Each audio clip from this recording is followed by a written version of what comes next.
Event 8 of the 2023 Wera Motorsport UK British Kart Championships comes to you from Whilton Mill, and it's easily one of the most unique weekends on the calendar as drivers compete on 3 separate fronts. In Bambino, Junior TKM and TKM Extreme, this is the penultimate round of the year, while the biggest Honda Cadet GX200 grid that we've seen so far will fight for the British Open O Plate title, and 75 contenders across 4 Rotax classes compete for the right to wear the prestigious E Plate. With its combination of gradient changes, fast sweepers and notorious bumps, Whilton is familiar hunting ground for many, which means the racing should be closer than ever. Yihan Kalichern and Klassen Motorsport remain undefeated in Junior TKM, and the #1 karter from Mauritius holds the commanding 30-point lead in the championship over Aidan Mitchell, who took his first career podium last time out at Shennington. Things are a lot tighter in TKM Extreme, with just 2 points separating Charlie King and Alfie Garford. Since winning the opening round at PFI, King has been consistent, but with 3 different winners from 3 rounds and 6 drivers within 50 points of the lead, picking a winner is anyone's guess.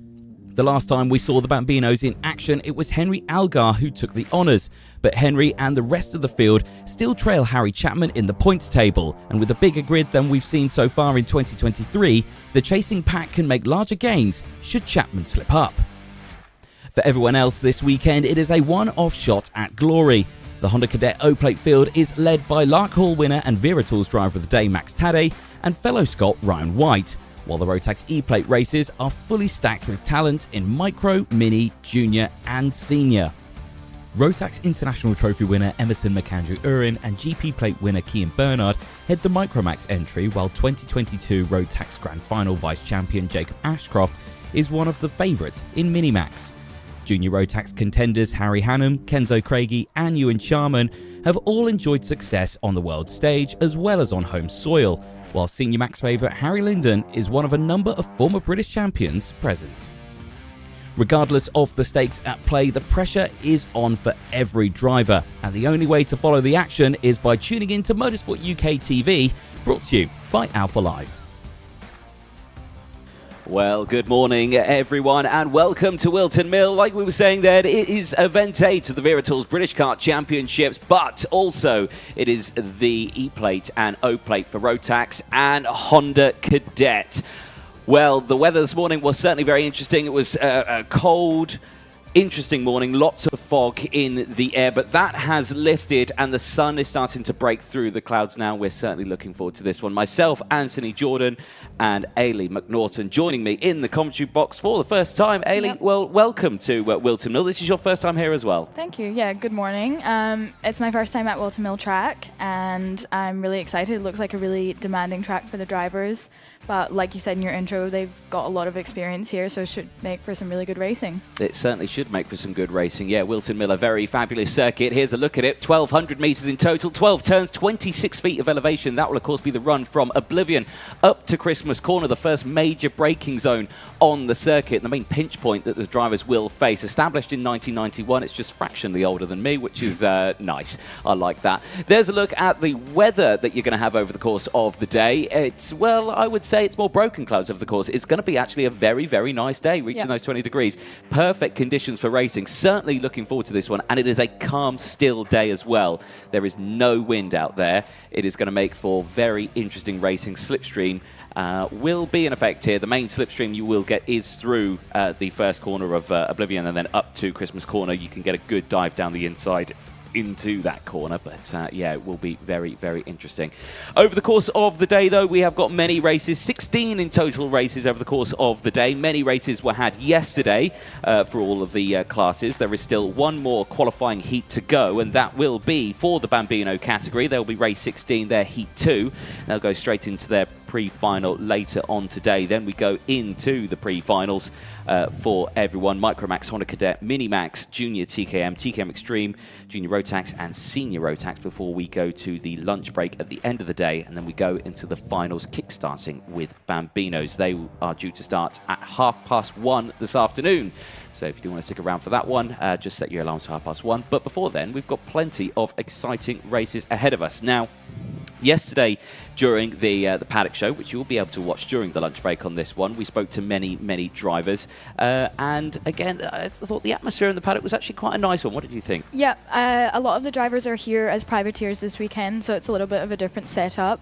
So it's interesting to see how they operate by themselves and maybe have a little bit more focus on driving style and setup and how they work with their individual mechanics in their smaller teams. Because we've not got a great deal of our regular drivers in this one. So there's a lot of new drivers coming into this one. And remember, for Bambino and TKM, this is still a championship round. They still have championship points up for grabs, and it is still very close in those championships at the moment. But in the Rotax and the Honda Cadet, this is a one-off weekend. For Rotax, it's the E Plate. I don't think we've had an E Plate for quite a while. We've had Rotax O Plates very recently, but the E Plates, I think, thing we've not had for quite a while. The same with the Honda Cadet for their O Plates. That I don't think they've had an O Plate for a while as well. So yeah, it's certainly making for very interesting readings of previous winners on that one. As you can see, the grid is getting ready to go, and we'll be going with our first race very shortly. So, yesterday, while we were walking around in the paddock, you bumped into a certain Spencer Brome, who, if I'm right in saying, is the only driver in a CRG. Let's see what he had to say yesterday. Can you just introduce yourself for me and tell me what class you race and how long you've been racing for? Spencer Brome, senior Rotax number 65. I've raced about 6-7 years now. And what's your goals for this weekend? Well, obviously it'd be nice to come away with the E Plate, but just here, have fun, see what we can do. We'll hopefully get the win, but we'll have to see. And how's the practices been going so far? How's the track feeling? Yeah, track's really fast. Flat record pace, really. The pace has been good, top 5 all weekend so far, so yeah, we'll see how it goes. Amazing. Well, good luck this weekend. Thank you. Have a good one.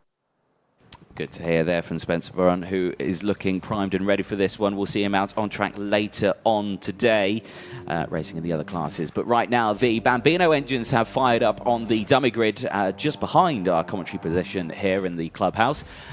Amazingly, we can hear them still, despite the fact that we've got our cans on and we are all talking.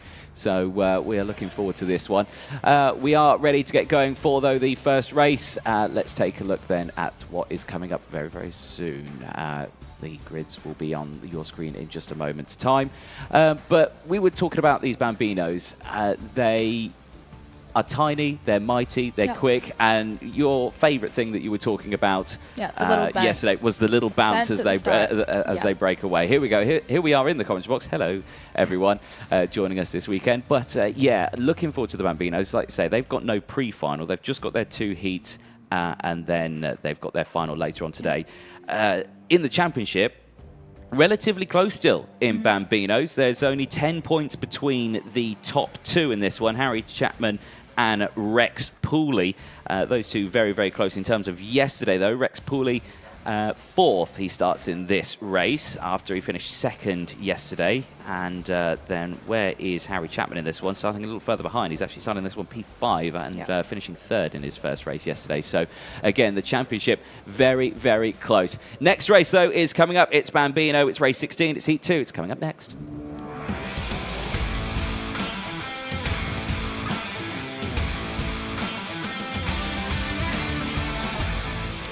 Here we go then for the first race of the day, race 16, heat 2 for Bambino. Let's take you through the starting lineup. Ronnie Kempston and Mason Hibbert, they go from the front row. Kempston 5th and Hibbert 4th yesterday. Algar, who took his first win yesterday as well, he starts alongside Rex Pooley.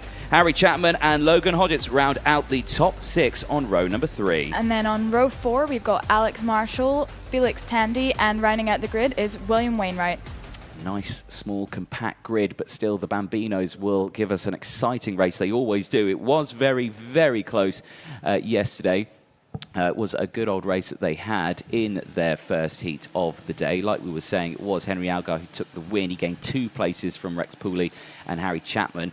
It was actually Ronnie Kempston who started further up the field. He did not have a good race, unfortunately. He dropped down 4 positions. He finished that one in P5. There were no penalties, and the top 3 crossed the line by less than half a second between each other. So, if that's an insight of how close this race is going to be, it certainly shows that it will be. Don't underestimate the Bambinos. Exactly. You can never underestimate the Bambinos. They give us an absolutely brilliant race. Well, they get a standing start as well. So that will be always an exciting one that we see as the drivers try to find their grid slots there, which is good. Always an exciting time, and we're about to see the famous bob up and down in the seats that we ever so much enjoy, don't we? Well, here we go then.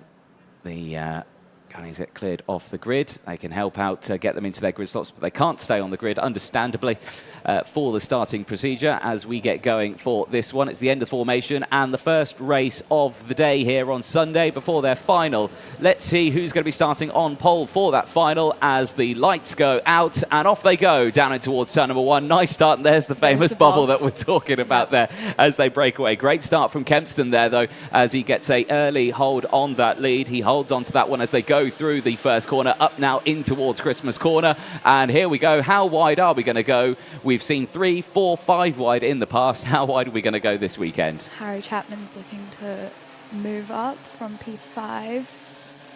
He's holding on to the back of P4 there. He's holding on for the time being. Yeah, nice little breakaway, though, for the top 3 as they break away. So still good to see from everyone that they've had a nice, good start. Rex Pooley up to 3rd as well. So you can see him there in the all-white cut, the number 31, just going through your shot. But a nice, clean breakaway for the top 5 as everyone just tries to find their piece of track. Again, very, very fast track, this one, for the Bambinos.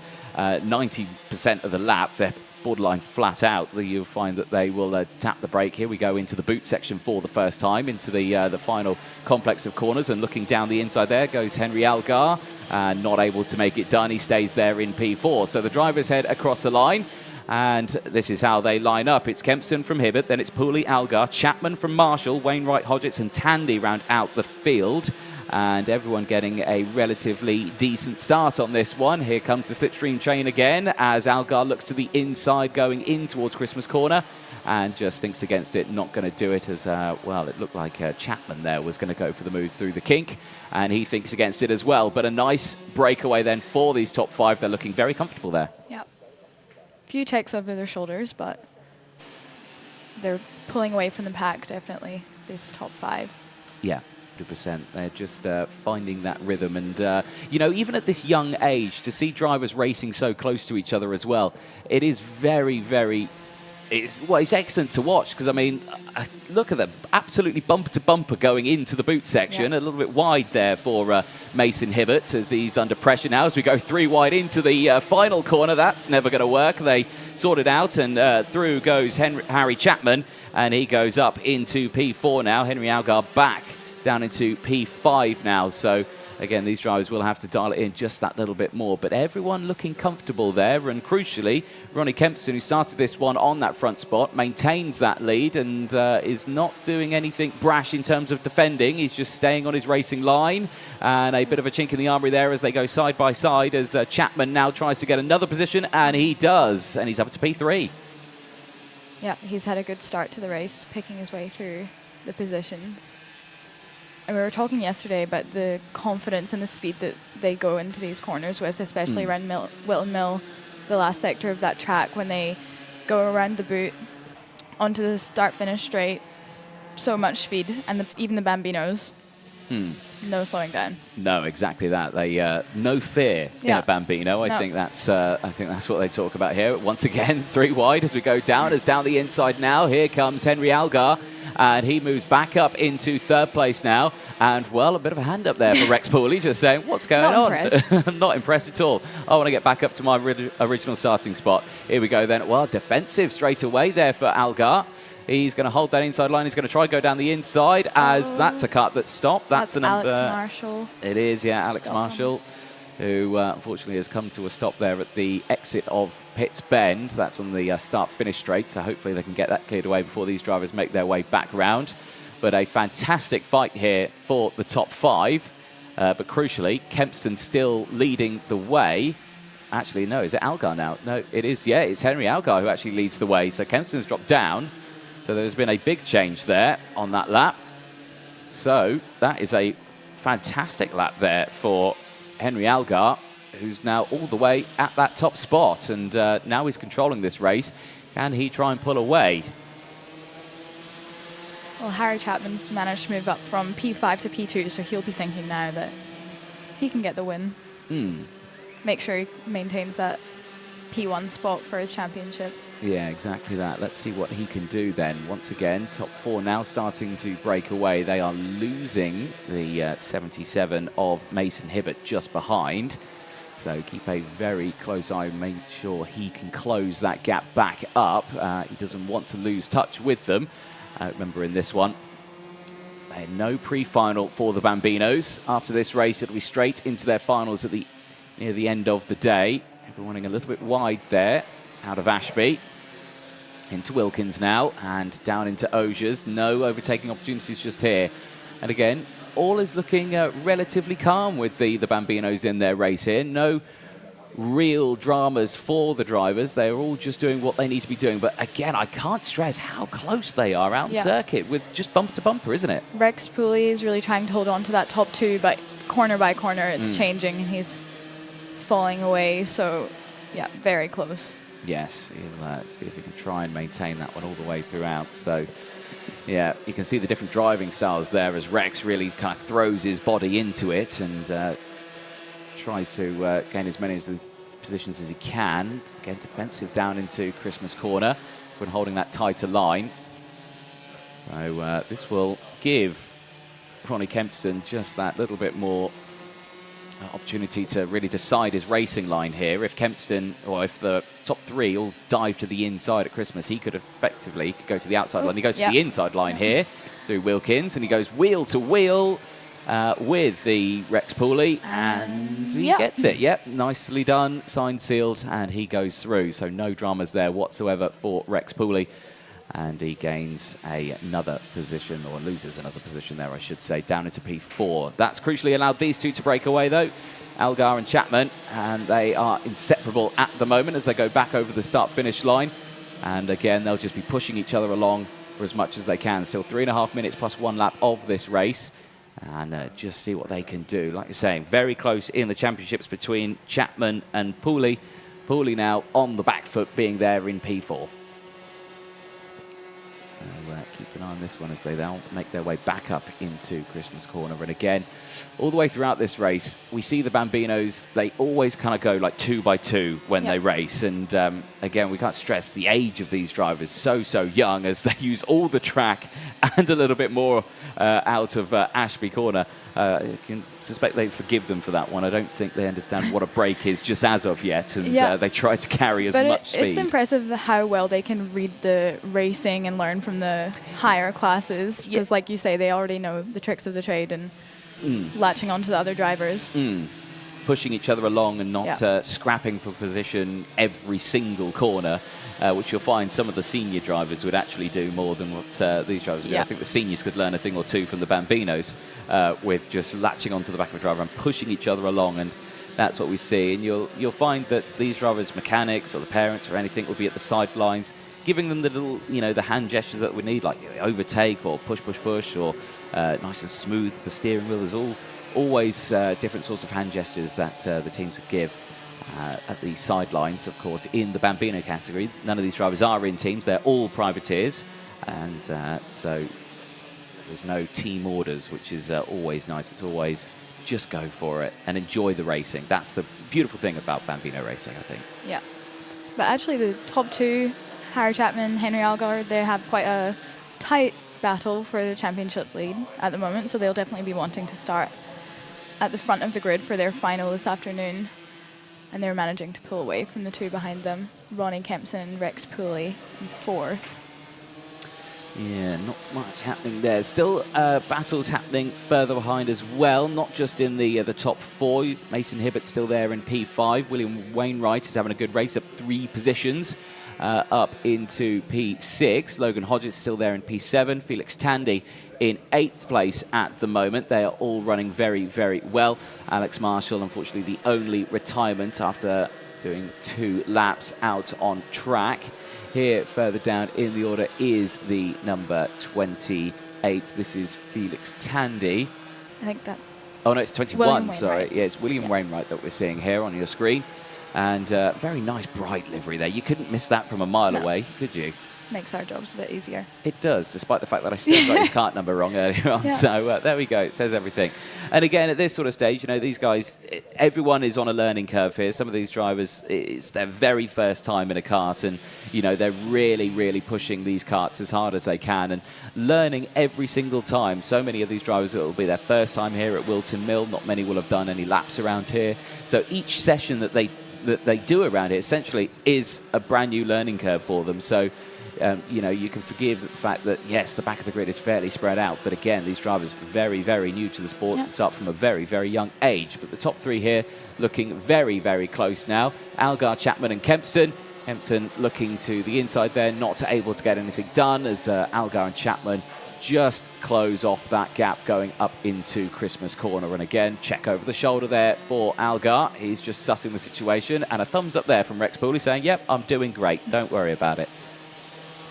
Okay, another check over the shoulder there just to see what's going on. I suspect Pooley's not in the worst position here whatsoever, because when these three start scrapping, which I suspect they might do going into the final lap, he might have an opportunity to close back up here. Especially since Ronnie Kempston's been able to catch back up to the yes, exactly back of the top two. Yeah, exactly that. And now you start to see some different racing lines coming in there, left, right and centre. So start to see those positions start to change now as we go on to the start-finish straight for the final lap. And are we going to see some different racing lines here? Are we going to see drivers switch to the outside? I suspect we might here, as looking to the inside. Chapman now gets a good run, and Kempston follows. Now, this is NASCAR at its finest, and that's unfortunately just put Algar right to the back of it. The slipstream there and the bump draft playing full effect, and look at the difference that they had. He's managed to catch back up to them, so not a bad exit from that corner. Yeah. Christmas corner all good, and now down the inside Ronnie Kempston goes for the move in towards Ashby, gets it done, and Algar comes back now side by side. Algar checks over the shoulder to see where Rex Pooley is. Pooley's not close enough just as of yet, and again two very different racing lines there from Chapman Kempston. Algar taking the tighter line on the exit of Wilkins. Now they exit out of Osiers into the boot section for the final time, and Kempston's going to go to the inside here, and he's going to look at it. Chapman holds on to the inside line actually. Keep an eye on Algar. He might get a switch back on both of them here as Pooley has closed in. It's going to be very, very close here, but Chapman looking comfortable at the exit, but it's going to be a run to the line. Kempston possibly. It is going to be Ronnie Kempston. It is going to be Ronnie Kempston across the line. Look at that. It was absolutely line astern between Chapman, Algar and Kempston. Look at that. 8 thousandths of a second separating the top three. He's happy about that one. Very happy about that one, isn't he, is Kempston? But what a little race that was. And again, they all save it to the last lap, don't they? Yeah, they like to keep us waiting. But Ronnie Kempston, he kind of fell out of the top three for a little bit there, but he managed to really pull it back when it mattered. Unfortunate for Henry Algar. He had a good last few laps and the fastest lap there, but just got caught out in that last moment with the different racing lines. Yep, exactly that. Well, that's Ronnie Kempston's first win. It was a 5th place yesterday for Ronnie, so that's certainly a much better result for him today. Chapman, yesterday he finished 3rd. Today it's a 2nd, so he'll enjoy that one. And for Algar, it was a win yesterday. He can only best a 3rd place finish in this one, so he will finish in the top 3. Rex Pooley finishing in 4th place from Mason Hibbert, William Wainwright from Logan Hodges, Felix Tandy, and the only retirement, Alex Marshall, rounding out the top 9 out on track. Drivers make their way in. There's the small angry man, Dave Hillary, who will be there. Didn't make any children cry today. He didn't make any children. Well, not yet, Still anyway. early. Yeah, no, he's the man who checks the nose cones and makes sure that they're all good. There you go. He heard us because there was the cheeky smile on his face. There you go. He does smile now and then. Not all the time, though. There we go. I think he's confused now. No, he's fine. He's fine. He knows what he's doing. There we go. Well, the next race coming up in a few moments' time. Micromax UK will be the next race. That will be the first of the pre-finals. Between now and then, we do have a short break. And we might play an ad break now. So if we do have a break, we'll take a short ad break. We'll be back in a few moments' time. Stick with us.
Well, welcome back, ladies and gentlemen. After the Bambino, their first heat and or first race of the day. Micromax UK, that's what's coming up next, race 17 for the pre-final. Looking forward for this one. Now, this is a one-off weekend for the Rotax category for Micromax, Minimax, Junior Max, and Senior Max. For Micromax, this will be the first ever E Plate. So whoever wins this one this weekend will be, well, crowned the first ever British E Plate champion in Micromax. So certainly looking forward to see who can get away with that one. And there's so many drivers in this grid who feel like they have the chance of that one. Yeah. Now, Emerson McAndrew-Urin has been one to keep an eye on this weekend. Qualified third, but he's had 2 race wins over the course of this weekend. So he's one to keep an eye on.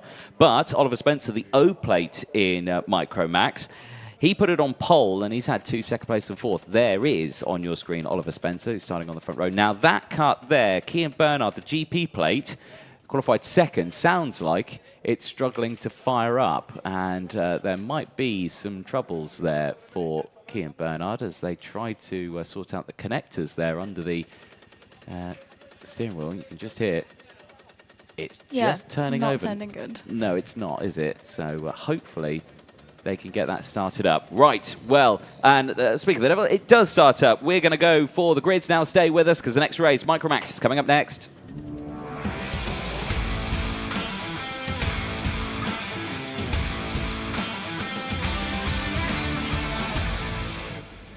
Here we go then for Micromax. Let's take you through the starting lineup. Starting on a pole position for this one. Double heat winner from yesterday and third in qualifying. Emerson McAndrew-Urin starts this one on pole position. Oliver Spencer starting alongside. Buddy Hugo, one of the privateers into this weekend, qualified 5th. He had a 5th and 3rd yesterday. Starts 3rd from Cian Bernard, who I think he has got his engine started. He's doing double duty this weekend on that 2nd row. Mason Brooks and Sebastian Behrman, they go from row 3. Then on row 4, we've got Arthur Farrow, Maximilian Abrahart. Row 5 is Leo Livings, Theo Bradshaw, and then row 6 we've got Akil Giannone and Ralph Rakaitis. Packed grid for this one. 12 drivers in total for the first ever Micromax E Plate. And top of my head, £300 up for grabs for first place in this one, £150 for second place provided by Jag Rotax this weekend. So be curious to see who can get away with the nice chunk of change and the first ever E-Plate for this one. There is Chris Walker hiding in a tyre wall, his natural habitat at a karting circuit with a camera. There we go, getting some fabulous photos of all the drivers as they make their way around. Rolling start for this one, so drivers will have to make sure they are in order. Emerson McAndrew on the inside line going into Oblivion. Spencer on the outside. And, wow, there's Cian Bernard, who did get it started. Well, that's not really the full way of how you started, and I think they're going to be going around again. Yes, I'm not going to lie, Cian, I think you might be in a bit of trouble at the end of that one. Every driver has every right to go back into their original starting spot, but you have to do it before a certain point. Yep. And going into the final corner, going into the final corner into the tram lines, probably not the place to do it. I respect that you gave it a go anyway. Full respect. Yeah. Full respect to that one. So there we go. Hopefully he gets it back into his position. I think he's there now anyway, so he can at least focus and hold on to that one. That might change at the end of this one. But looking forward to this one because there are so many drivers, like we were saying. Buddy Hugo has been one that's impressed me. The privateer, not seen much of him. Doesn't race usually in the British Kart Championships. Obviously, this one is a one-off weekend for Buddy Hugo, and he's had some good results. He qualified 5th. He had a 5th in his first race and 3rd in his second. So really looking forward to seeing what he can do. It's the number 11 there that you can see. Actually, on the rookie numbers there, the black background with the white numbers. So really crucial to see what he can do in this one. Here we go then, back round into the boot section for the second time of asking. Everyone is in their correct position, and there is no late dives into the final corner. Let's see what will happen this time around. Remember, the run into Christmas is the pinnacle point. Here we go. Lights go green. Here we go down in towards turn 1. Good start then from Emerson McAndrew, and he holds on to the race lead. Spencer holds off Hugo Buddy as he slots into 3rd place. So it's a nice breakaway then for Emerson McAndrew, who breaks away up into the top. Defensive in the background there as Cian Bernard did not have a good start to his race. He has dropped down into about P5 now as he tries to recover back after that mishap at the start. There, the GP plate now back up to 4th. So he he's all good, as the lone Argenti kart out there of Mason Brooks is up into P5 and is under pressure from the drivers behind. I believe Sebastian Behrman, one of the drivers, right on his tail. And there's that investigation for Keane Bernard that you predicted. Yeah, understandable there for Bernard. Hopefully he can have a good result in this one, so it doesn't bite him back too harsh. So nice breakaways there, and a nice battle happening further back, being led by Mason Brooks for P5 from Behrman, Abrahart, Bradshaw, Livings, Farrow, Giannone and Rakaitis there at the back of the grid. They're having a good little scrap. It's still side by side for third place as well, as we go nearly 4 wide into Christmas corner here, and Brooks will just send it back down the inside. He loses 1, but he doesn't lose all 4. So down the inside there once more. There's Theo Bradshaw. Bradshaw, another driver doing double duties this weekend. Both of them doing Honda Cadet as well. So Keane Bernard and Theo Bradshaw both doing those Honda Cadet races as he comes back through out of Augiers, checks over the shoulder just to see that he has got Leo Livings just behind him. Mason Brooks now dropping down to P9. Brooks yesterday, best result was the 3rd. Worst result was a 6th place, so this would be his worst result at the moment, as Giannone goes down the inside, side by side there with Arthur Farrow, and Farrow just getting squeezed onto the runoff area there. And that is the 37 of Sebastian Behrman. He's really trying to hold on to his P5, but it looks like Theo Bradshaw has managed to get the jump on him. Yeah, he has, up into Christmas quarter. So Bradshaw now up into the top 5. And Sebastian Behrman, who I believe is the cousin of Oliver Behrman, who's obviously a very known Formula driver out in the world. And yes, he's having a good run in this one. Don't quote me on that. I'm pretty sure I'm pretty sure it's his cousin. I could be wrong though. Someone could correct me if I am wrong. Back here, though, at the sharp end, and a change for the lead, because Oliver Spencer now has taken the lead of this one from Emerson McAndrew-Uren, and those two are starting to break away. So keep a very close eye on this one, because these two have been absolutely nose to tail throughout this weekend. But it has been Emerson McAndrew-Uren who has won both the races this weekend. This would be the first time that Spencer will be able to top Emerson McAndrew-Uren. The only time he did top it was when qualifying. So he only qualified, he qualified pole for Spencer, but in the heats it's not gone his way. Right now it is going in the way of him, as Keane Bernard is there in 3rd, is actually starting to close in with the fastest lap of the race as well. Yeah, he's going to let them battle out and then come in and collect the pieces, I think. He's in a good position considering some stressful troubles potentially at the start, so only 0.7 seconds behind the top 2.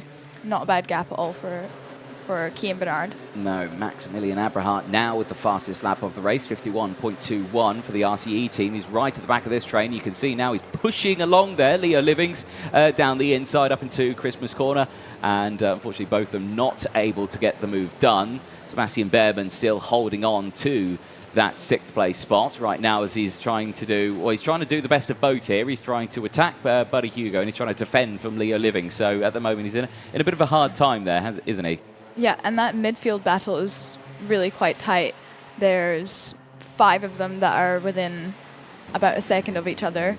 So it'll be interesting to see how that one plays out over the next few laps. Rounded out. Oh, there's Keane Bernard. Yeah, Keane Bernard there in 3rd place, and again, another fastest lap of the race. He is closing in, is down the inside there. Max Abrahart again looking to the inside of Oblivion. Again, you can overtake through there, but it's a risky one to overtake around a flat-out corner that's got a single racing line. So, yeah, it's not recommended to do that, but he certainly did give it a go. Sebastian Behrman getting past Buddy Hugo now. He's moved up into P5 as we watch this battle for the race lead. Spencer still leading from Emerson McAndrew-Uren, and I've got to say, Keane Bernard is closing in. These two have not got the full outright pace of this one, keeping an eye on the sector times. Last lap was 51.2, 51.27, 51.1 for Keane Bernard, so he was a full 10th faster on that last lap alone, and nearly in every sector he has been just that fraction faster as well. So we looking like we could have a three-way battle here. Yeah. Remember, the finishing order from this race determines the starting grid for the final. So it is crucial that you want to be on that inside row, really, isn't it, in towards turn 1? Yeah, so although Theo Bradshaw has a little bit of a gap to the top 3, it's not a disaster for him to be in that position.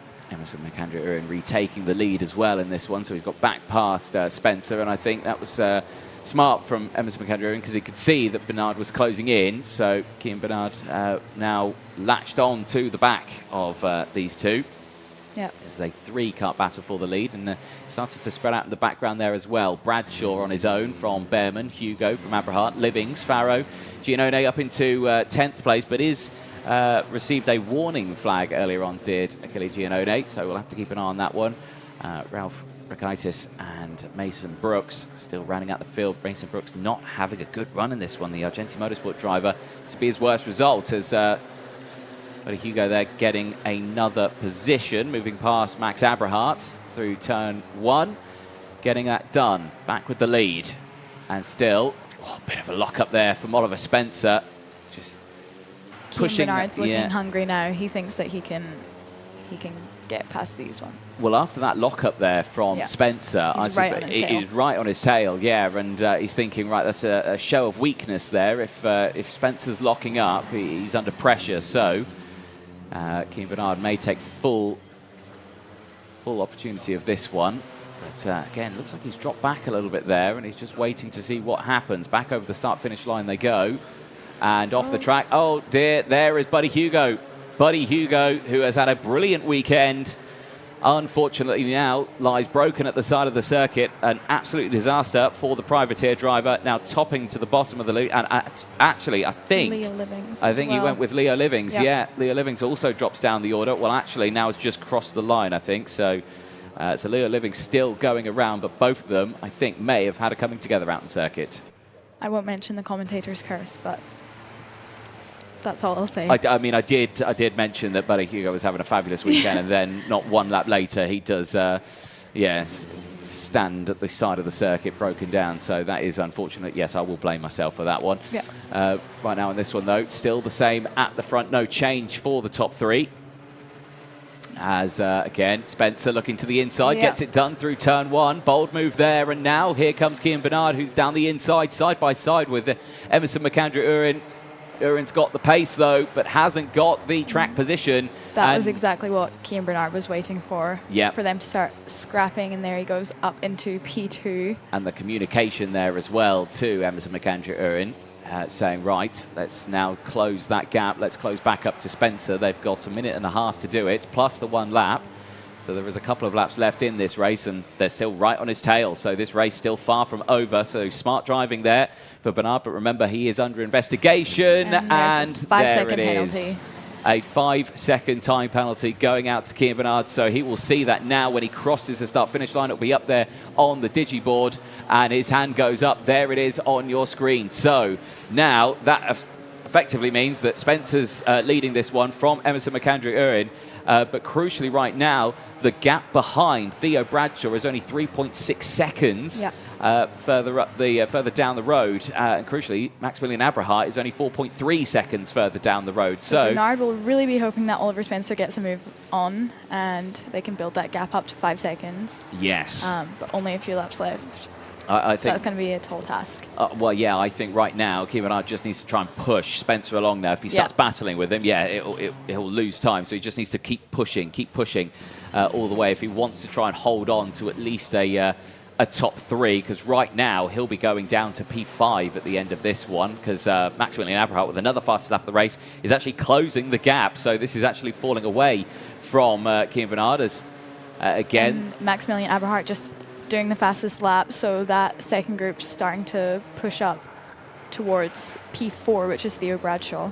Yeah, exactly that. So just keep a very, very close eye on those gaps, because right now, I mean, you've got a feel for Kean Bernard. He's had a fabulous weekend, but a penalty, an in-race penalty as well. That's undisputable as well. So he will have that all the way throughout. And I think, you know, Emerson McAndrew, now that he's seen that, he doesn't need to attack here. He can just stay there. He knows he's in second place.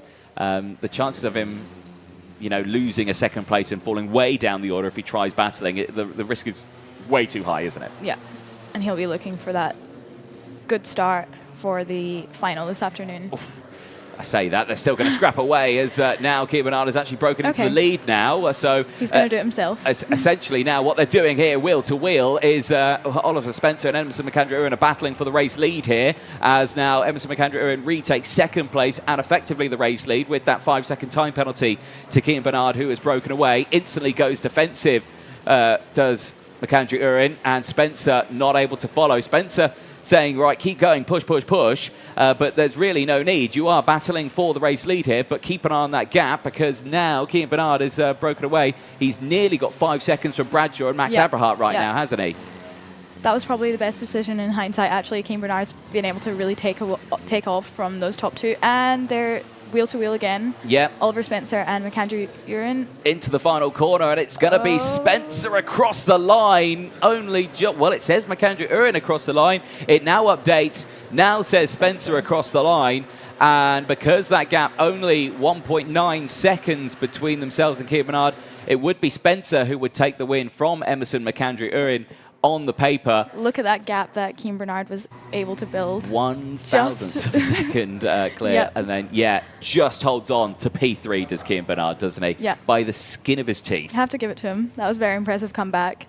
Very, very good. I think he knew exactly what he was doing there when he went for the overtake, just saying, right, I've got to get past, I've got to do this, I've got to try and open up that gap. And he did exactly that. Well, Keir Bernard would take the win on track, but with that in-race 5-second time penalty, he will drop back to P3 from Spencer, Emerson McAndrew.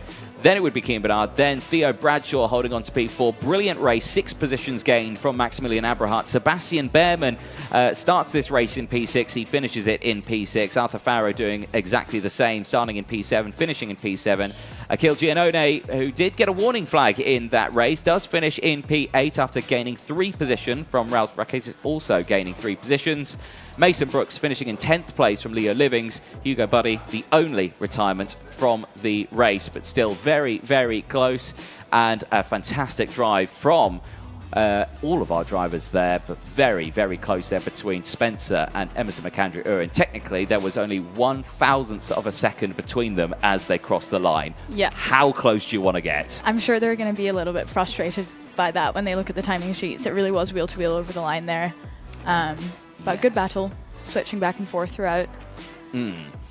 Very, very good battle indeed. Right, we're going to take a short ad break. Don't go anywhere because the next race is coming up soon. It's time to see what can happen in the O Plate because it will be Honda Cadet for the GX200s. They'll be coming up next. We'll see you in a moment.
Welcome back, ladies and gentlemen. As you can see, we have our front row in this one, which is Kean Bernard and Thea Bradshaw, who were just out in that last race. Very impressive. Very impressive. They got their legs on as well. Yeah. So they're quick on track. They're quick in parc fermé with their legs.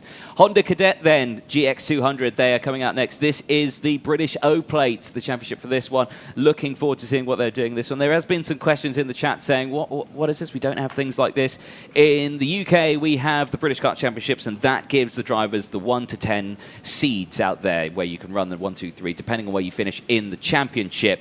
But for these events, they are one-off events where you can get another seeded number. The O Plate, the E Plate, there's the Scottish S Plate, there's a Welsh Plate as well, which I'm trying to remember what it is at the top of my head. I can't quite remember.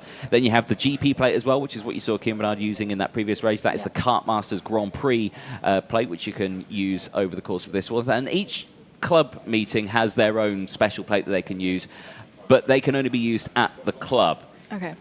These are Motorsport UK registered plates where you can use anywhere in a Motorsport UK paddock. So, yes, they are a great thing to own because it'd be like, I am the Open champion, I am the O Plate, or I am the English champion, I am the E Plate. So, yeah. Bit of a badge of honor as you go around the circuit. Yeah, badge of honor. Some say a target. I don't believe that one bit where they say, oh, there's the O Plate. But all the most successful racers have them, so exactly, that's okay. Exactly. In previous years, Connor Duncan took the O Plate. This is, of course, just the pre-final. Later on, it will be the final. Sebastian Bloch, also that one as well. Let's take you through the starting lineup, though, as the drivers make their way out onto a track.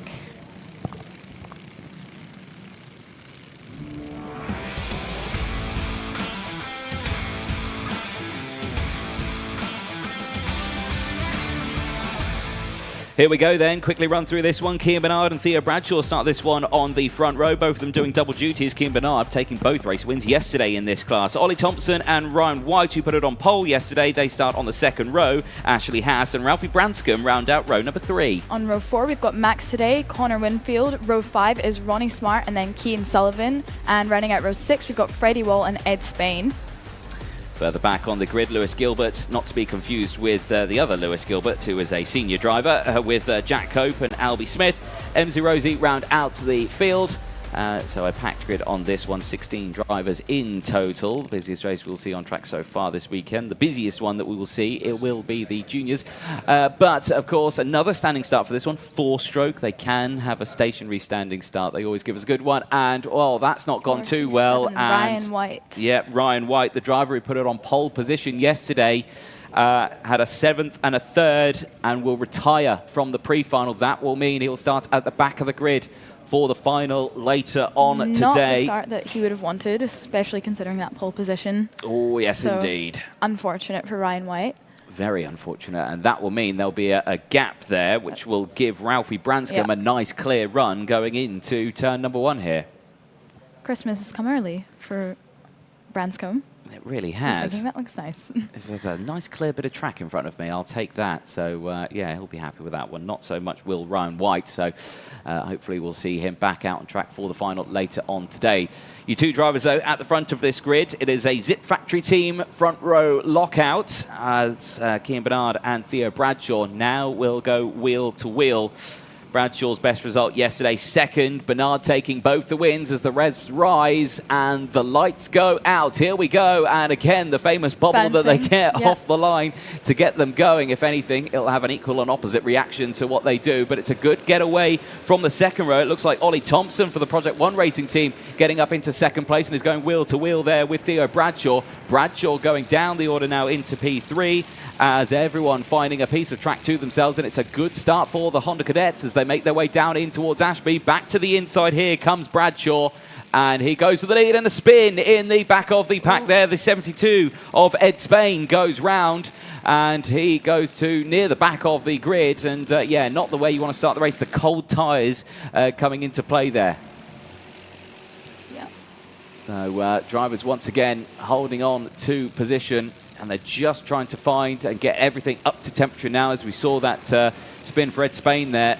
And again, just that lock-up and looking to the inside there out of the final corner. Here comes Max Cadet trying to get some moves done. Max Cadet, who is your driver of the day from Lark Hall as well. So he got a nice smattering of Wera tools provided to him, of course, for this one. As again, changed Theo Bradshaw back down the inside. He retakes second place, and Ollie Thompson will have to now try to latch onto the back here. Here's the battle for fourth place. Branscombe did make the best of that start, but he's off onto the grass. Where does he come back in? Looks like I think he only lost one place there. One place, okay. Yeah, so he was very, very lucky there, and now he's got the main pack right behind him now. So it's Max Cadet who's gone up into P4 now. Branscombe from Ashley Haas, Ronnie Smart from Freddie Wall.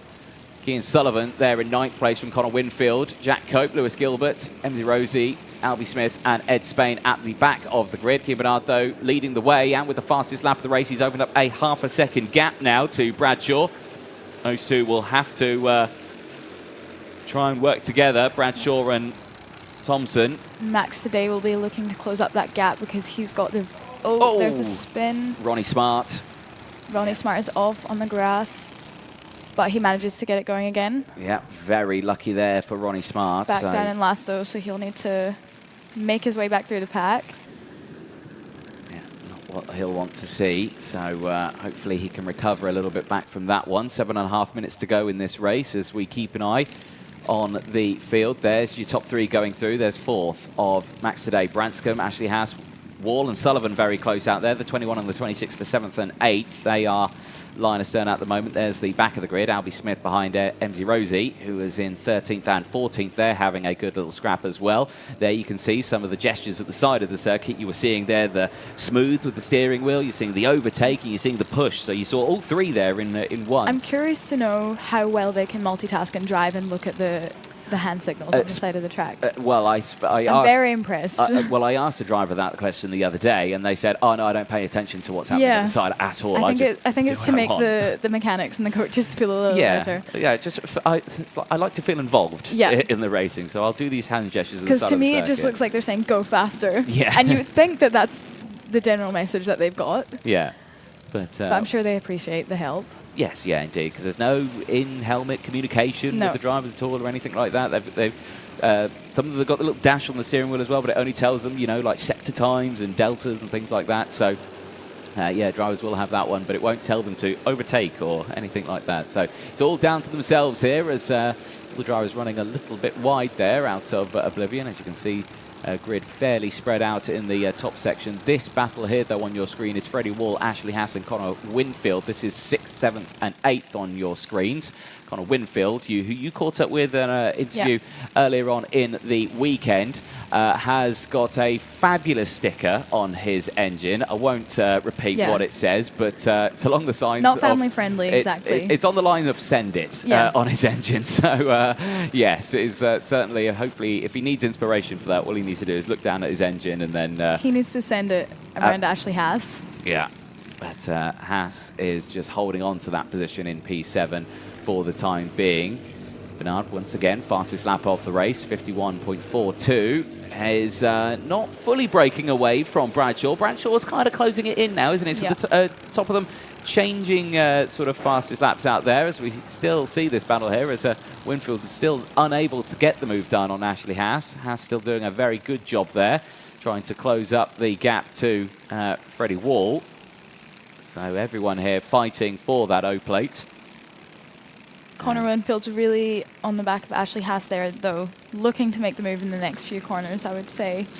Well, I have to see what happens, because, again, not looking to the inside here at the moment is Connor Winfield. Lines up there, potentially could send a nose down the inside into the final corner. No, just hasn't got the waft out of the corner there and just stays in P8 out on circuit. So again, still very, very close between these two. Very wobbly NASA panel there. It's attached, so it's all fine. But yeah, so he's all good. 4.5 minutes to go, plus that one lap. And still, we watch that battle. The gap opening up again at the front. It's Bernard setting another fastest lap of the race. The gap now opening up to more than half a second. And they've dropped Ollie Thompson now. That gap's opened up to 1.9 seconds. So Max today, Ollie Thompson are just having a nice calm race out there, aren't they? Yeah. Ollie Thompson's possibly a little bit lonely, but I'm sure he's not complaining since Cian Bernard and Theo Bradshaw will inevitably be fighting out in the last few laps. He's in quite a good position at the moment to pick up whatever positions are left. I mean, they might be able to battle if they're close enough, because again, the gap's still fluctuating. There's still half a second between the two of them. Yeah. But I still maintain on this battle here of Winfield and Haas. Haas still in front of Winfield as they go up once again into Christmas Corner. And you can see there from the drivers, their arms and the body kits and everything, bouncy. of how bumpy the circuit is here at Whilton Mill. It's very physical on the driver, isn't it? Yeah, I definitely feel for the drivers like Cian Bernard and Theo Bradshaw who are doing the double duties over the different two classes. They've gone straight into another race. They'll definitely be hurting after these two. Yeah. Okay, so Bernard, though, still fastest lap of the race. Still pushing it away. Bradshaw checks over the shoulder just to see where Ollie Thompson is. And as you can see, gap's still very, very large. So no drama there. It's literally just a two-horse race between these two Zip drivers. But the gap now 0.7 of a second. So Bernard's still just pushing. Slowly building. Slowly building. Yeah, just going a little bit faster here, there, and everywhere. So let's see what happens. But Whilton Mill, a very demanding circuit on the drivers. And for these two, again, I've got to say, must be absolutely knackered. Yeah. But they're young drivers anyway. So if anything, I think they're all good. You just give them something. They'll bounce back. Exactly. You just give them sugar and they'll be going. And considering they both have had decent results in the last race, I'm sure that's the motivation to keep them going. Exactly. Cian Bernard will be looking for a P1 in both on track. Exactly that. So keep a close eye on that one. Back with the battle further back.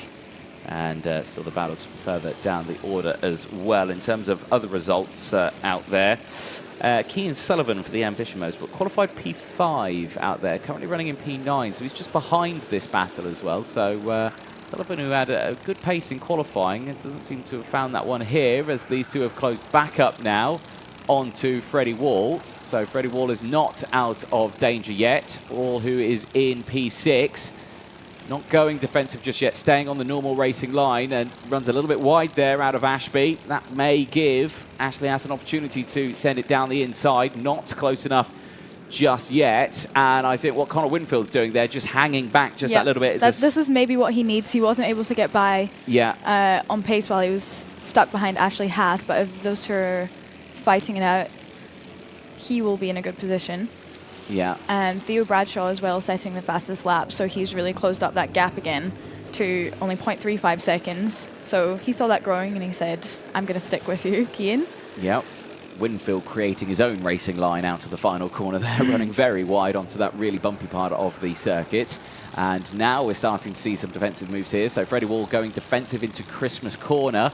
That's closed everyone back up once more. And keep an eye, because Cian Sullivan and Jack Cope could be closing in as well, as Ashley Haas running slightly wide out of Ashby again, just hitting that exit curb, going very bumpy. 30 seconds left on the board. We will get the last lap board at the end of the next one. And Max today has also just moved up to P3. So good move for him. And the battle for the lead as well has closed down to 0.2 of a second. So Theo Bradshaw has certainly found something, and he's pulled the pin here, and he has closed right in on Cian Bernard. Look at this now on the final lap of the race. So it certainly shows that, yes, you can just maintain the pace over the course of the race, but then it's just finding that 10th here, that 10th there. He's been saving it up for when it matters. Exactly. And this last lap battle should be good between the top two. It should be very good. The slightly different liveries there for the Zip team. The Zip team like to do that. They've got slightly different liveries for each of their drivers, and there you can see the slightly brighter one for Theo Bradshaw, as the two of them now absolutely line astern as they go into the boot section for the penultimate time. As they cross the line, they'll see the last lap board, and I suspect we might see something here from Bradshaw if he's got the fastest lap of the race again. He crosses the line, he still holds on to the fastest lap. I don't think he's improved on that last lap. No, his last lap there was a little bit slower, but still very, very close. No move going into Christmas Corner, possibly into Ashby. Let's have a look and see. It was definitely heads down from Cian, so he's looking for any extra pace that he can get. He knows that Bradshaw's right on his tail. but the two teammates here, I don't suspect they will battle too hard because, of course, well, no, they are going to battle too hard because down the inside will go Theo Bradshaw, and he will squeeze his teammate off the track. And, well, Cian Bernard goes off the circuit, collects a load of grass with him. Well, for him, he'll only tumble down to second. He was very lucky on that one. So Bradshaw will say that, no, I would like the win in this one. I would like to start on pole. And he celebrates across the line. He will take that spot. I'm not sure if Cian will agree with the lucky part, but yeah, you're right. He only fell to second, so not a bad result for him overall. And then we've got Max today coming in third across the line. So there was the battle further down the order as well between Freddie Wall, Ashley Haas and Conor Winfield. That did not change. They stayed in the same position. So it would be Bradshaw from Bernard. Then it would be today from Thompson. Branscombe will finish in P5 from Wall. Ashley Haas finishing in P7. Conor Winfield from Kieran Sullivan. Jack Cope, Ed Spain, Lewis Gilbert, Albie Smith and Ronnie Smart rounding out the top 14. MZ Rosie and Ryan White will round out the order. Ryan White, the only retirement not starting the race. Unfortunately, the driver who put it on pole position in qualifying will start at the back of the grid for the final. That should certainly make it interesting because I'd like to see where Ryan White Hopefully he'll be able to make his way through the field. We'll provide some interesting moves this afternoon. Yes, I'm sure it will be. There's the remainder of your grid there. But Bradshaw taking the win. Certainly a good result then for Honda Cadet in their O Plate battle. Only one of them can be crowned the Honda Cadet O Plate in 2023. And it will be the first O Plate with the new regulations as well. In previous times, the Honda Cadets would have been running on the 160 engines. This is the first year running on the GX200s. So this will be the first O Plate. That will be one for that one. And there we can see the nose cone penalties coming in thick and fast. And that looks to me like Lewis Gilbert, the privateer, getting that 5-second time penalty. We're going to take a short ad break. Do not go anywhere because Minimax 950 will be coming up next.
Here we go, Minimax coming up next in just a moment's time. Looking forward to this one, the 950s.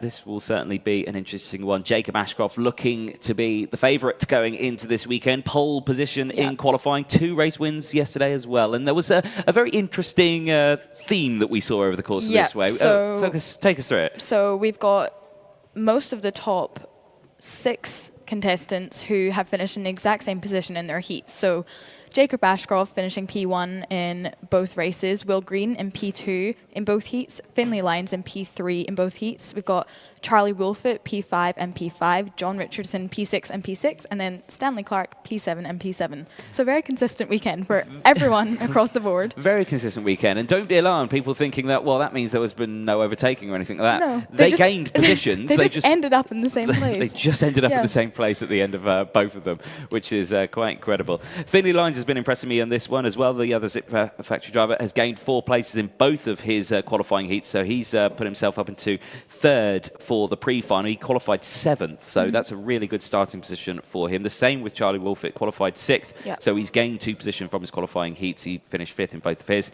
so yeah, he starts his one in P4 as well. Essentially, it's going to be it's more a battle between Ashcroft and Will Green here, because they've been, well, 2nd and 1st in everything. Will Green was 2nd in qualifying and then 2nd in both the races. Ashcroft 1st in qualifying and 1st in everything. So those two really are going to be kind of like tooth and nail here all the way throughout the weekend. So really curious to see what's going to happen in this pre-final. And again, this will determine the grid for the pre-final later, on the final later on today. Let's take you through the starting lineup. The next race coming up next, it is Minimax 950, race 19.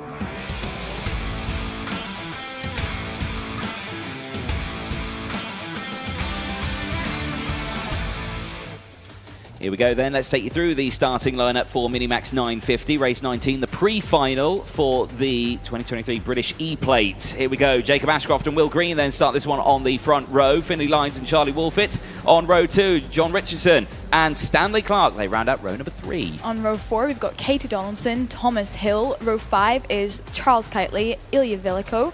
Then row 6, we've got Logan Lauder, Ella Lucia. Zach Starbuck and Thomas Butcher round out row 7. Harris Alley rounds out the 8 rows. 15 karts in this one. And again, looking forward to seeing what happens, because, well, already those two are starting to already battle with each other on the formation lap here. Ashcroft and Will Green, who have broken away. And Will Green there really pushing those tyres, trying to warm them up as best as they possibly can. I am curious to see what Finlay Lyons can do in this one, because he's in a good starting spot here now. And crucially, he's got the inside line going into the first kink crook and then into Oblivion. Technically, he's got the outside line, but if you can get the good run through the inside, it should be good. But he has got Charlie Wolfett alongside, and Charlie is a very, very talented driver as well. So this is going to be a close one. As far as my intel can suggest, in Minimax, I can only find 2 winners from my archives. Oakley Pryor in 2016 and Owen Byatt in 2014-15 winning the Honda Cadet O Plate. And that may be more for that one as well in fewer years as well. I just can't find the results for it just yet. I ran out of time this morning. But yeah, curious to see what's going to happen in this one. Looking forward to it as the drivers make their way into the tram lines. Another rolling start. Lights go green. Here we go then, down towards turn 1. Nice start from Ashcroft, once again holding on to that lead. Lines up into 2nd place. He gets full advantage of having that inside row, and he holds on to that one. He's got his fellow Zip factory driver just behind as well. John Richardson also getting a good start, and off the track there goes the 132 off the track. That is John Richardson. And, oh, dear me, so just getting squeezed out of the pack there, and off the track goes the 151 as well. And that's Stanley Clark. Stanley Clark and a lot of debris on the circuit, yes. So hopefully the marshals might clear that up a bit, or it will be cleared up when the karts next come back around. Well, that was true of the drivers that I'd marked that had made really good progress in their commentator's curve. Yeah, okay. So if you mark down as doing well on Eilidh's paperwork, then yes, well, all the best to you out on track. So Crucially, though, good breakaway from Ashcroft and Lines. Where's Green? Green's there in third place, so he's not dropped way down the order. He's only lost one position. Wolfett there in fourth place, and he's got Kitely just behind. Now, those three know how to work together, and I suspect they may close that gap up to Finley Lines and Jacob Ashcroft, but this is certainly looking good. Ashcroft going very wide there, and Finley Lines actually putting his hand up there going, well, hold on, that's completely off the track. Where's he going? So there you go. Even the drivers, you know, they're trying to force these track limits. Police themselves, yeah. Exactly. Yeah. Understandable, though. Yeah, because he's had a very good first lap up into P2, so he'll be wanting to make sure that he holds on to that any way possible. Exactly. But, and we've also got Stanley Clark and John Richardson. They made it back onto the track as well at the back. Good. So at least no retirements from this race so far. And look how quick they're going again. This is the intermediate category on this one. So these aren't cadet drivers. They're the inter category. So a new category for 2023 as well, as again changes down the inside goes Zach Starbuck getting past Thomas Hill, moving up now into P5, and another move there as well just behind it. Looks like Charlie Wolfett trying to get back here as he's dropped down, as Hill getting squeezed into the dirty part of the track there, where all that static grass is just lingering on the side of the circuit. Back here though, as the 164 making good positions here. Charles Kitely, the privateer, under pressure. Oh dear, wheel banging there as down the inside goes the 185. Zach Starbuck getting another position there. Very, very close between these three. Wolfett just behind as well, trying to get back into contention of this one. Yeah. As, well, Will Green, fastest lap of the race. He's managed to catch up to that front pack. Yeah. And who have we got? That was Harris Alley. I think it was Harris Alley. Alley. Retired. Yeah, very unfortunate there for the JDR driver. Still kicking off here as well, as, well, everyone just fighting for positions. Zach Starbuck trying to hold on to P4 here right now. Kitely and Wolfett just behind. You can see the privateer driver in the cosmic-coloured livery. As under pressure, as down the inside, that looks like Will Green for second place. It is, so Will Green into the boot. Gets the second place spot from Finley Lines. And is now on the charge towards Jacob Ashcroft. There is still 6.5 minutes to go, and I've got to say, Will Green looking very, very fast here right now, and another fastest lap of the race.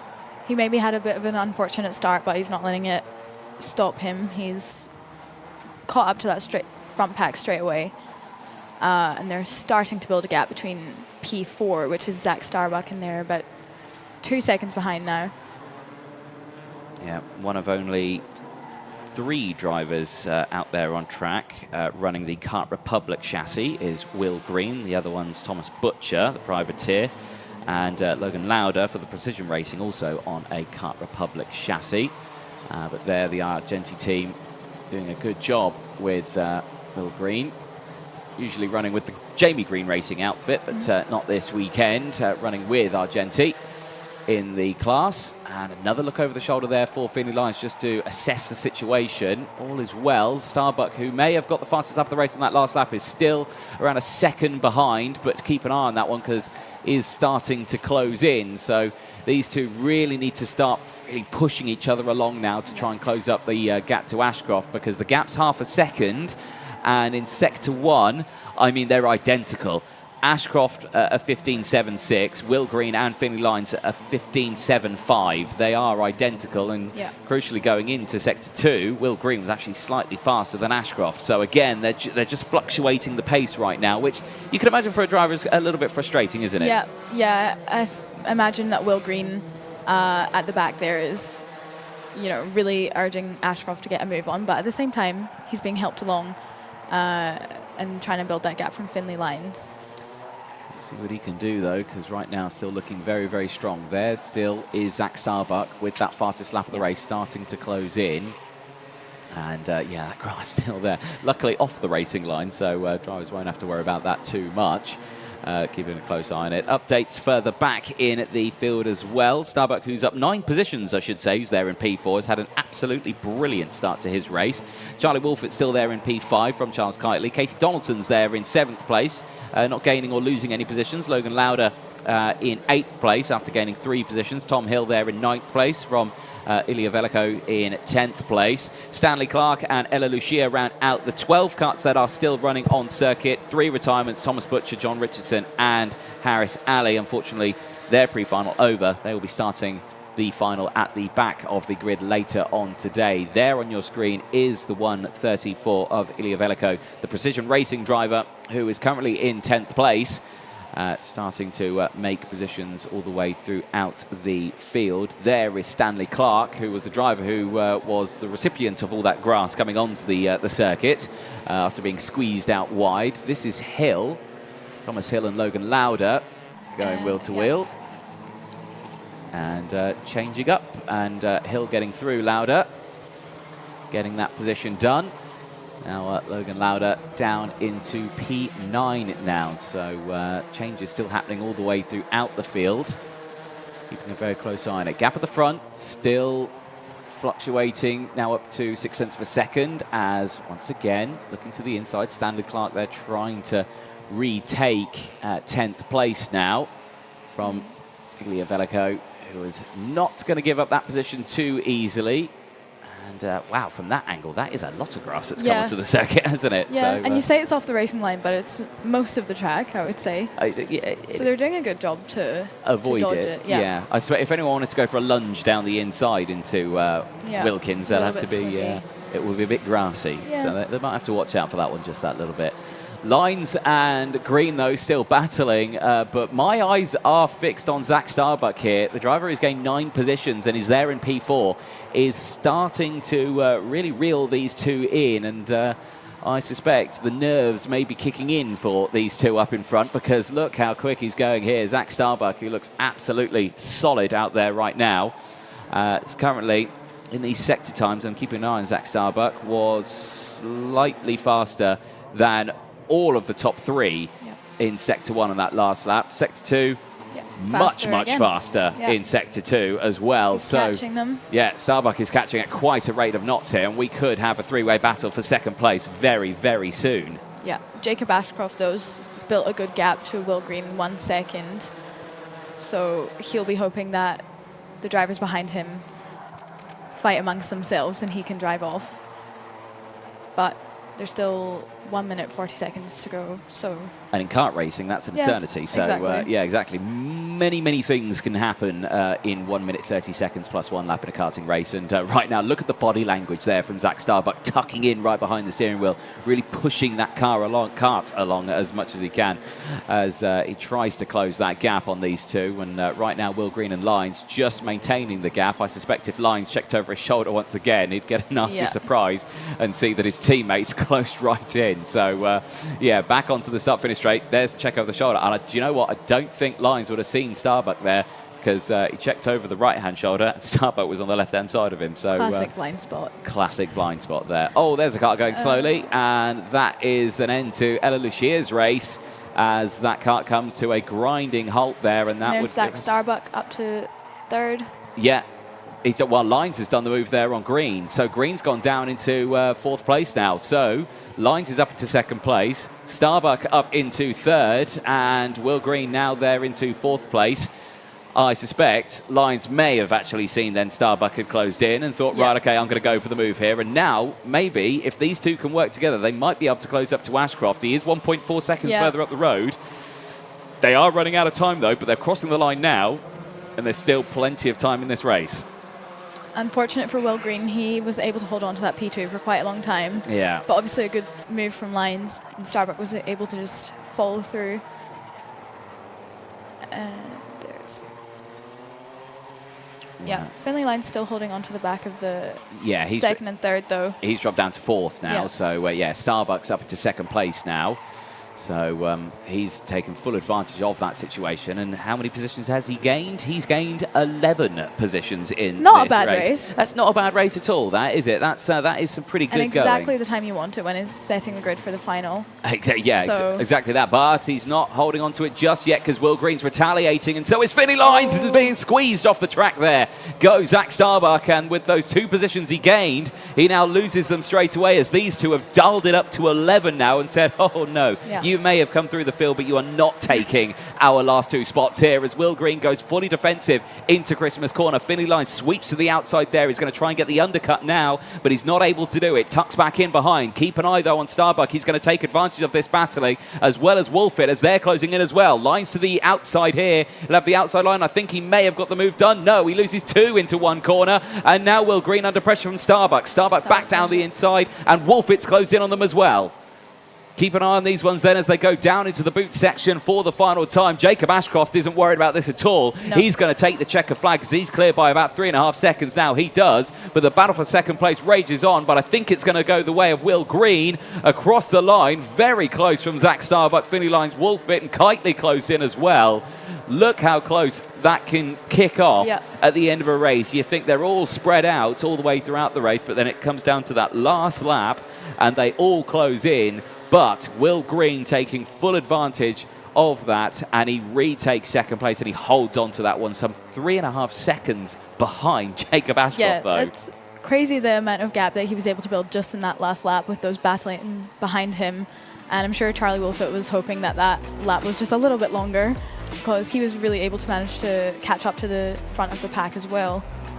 Yeah, so Jacob Ashcroft then, after 14 laps, will be your race winner and will start on pole for the final later on today. So that, once again, is a clean sweep for Jacob Ashcroft so far this weekend for the Dan Holland Racing team. Will Green from Zach Starbuck, Finley Lines from Charlie Wolfit, Charles Kitely from Thomas Hill, Katie Donson from Logan Lauder, Stanley Clark from Ilya Veliko, Ella Lucia and Thomas Butcher, John Richardson finishing in P14 after retiring, and then Harris Ali rounding out the field as well. 4 retirements in that race, only the 11 finishers, and another very close end to the race. Back into Parc Fermé they go, and nose cone watch comes into play, and well, yes, you'll have to check those because they got very feisty at the end of that race. The chance of a nose cone coming through thick and fast is quite high, I suspect, but apparently in my year, one of the top 4 did have a nose cone penalty, so I'm not sure who it was. And there's another one there for Stanley Clark, potentially for that excursion off the circuit. So I'm not sure who the other driver was who was in the top 4. But yeah, so there we go. There might be a change to the standings for the pre-final, for the final later on today. We'll find out about that one. We're going to take a short break. Don't go anywhere. Junior TKM Race 20 is coming up next.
Well, welcome back, ladies and gentlemen. There you can see the next race is about to get underway. Junior TKM is next to go out on circuit. Now, this isn't a one-off over the course of the year. This is a championship this round. This is event 8 of the British Kart Championships for Junior TKM.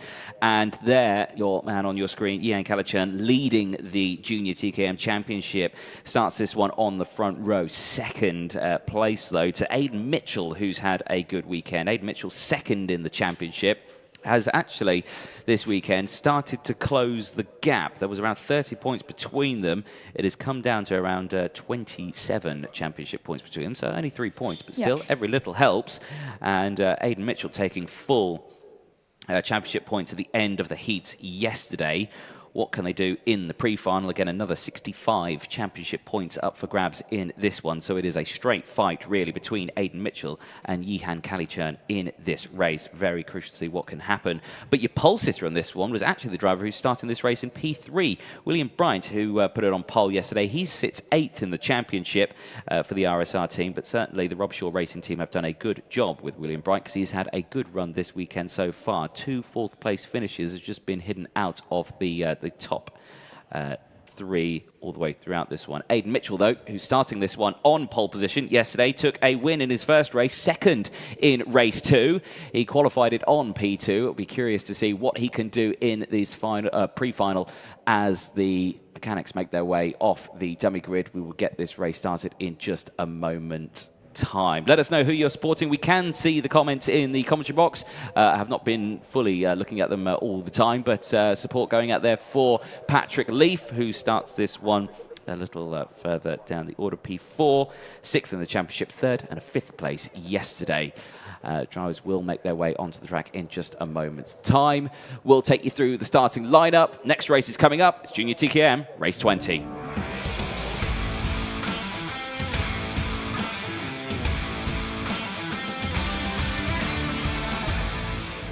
Like we were saying before, this is going to be a fight to the line here. Aiden Mitchell and Yihan Calichurn starting this one on the front row. William Bryant and Patrick Leaf, they go from row 2. Jake Humphrey and Leo Robinson, they go from row number 3. And then on row 4, we've got Monty Brathwaite, Daniel Samir. Row 5 is Harrison Morrow and Jack Stewart. And then running at row 6, we've got Daniela Sutton and Harry Bloor. Willoughby Steele rounding out the entire grid, the precision racing driving the O Plate for the Junior TKM category. Currently 4th in the championship, has not had a good weekend. I think it was 2 retirements in the heats yesterday. So Willoughby Steele, a driver who is quick and can win these one-off weekends. This isn't a one-off weekend. This is a championship now that we're racing in.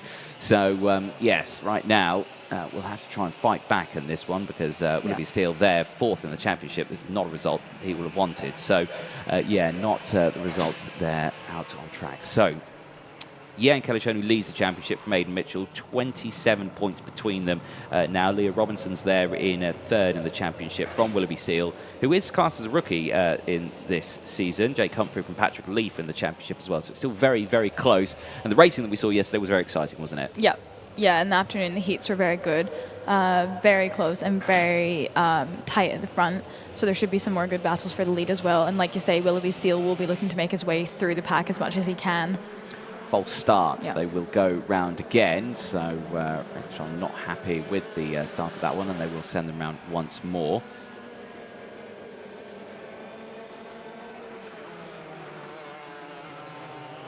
So as drivers now make their way through the track once more. Again, a look back on yesterday. Leo Robinson, best result, who was 2nd place in his first race. Second race didn't go his way, finished P11. But still, it just shows that in Junior TKM, it can go up, it can go down. Francis on 77 Racings has come on Team Klassen on there as well. And there's a big up for James behind the scenes. There is. Yeah, we can mention James Fitchew, the producer, who is doing all the camera switching here as well. He is also the man behind the camera during the Paddock show, and it's David Klassen's account, but I imagine it's Andrew Klassen behind the comments on there.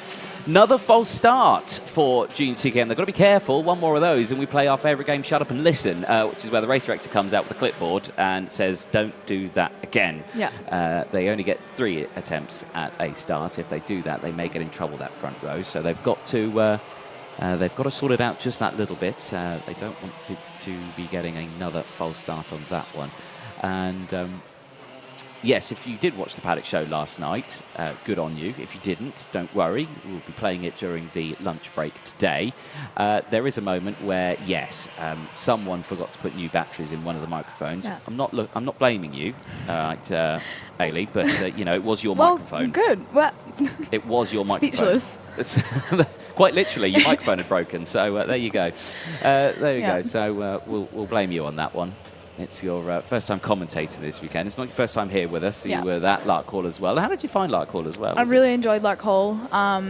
Really exciting for the Rotax Championship, so there was a lot going on. Not quite as many races as this weekend. No. A few more this time around. Here we go. Green light comes out this time around. Textbook start there for Aidan Mitchell, and he takes on to the race lead now as down into third place goes Yian Kalichan. I think William Bright in the RSR goes up into second place there, so it's a good start again from that inside row, and you expect this race will be an absolute roller coaster all the way to the end of it because of how close the championship is. As down the inside goes Yihan Kalichan trying to fight back in towards second place, and I think, did he manage to get it done? No, he didn't. He gets squeezed back into third place. Patrick Leaf still there battling away. There's Leah Robinson just at the back of the pack there trying to find a way through there as he is battling away with the number 22. Well, Patrick Leaf, who has still found a good position there as they all make their way into the boot section for the first time. Round the final corner, side by side, as down the inside there looks the number 57 of Jack Stewart, not able to get the position done. So it's Mitchell who leads from Bright, Kalichan,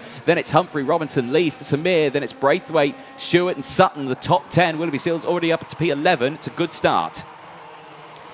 So rest of the field up into the order now, and keep an eye on every driver there. Daniela Sutton, who I believe this is going to be her last year racing in the British Kart Championships as well. And she sent us a very nice note to let us know that she's been working hard on her sponsors this year, and she really appreciates all the help. We've got a little list. There's Frost Restoration, Motor Fuel Group, Miller Development, and Sepibelt Safety. So she wanted to give a little shout out to all of those that make racing possible.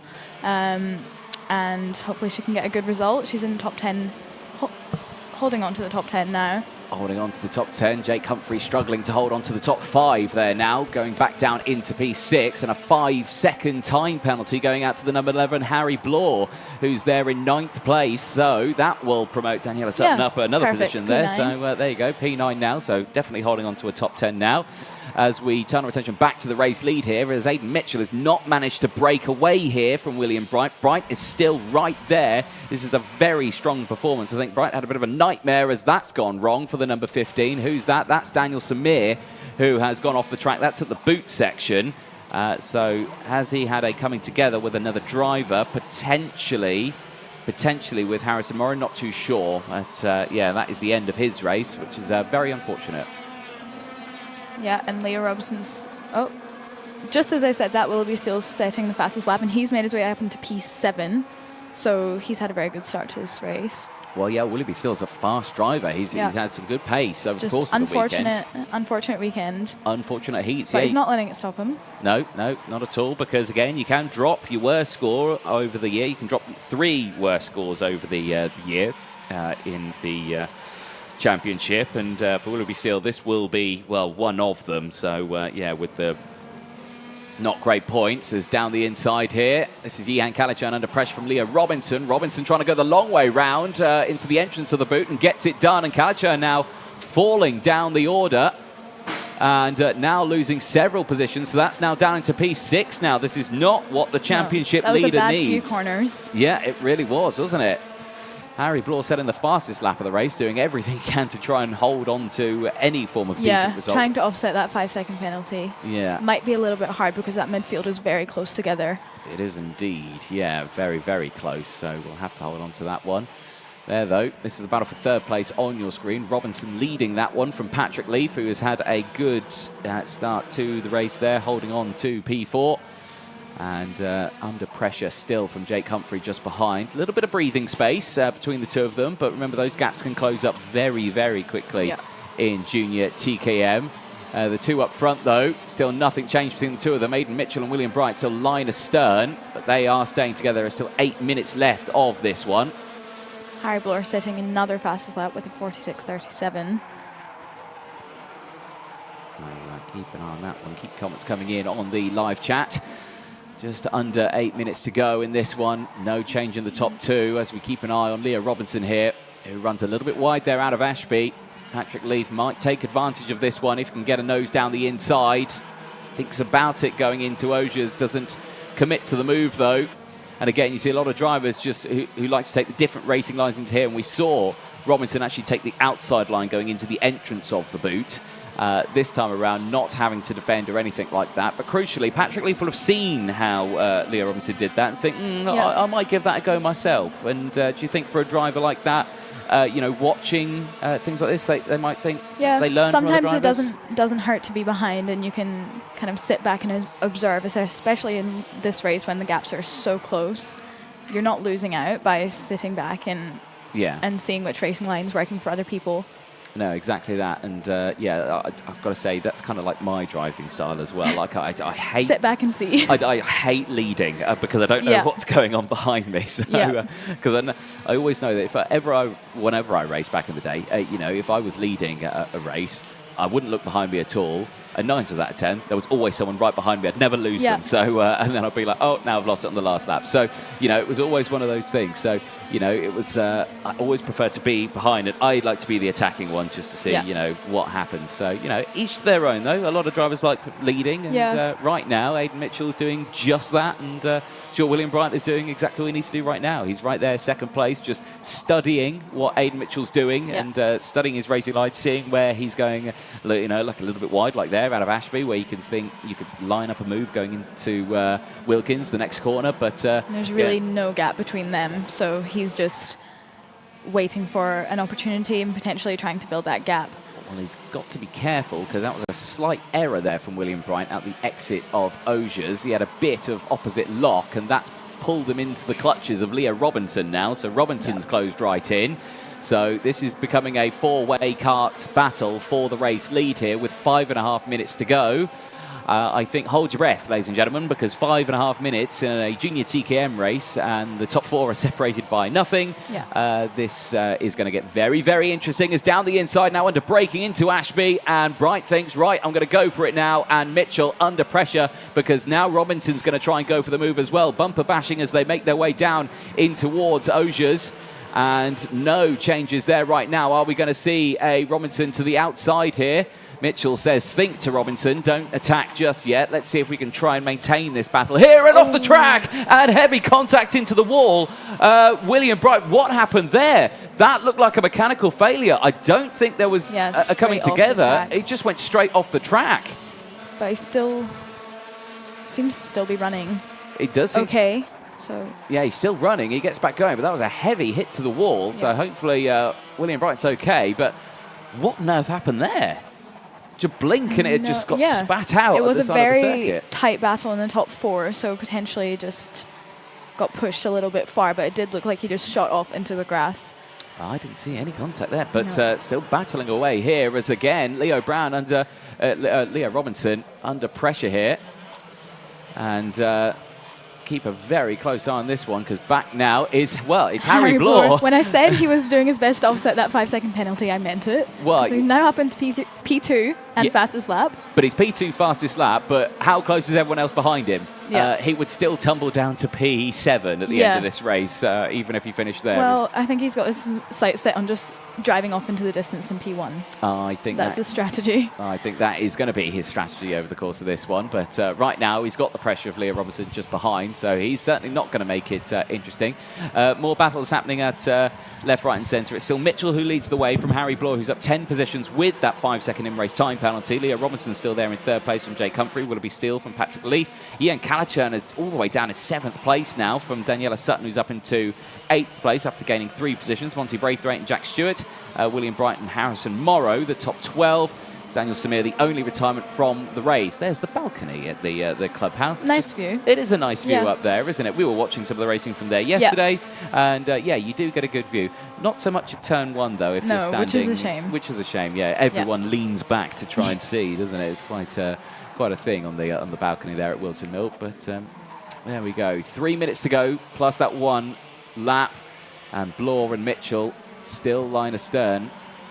Willoughby Steele's up to P5 now, so he's made the most of the tight racing and being able to pick his way through the pack. Certainly he is, but keep an eye on this one. The two precision racing drivers. Front of his cart looks quite wobbly, I would say, Harry Bloor. Wobbly? What, his nose cone? Yeah. Yeah? Are you thinking that he may be there with, well, his NASA panel's wobbling around a bit. That's common. Saying that is a very bumpy track. It is very bumpy track. Here. It's hard to spot a nose cone drop there. It's down the inside. Another position there for Willoughby Steele. Up into P4 now, getting past Jake Humphrey. So this is a good recovery drive here for Willoughby Steele, and would be a good chunk of championship points, remember, as well. Championship points up for grabs for this one, 65 for a race win. And, of course, at the end of this one, it will determine where you'll be starting for your final later on today. So this is a good recovery drive for the O Plate of Willoughby Steele. And these three here, this race far from over. Less than 2 minutes to go now. And, yeah, you are right there. That front section on Harry Bloor's kart looks very, very loose there, doesn't it? Yeah, I think comparing it to Mitchell in front of him, but, you know, touch wood, it holds out. Well, down the inside there for Harry Bloor, and now he takes the lead of this race. And I actually think that's a drop nose cone. I think Harry Bloor may have a drop nose cone here. We'll find that out when he comes into Parc Fermé. But right now, he's just doing exactly what he needs to be doing, and that's leading the way. But he has already got an in-race 5-second time penalty, does Bloor. And he will try now his very best to try and open up that gap. He needs to do that because... Such a tight top 7, though. Yeah, at the moment, he would still drop down to 7th place because it's only 1.2 seconds separating the top 7. Look how close they are across the line. Less than a minute to go now.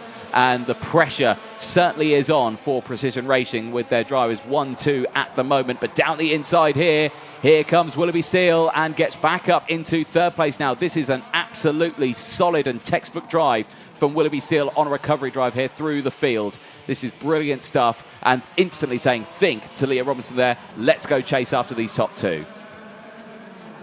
Yeah, it's good to see the drivers, you know, thinking strategically, working together.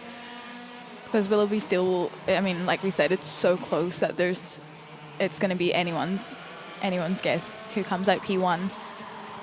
Yeah, exactly. When they head, well, this will be the second last lap. It will be, yes. Plus because 1. They've got 5 seconds left on the board now. So yeah, when they next cross the line, that's when the last lap board will come out. So they've still got a couple of laps left in this one. As it's still kicking off in the background here is down the inside. I think that's Daniela Sutton trying to make some move there, just in the background as Patrick Leafy and Calichurn all getting involved. Calichurn, who's back up a couple of places now, up into P5. So having a good recovery drive now after starting on the front row of this grid. Not what the championship leader needs, because especially with Aidan Mitchell there being there in 2nd place, certainly close that gap up just that little bit more. And will certainly make it interesting going into the final round at Wera in a few weeks' time. But down in towards the final corner, and Calichurn again looking to the outside here. It's getting bumped and barged around all in this group here, as Robinson is trying to fend off and hold on to essentially right now 3rd place. And if anything, this is really benefiting Harry Bloor here, because he's holding off a really big pack of drivers, Leah Robinson. He is, and a bit more of a coming together, and round goes the number 10, Jake Humphrey, as he reverses. Some impressive reversing there. Some impressive reversing drivers, gets it restarted and gets it back going. So that goes into the national layout there. Your 2 race leaders, however, have just carried on the drive, and Harry Bloor, who has got that in-race 5-second time penalty, leads the way, and I suspect may have a drop nose, I'm not too sure, out of the final corner, and we'll see the checker flag. He'll be delighted with the win on track. He will drop down a few positions, though. Oh, crucially, look at the gap. It's exactly 5 seconds to Leah Robinson. Now, what does that mean? Well, is he joint third? Question mark over that one. Harry Blaw's either second or he's third. Maybe the judges will have some more than 2 decimal points on their timing screen, and they'll be able to see I suspect exactly what that gap is. I suspect they've got some, they've got some extra ones down there to try and determine who's actually going to be finishing where on that one. But still, brilliant result for Harry Blaw. Despite that, he comes through the field after 17 laps of racing, takes the race win on circuit from Aidan Mitchell, Leo Robinson from Willoughby Steel, Ian Callachurn from Daniela Sutton, who finished that one in a impressive P6. Nice run there from Monty Braithwaite. Patrick Leaf from William Bryant finishing in 9th place. Unfortunately, not sure what happened to William's kart there. I don't think there was any coming together with the driver. It just looked like it got spat on the side of the circuit. I don't know if we have a replay of that. I don't think we do, but hopefully we can see if we can see that back later on. Jack Stewart from Harrison Morrow, from Jake Humphrey, Daniel Samir finishing in the top 13. The only retirement from that race. But so I think that was that no nose cone for the top 2. There we go. So it was no nose cone for the top 2. So they were fine. So Harry Blaw then will drop down to question mark second or third, because he's exactly 5 seconds ahead of Leo Robinson at the end of the lap. So it'll be crucial to see what happens 11 there. Places for Harry Blaw. So not a bad drive at all. A very impressive drive there, yes. So looking forward to seeing what happens in that final, because that certainly should be interesting. Precision Racing doing a sterling job. Drivers make their way back into Parc Ferme, and all the karts just trying to get going. That's Jake Humphrey just in the background there, who unfortunately that last lap spin, big unfortunate for Jake Humphrey. But you know, he's used to impressive driving like that. You know, he's a driver who knows how to drive a kart very quickly to go through. He's a very quick driver in car racing. He does a lot of the I'm trying to think what it's called again. I took the note down on my phone, and I'm going to try and remember it now. Phil, for me. Put you on the spot there, haven't I? Yeah, just a little bit. So we've got a little bit of time before our next race, which is the TKM Extreme. So the seniors, and again, auto testing and auto solo. Auto testing and auto solo. Which is on grass for auto testing, and auto solo is on tarmac. So he's got the best of both that he knows, and apparently he took his nan's car to do one of them as well. So there we go. And he's got an Astra. Here we go. Next race, though, is coming up next. TKM Extreme. They'll be out on circuit in a few moments' time.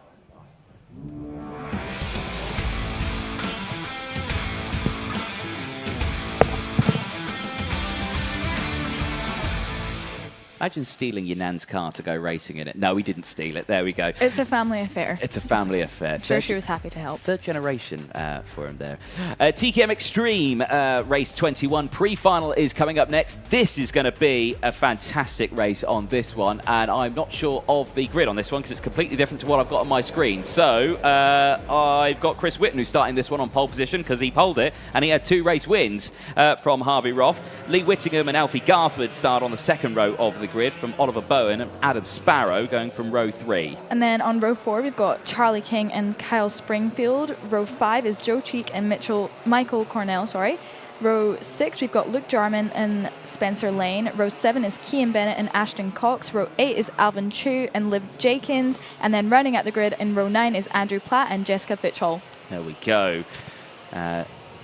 9 rows in this one. Looking forward to seeing what happens in this, because right now Chris Whitten, who has been a dominant force this weekend, but not a dominant force in the championship. 4th in the championship standings at the moment for Chris Whitten. Yeah, very strong weekend. He's been P1 in time quality both the heats, and he hasn't finished lower than P3 in any session. Exactly, so he gains a staggering 65 points. The last time he did that was in the final, where he won the final at round 2 in Rotax. Before then, it was all Charlie King who took maximum points. Here we go then into the tram lines. Lights go green, and a great start once again from Whitten. Holds on to the race lead on that one. Keep an eye on Roth, though, as he goes wheel to wheel there with Lee Whittingham, and Roth holds on to second place. Garford's there up into third place as he looks to the inside, and Whittingham under pressure. He's getting swamped by the pack.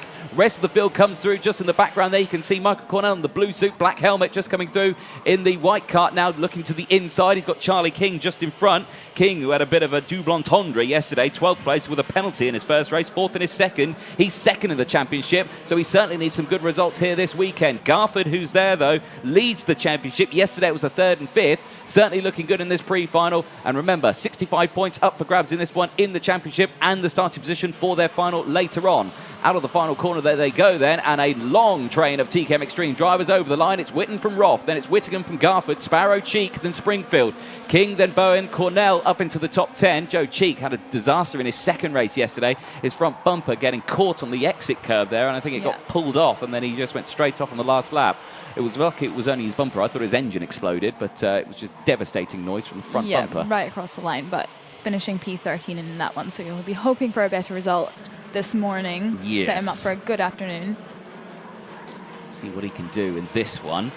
But right now, the battle seems to have calmed down. Right, now, Garford still there in 4th place. Lee Whittingham has sorted himself out and is back up into 3rd place now.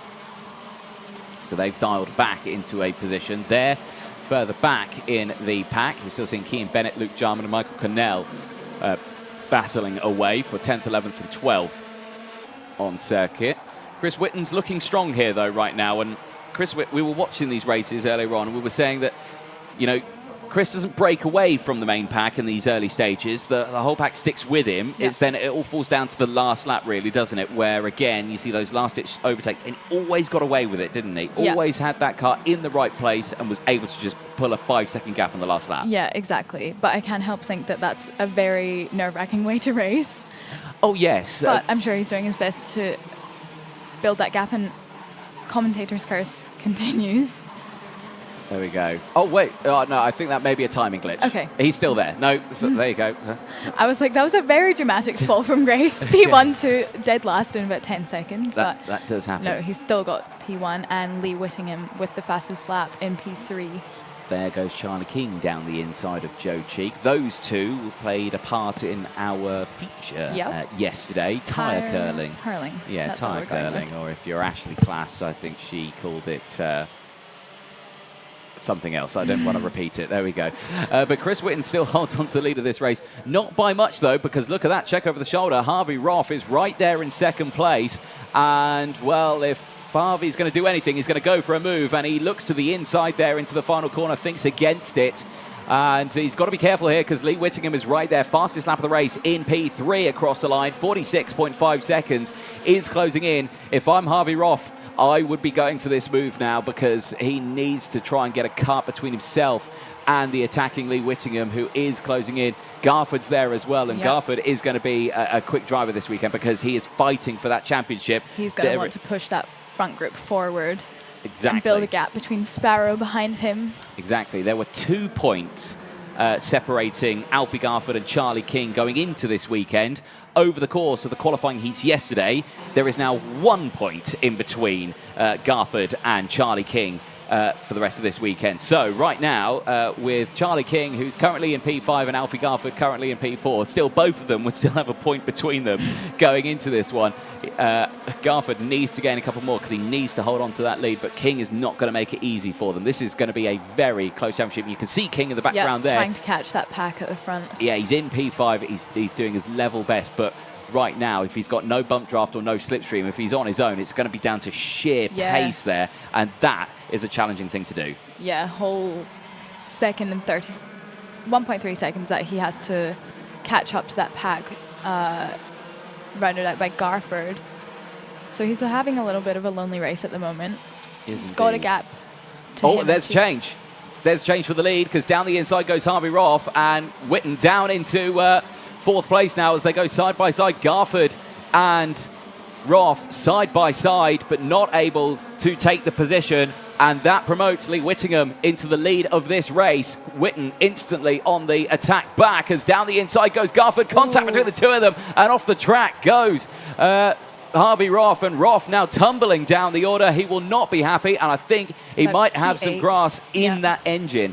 Yeah.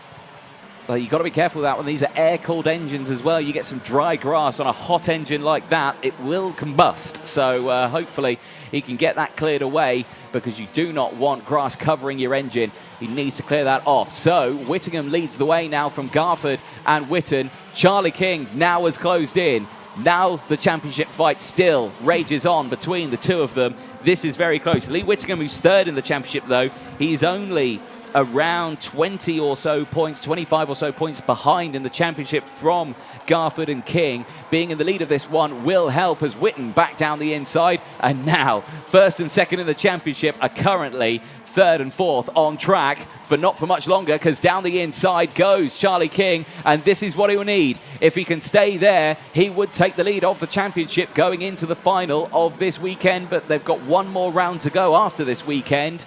But that would certainly benefit him going into this one. And look at that. Charlie King has got his teammate and his rear gun, Joe Cheek, right behind to help him out here. And Garford lost out a little bit on that one, down to P5.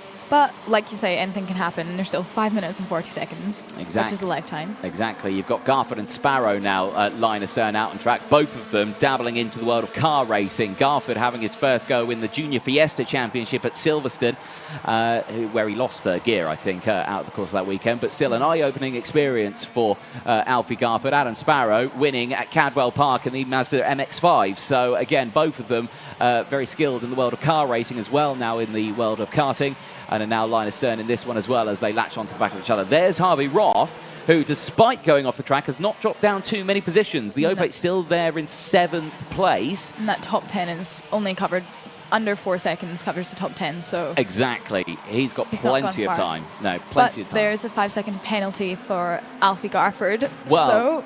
That's certainly going to benefit Charlie King in the championship fight. So Garford now with a 5-second time penalty. And I suspect that may be for the incident at Christmas Corner. But again, don't take my word for that. It could be anything that's that one. Battle at the front, though, is getting a bit heated because Whitton's goes right back in on Lee Whittingham. And Whittingham runs a little bit wide. So Whitton's going to have to try and go for the inside. There we go. Whittingham and Whitton. That's not going to be confusing for us at all. No, very easy to say. Exactly. But Whitton just checks over the shoulder there to see what's going on. He's got Charlie King just behind. I mean, Charlie King here is looking for maximum points. He's looking for 65 championship points here, isn't he? Yeah, he's got fastest lap and fastest first sector as well. So he's really hoping that he'll be able to squeeze past these front two. Yeah. King has had a consistent season. He won the final at round 1. He got maximum points at round 2 in the heats and in the pre-final. He's looking for another set of maximum points here in this one. Chris Whitton just takes the lead now. He does. Here comes Harvey Roth again, back down the inside of Spadders. Spadders getting out of the way as Bowen comes through the field as well. So Oliver Bowen making good position. Adam Sparrow now tailing behind Harvey Roth. Those two will try and latch on to the group just in front. But I've got to think that everything now is starting to fall into place. It's like a puzzle, isn't it, in kart racing? And right now, these drivers are just trying to figure out where they are going to be positioning themselves. Oh, a technical flag going out to Michael Cornell, the number 8. So his kart is not fully functioning out on circuit, and it's been spotted. As to the inside, Charlie King just squeezing a move there on Whittingham, but Whittingham closing the door there. Yeah, and Alfie Garford just taking the fastest lap off of Charlie King. So he's clearly trying to catch back up to the back of Joe Cheek, who's in P4, who has had a very good race. He's climbed up from P9. There we go, change. And King now up into 2nd place and instantly says to Lee Whittingham there, let's go. And now here comes Garford back on the attack. He knows he's got that 5-second time penalty, so he needs to try and gain as many positions as he possibly can because he can see his championship rival driving away there. He needs to be careful. Yeah, he needs to gain those positions. It's going to be a tough one because, like we said, the top 10, honestly, the top 12 is so close that a 5-second time penalty will bump him right down the order. Oh, so he's hoping that this front group will be able to break away a little bit more. He certainly will. Right, where would 5 seconds put Garford? 6 seconds. Oh, he would. No, I think. No. Yeah. Oh, quick maths, not my specialty. Okay, where's Garford? So he's got 1 second. So we put him to 6.1 seconds. 6.1 would drop him all the way down to about 12th place. Yeah. So he will lose several positions in that one. So he does not need that. Here we go, though. Still heating up at the front. Less than 2 minutes to go, and right now Whitton leads the way. The gap, 0.6 of a second across the line from King and Whittingham, and that gap opened up there crucially. Whitton is on a charge here. That last lap was fractionally faster than Whittingham, slightly slower, and off the track. Oh, it's Joe Cheek again, and is that his front nose again that's gone wrong? I think it is. Yeah, he doesn't look impressed. He does not look impressed, and a black flag's actually gone out to Michael Cornell. I think he's not adhered to the black and the black and orange technical flag. He's gone past it 3 times, and now they've upgraded it to a black flag. Yeah. So that's now a even worse thing. You don't want that. No. Well, that's unfortunately his race over then for Michael Cornell. He's currently sitting in 11th place, so yeah, he's just having a jolly old drive out there. Less than a minute to go then. Whitton still leading by 0.6 of a second from Charlie King. Whittingham still there from Garford. Garford with that 5-second time penalty now has got a bit more of a buffer. 6.1 would drop him to P10 now, so it would still lose several positions. But right now in this place, he's doing exactly what he needs to do. Roth has recovered back to P5. Crucially, that means he would go back in front of Garford. Yeah. So he'll feel like that is just as well served from his point of view. And now that Cheek is out of the race, Rolf and Bowen will be able to try their best to catch up with that front pack and lessen the gap, but it is 3 seconds. It is 3 seconds. Well, Harvey Roth, both hands off the wheel there, gesticulating, going, what is going on? Because Cian Bennett, Adam Sparrow, and I think Oliver Bowen have all managed to get through. Now it's kicking off here once again because Garford gains a position there on Whittingham, squeezes Whittingham at the exit on the kink there and pushes him back down into P4. He won't lose any more positions for that one because the battle here for P5 onwards, Bowen, Bennett, Sparrow and Roth still rages on. And Roth looking again to the inside of Adam Sparrow and squeezes, but gives racing room on the exit of the Osiers corner. And he'll have the inside line. He's got his nose to the inside. A little bit of a coming together between the two of them, but very, very close. And Roth will have to concede the position. He does not hold on to it as we go on to the final lap of the race. Whitton still leads, though, by 0.6 of a second. That gap has not come down, but the battle here between Adam Sparrow and Harvey Roth still rages on. Sparrow going defensive, and Harvey Roth just saying, right, I'm not going to fight it now. King has broken away from Garford, but he's not closing in on Whitton. Whitton's gotten very comfortable in P1 this weekend. Yes, he has. He clearly likes this track. Very much a fan of Whilton Mill there. You can see your retired driver Joe Cheek just in the Marshall hut there, but Chris Whitton, once again, a controlled weekend. And maximum championship points once more, because out of the final corner, it'll be pole, 2 qualifying heat wins, and a checkered flag, and a win in the pre-final. He will start on pole for the final later on today, and will certainly help his championship fight out just that little bit more, with only one more round to go at the end of this weekend for TKM Extreme. Certainly looking like it's going the way of Chris Whitton. Charlie King then takes 2nd place from Alfie Garford.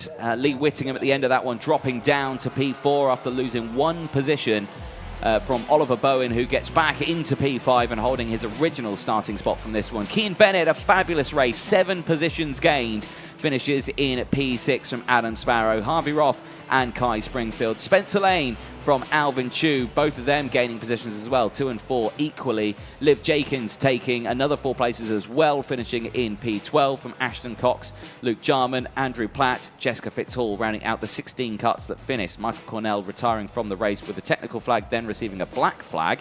Joe Cheek retiring, and I think again for a bumper issue out on track. Crucially though, Garford with that 5-second time penalty, 1.56. He would drop back to 9th place at the end of that one. So still a top 10 finish for him.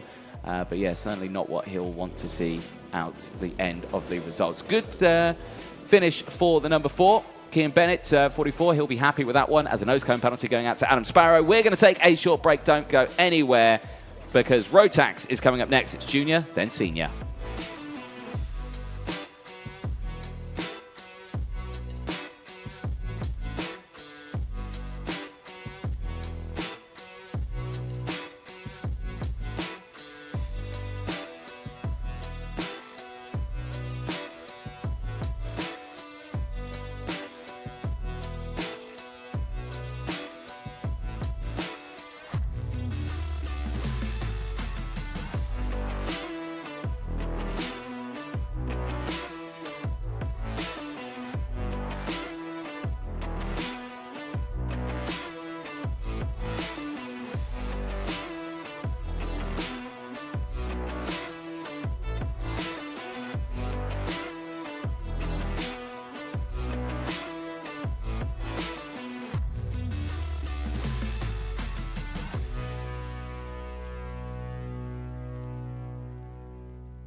Well, welcome back, ladies and gentlemen. It is Rotax time for the British E Plate in 2023. And Junior Rotax, the biggest grid here this weekend, is next up out on track. Looking forward to this one because, again, it's not been a dominant performance. Well, it has been for a team, but not been for a specific driver. Argenti Motorsport have been the team to beat this weekend, with 3 of their drivers dominating the top 3 over the course of the weekend. Kenzo Craigie, Ewan Charman and Thomas Min spearing pole position, second and third for all of those 3 drivers, and then first, second and third for all of them over the course of the weekend. So it's been a close fight between Charman and Craigie, though, because they have shared both a qualifying heat win over the course of this weekend. It's been very close, hasn't it?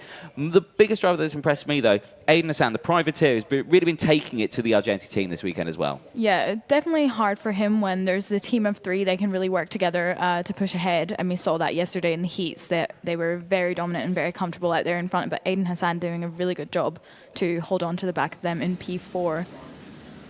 Next race is coming up, Junior Rotax Race 22. Let's take you through the starting lineup.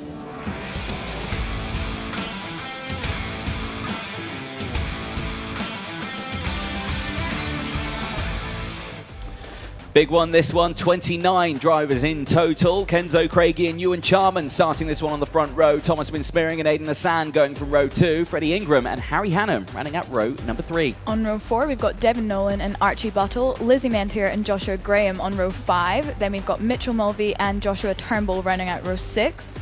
Row number 7 sees Zach Heslop and Oliver Smith, Alfie Thompson and Emily Cotty going from row 8. William Ray and Morgan Hill, they round out row number 9. And then on row 10, we've got Oliver Sander and Jack Baker. Row 11 is Matthias Miazanskas. Matthias Miazanskas on that one. Amazing. Zach McDonald running out row 11. Then we've got Jack Gillingham and Charlie Neve on row 12.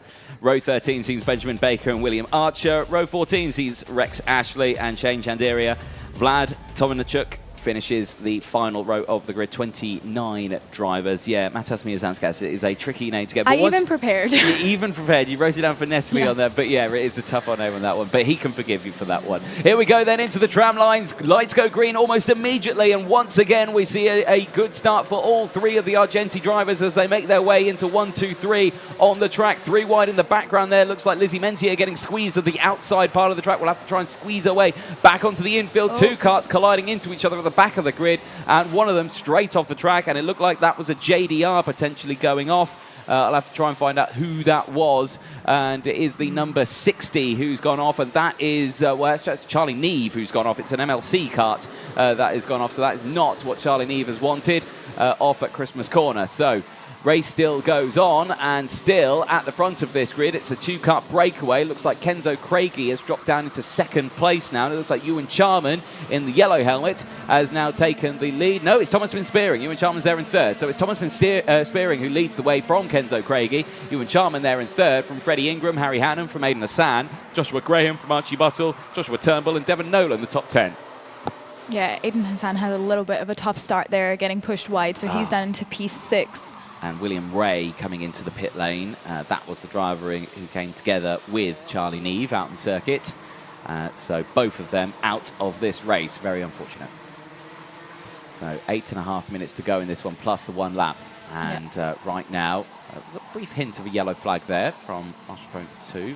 Looks like it was a half spin. Thought about it. Thunk about it. And yeah, it was a half spin by a driver, and up and there and damage. And what's that? That's an exhaust that's come off. Get ready for a very loud cut to go past there. And who's that come off now? Oliver Smith, I believe. So Oliver Smith, I think, has gone down the order. Who's lost an exhaust?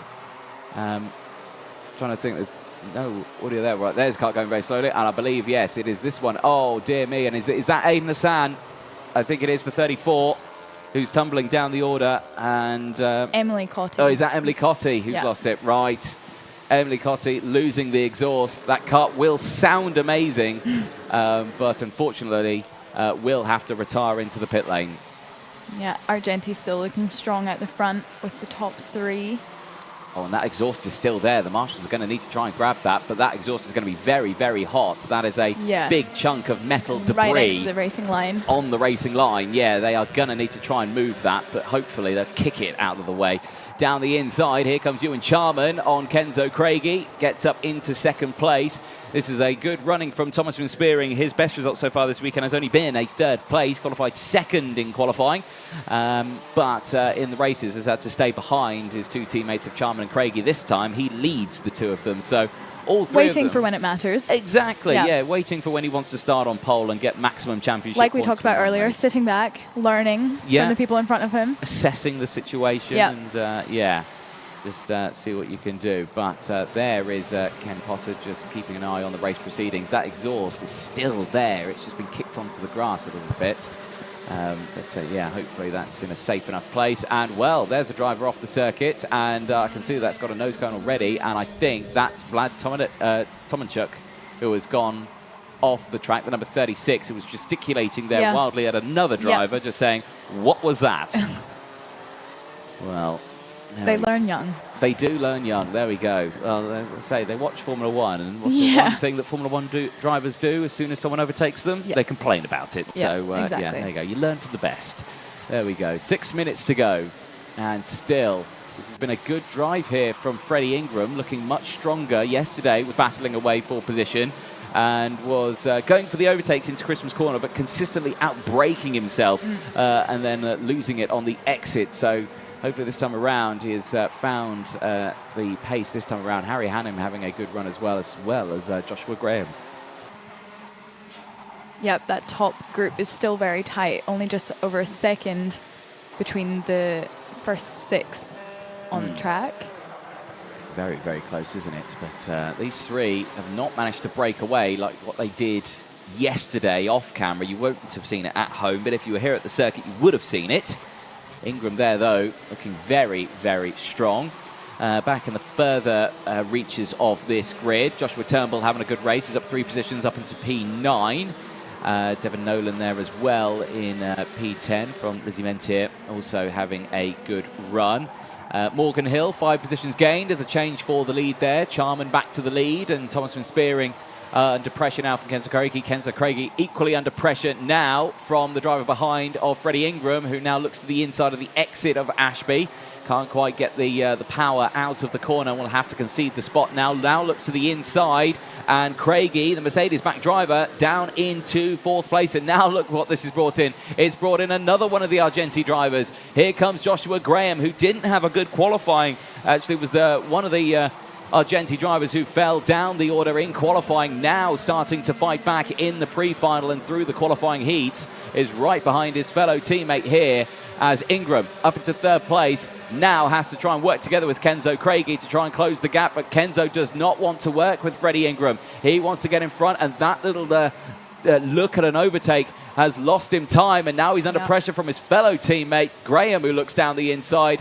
These two are not working together because Harry Hannum's now going to get an opportunity to get a move done, and does so. Joshua Turnbull goes through as well, and Aidan Hassan has closed in once again as one of the DHRs has closed in. I think that's Devon Nolan making moves. So this is very close, and Nolan to the inside here. Now they go 3 wide. Aidan Hassan getting 2 for 1 and taking full advantage of that situation and takes back a 7th place spot and is on his charge back for a top 3 finish. Remember, he has had good finishes all the way throughout this weekend, has Aidan Hassan, with his new sponsor Rally Replay, who have certainly been doing a good job with both himself and Emily Cotty, running the two of them this weekend. For Emily, unfortunately, the race over with that exhaust falling off.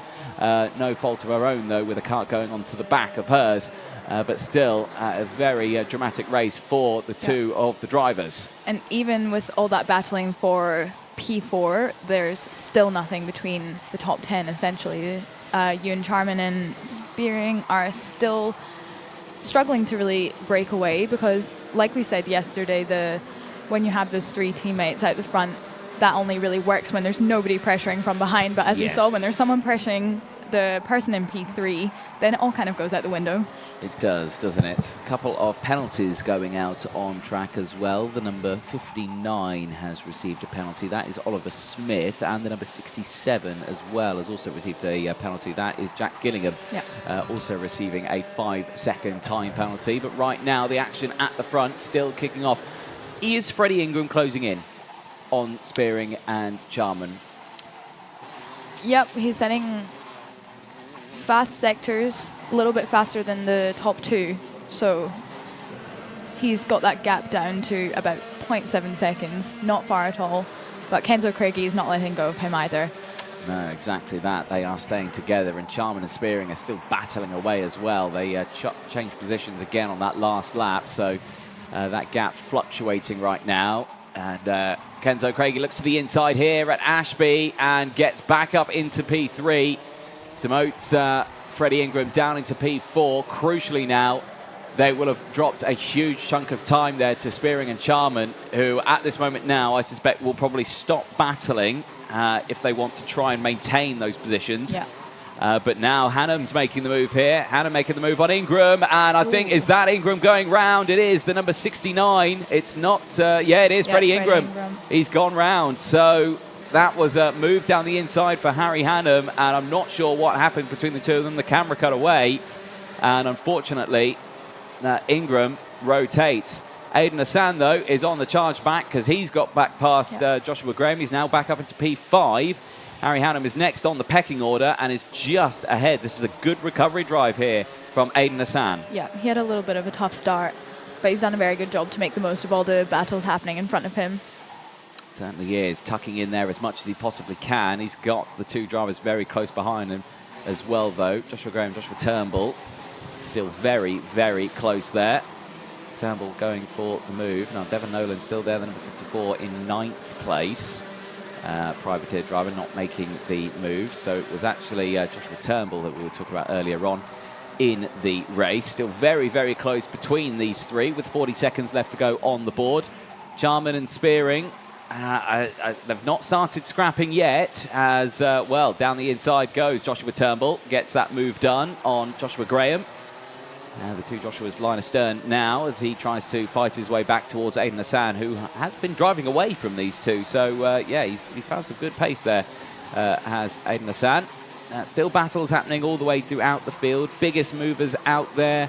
Got to give it Morgan Hill, 7 positions gained. Zach McDonald, who's gained 7 positions as well. He's up to P15. So having a good run. William Archer and Shane Chanderia finishing at the moment 22nd out there. Both of them gaining 6 positions out there as well as the timer strikes 0. It's going to be a fight now between Charman Spearing and can Kenzo Craigie and Harry Hannum close that gap up if they do start battling. There's Kenzo Craigie in 3rd place, who has taken a heat win in his 2nd qualifying heat. But right now is looking to see if he can get a good starting position for this final later on today. No championship points here. This is a one-off weekend as these drivers fight to become the English champion. But right now, it's going the way of Ewan Charman, who looks like he could be starting on pole for this final later on today. But will Thomasman Spearing have something to say about it? Because again, slightly defensive there, going up the hill, but not defensive at Christmas Corner. That's crucial there, isn't it? So not going defensive into that top section and just trying to keep him behind as much as he possibly can. And I don't think that Spearing's going to go for the attack. You know, if these two can start the front row, it's just a fight all the way to the end. You can especially considering there's really not much time between them and the rest of the pack. No, exactly. Probably smart for them to keep going. And although they've not been able to build a massive gap in that lead, you've still got your Argenti top 3.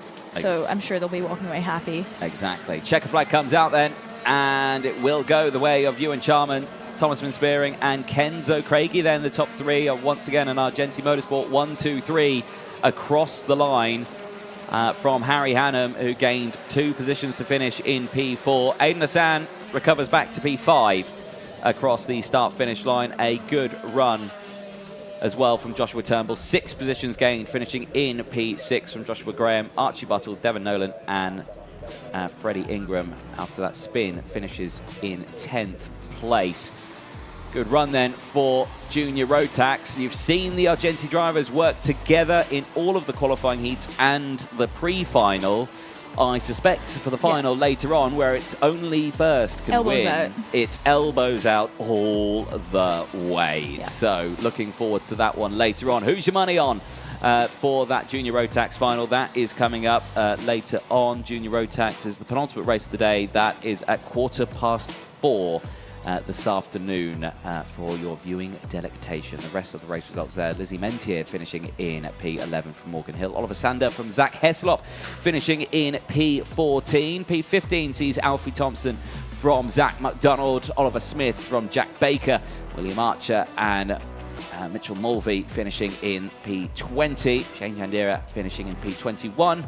From Benjamin Baker, Matas Miazanskas from Jack Gillingham, Rex Ashley from Vlad Tomanchuk, and Emily Cotty finishing in 27th place. The first of the retirements, 3 retirements in total. Emily Cotty, William Ray, and Charlie Neve, unfortunately, all retiring from that race. We're going to take a short ad break. Do not go anywhere. The last pre-final before the lunch break and the finals is coming up. It's Senior Rotax.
Welcome back, ladies and gents, to the Wera British Kart Championships. It is event 8 for Bambino and TKM, but it is also the British E Plate and the British O Plate for Rotax and Honda. Rotax running for the E Plate this weekend, and it's Senior Rotax that is coming up next. A grid of 13 drivers, and well, once again, as we said at the start of this broadcast today, there is the favourite going into this weekend, Harry Linden, who over the course of the weekend put it on pole in qualifying, and 2 qualifying heat wins. He has certainly been a dominant force this weekend. Leo Brown, though, who is there starting on the front row, who qualified third in the second place finish, has also been a driver to keep a very close eye on.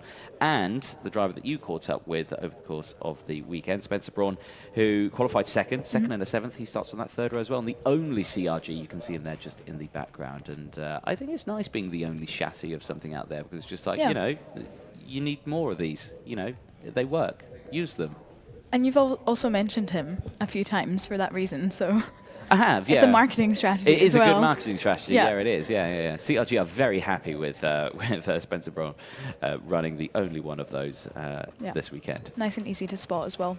Exactly. There you can see down on the race and Harry Linden running on the Lando Norris chassis, which again is just an OTK product. It's basically a blue Tony Kart, but it's not. It's slightly different in a way. But yeah, they're all OTK products running all the way out there. Leo Brown, though, running on a Tony Kart chassis as well. So, again, he's starting alongside on the Jax kart there. You can see the number 33.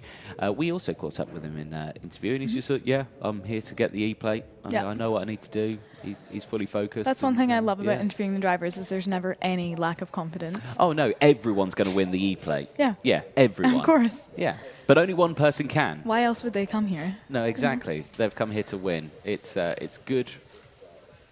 Good communication. I think good pressure that they put on the other drivers as well, saying, I'm going to win. Yeah. Be like, no stress. No stress. No playing. There he is as well, starting this one on the front row of the grid. He will have Alex Duncan starting just behind, the Argenti Motorsport driver who qualified 7th, 4th and 5th place yesterday in the qualifying heat. Did the Scotsman on the Kart Republic chassis, so be curious to see where he can do. But Leo Brown there being focused and ready to go. So, looking forward to this one. Like we're saying, only 13 drivers. Looks like the grid is ready. So, we will get ready for this one. The final, pre-final of the day, race 23, Senior Rotax, is coming up next.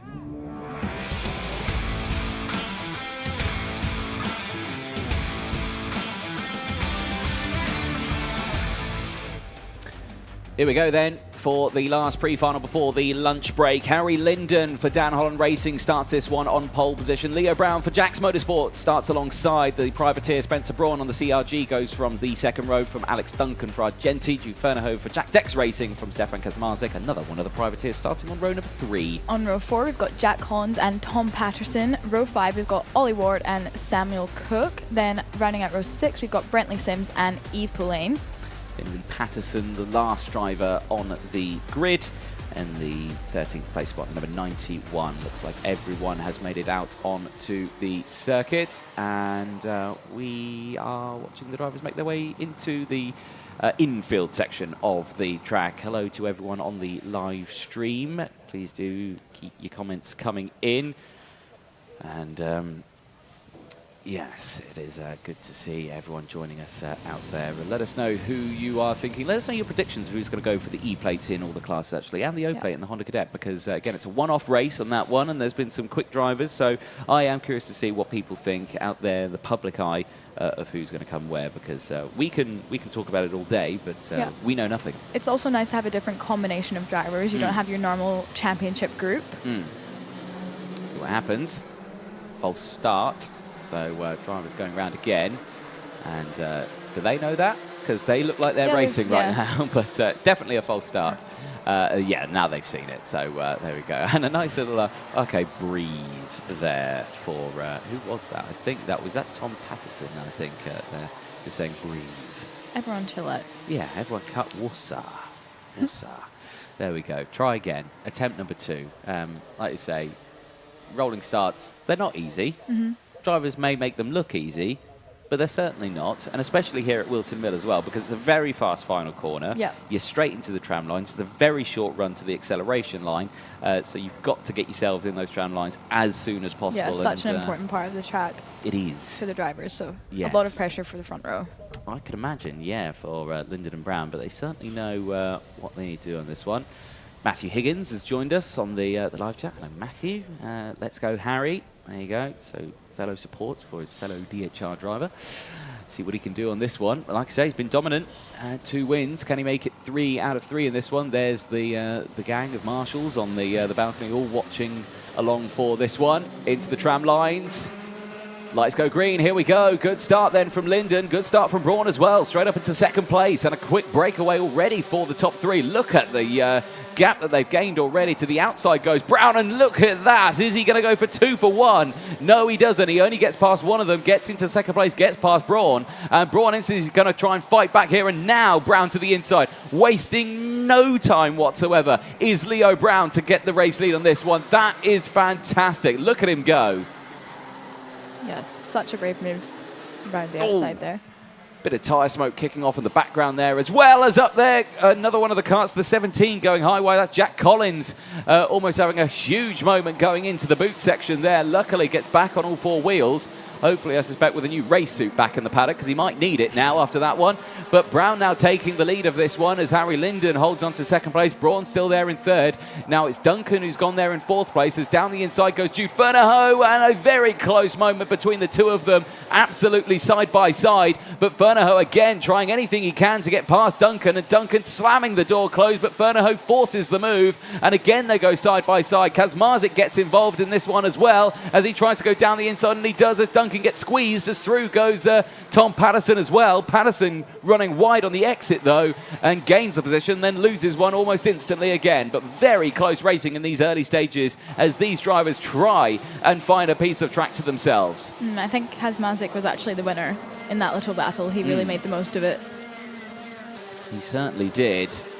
He certainly did. He gained several positions in that one. But right now, look at the real estate that's opened up between these two and the three up ahead. So Brown still leads from Linden and Braun, and then there is fourth place of Jude Fernahoe and Stefan Kazmarzik running in the number 44. There's Collins, just adjusting the radiator flap there to increase or lower the air temperature to increase the power of the kart just that little bit as Linden dives to the inside, gets past Leo Brown. Now Braun looking for the move, thinks against it, slots back into third place as some of the rest of the drivers watching along on the sidelines.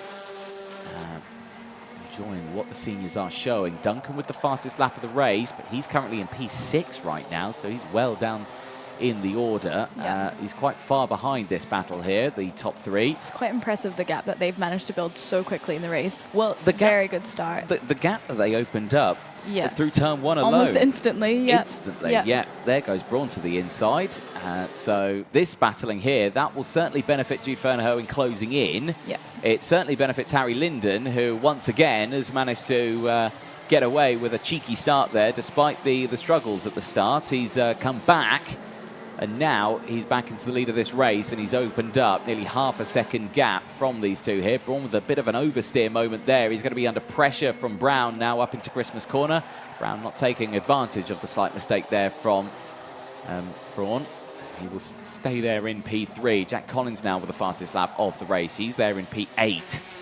So again, they are some further down the order. Jude Fernahoe, though, I'm not sure if he's closing in. And yeah, this is certainly looking very close, still at the front. But right now, I think they've just settled themselves down now. I think they've had their moment. They've had their, right, we're going to battle, I'm going to go for the move, I'm going to go for the move. And now it's, okay, it didn't work. I'll now try again a little bit later on. So everyone's just fallen into place now as that's the fastest lap of the race. So despite that mistake, has got everything sorted up and dialed in. Fernahoe, though, is the bit of the question mark because there's still potential for him to catch up to the top three quite quickly. He is setting quite fast sectors, matching the times of the top three.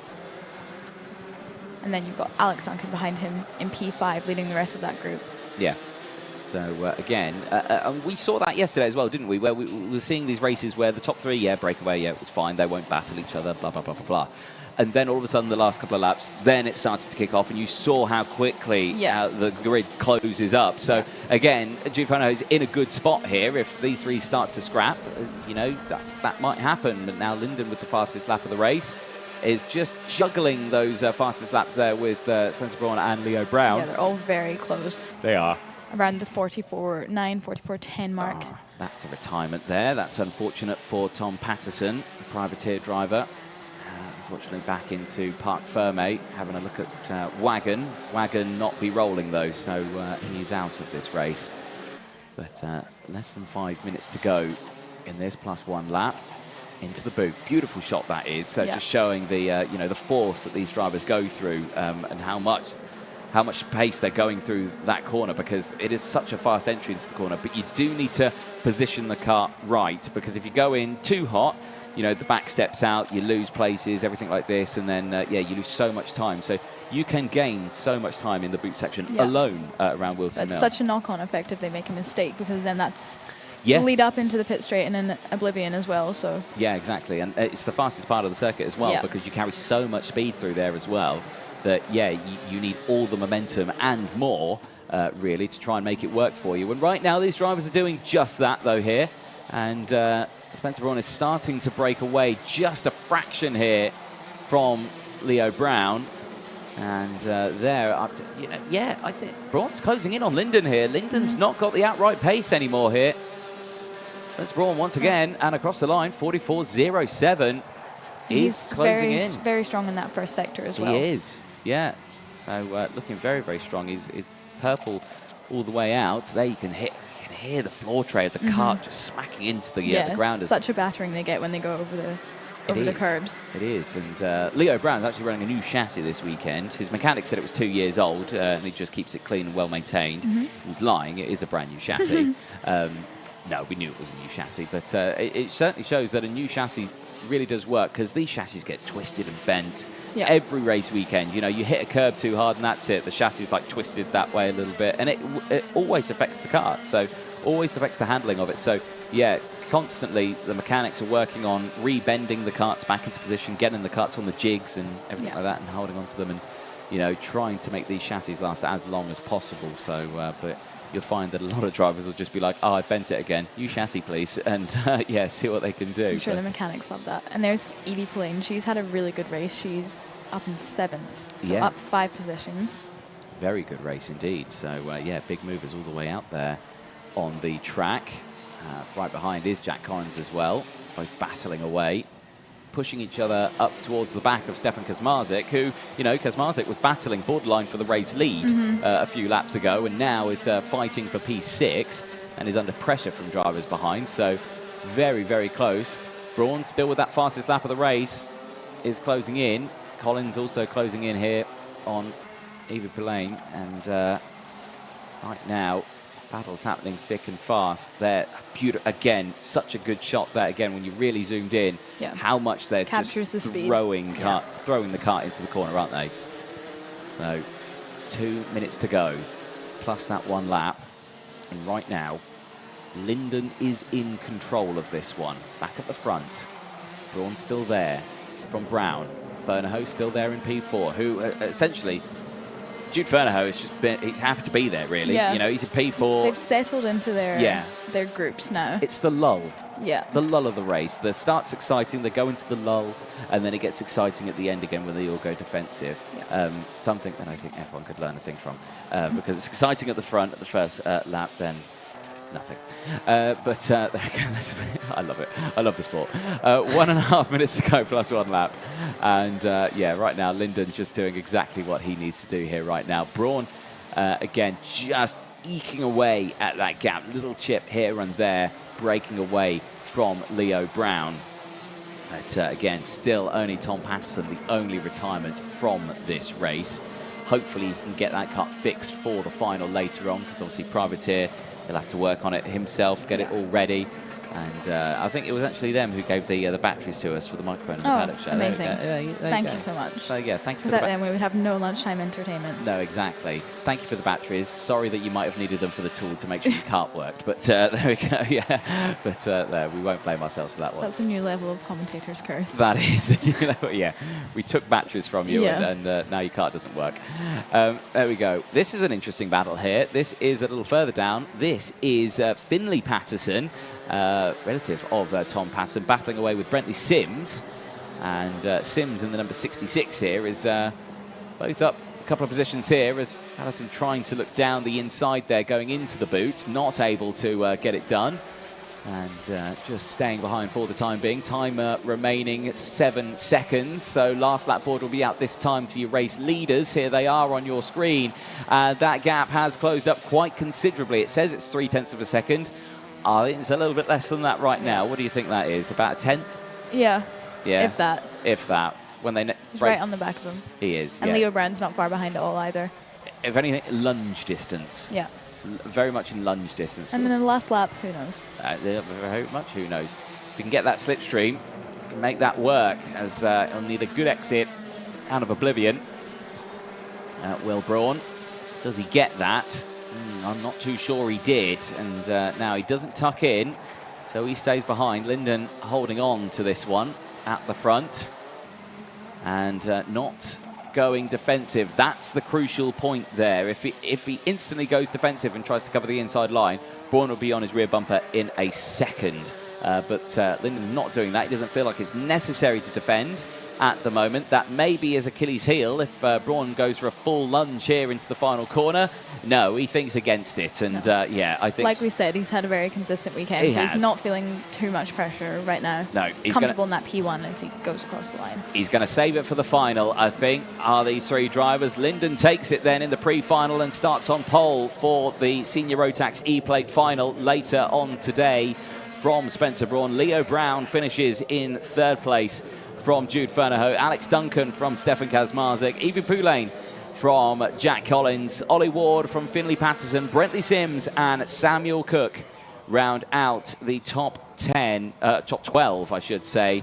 One retirement, Tom Patterson, unfortunately, Kart not working. But there, Harry Linden, who that photo needs an update because he's growing a mustache. Yeah. And it's... You didn't even recognize him. I didn't. He's got some bum fluff there under his nose. So let's see what we can do. I'm sure he'll be happy to hear that. Yeah, I'm sure he would. There we go. So there's a look then at the provisional classifications at the end of the pre-final for Senior Rotax Race 23. Looking forward to their final because, like we say, Linden looked confident there, didn't he? Yep. But Spencer Braun looked much, much faster there. Certainly making some good positions all the way throughout this weekend, and I think come to that final. They're throwing the fastest lap back and forth between them. They were indeed. They were indeed. Looking forward to seeing what's going to be happening in that one.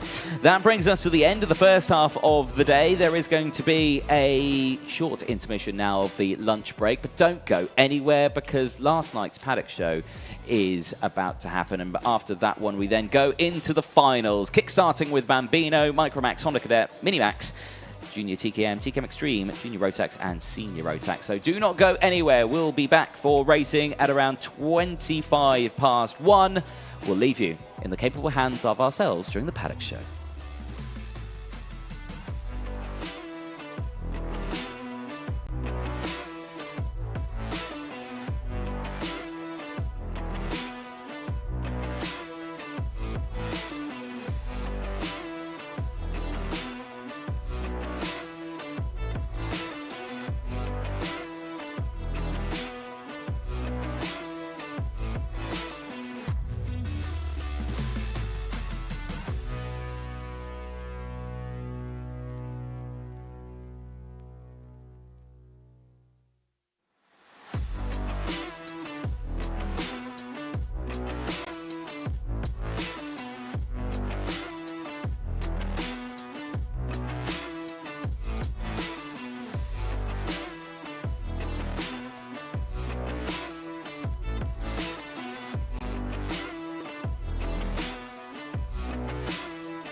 I don't know what E stands for, but it certainly looks like a good number, or good letter to win. There we go. That's a good way to start the show, isn't it? Good start. Hello, everyone. It's the Paddock Show. It's Whilton Mill. It's the E Plate. It's the O Plate. It's the E Plate for Rotax. It's the O Plate for Honda. Yep. And it's event 8 for TKM and Bambino. Well, Yep. Lots happening. welcome to Whilton Mill. It's your first time here. Yep. Paddock Show. You did half the Paddock Show at Larkhall. How yep. was that?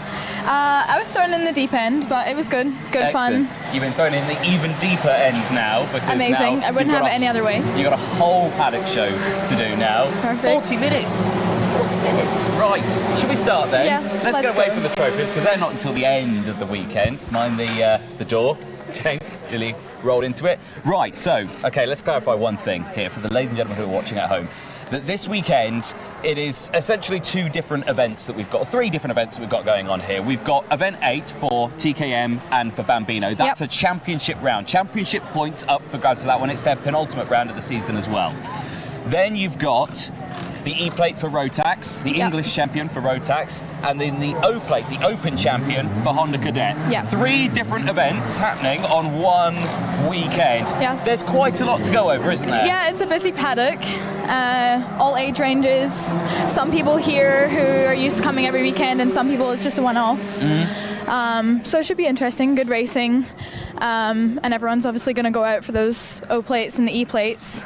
So there should be some interesting sessions. There should tomorrow. be. Oh, God, Jack's going to get run over by a cart. There we go. No, no, no. Through you come, through you come. No, we're in the way. You have the right of way here, not us. Thank you, thank you. Well done, well done.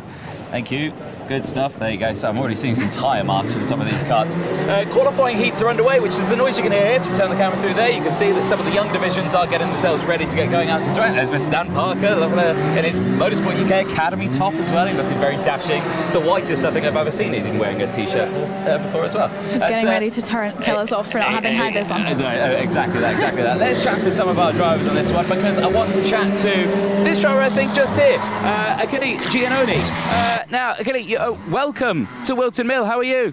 Very well. Now, where do you come from? I come from London, but my dad and mum come from Italy. Right, okay, so there's a bit of Italy in you, and you're running on you've got a Tony Kart chassis and a frame and everything like that. You're all Tony Kart up. So, how's your weekend been so far? Not very well. We've been having a few problems with the engine, but we finally sorted it out.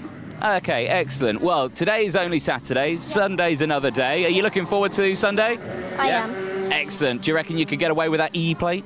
I think I can. You think you can? That's what I like to hear. Confidence. Thank you. Excellent. Enjoy that weekend. There you go. Kelly, one of the new drivers coming into this weekend. It's good to see.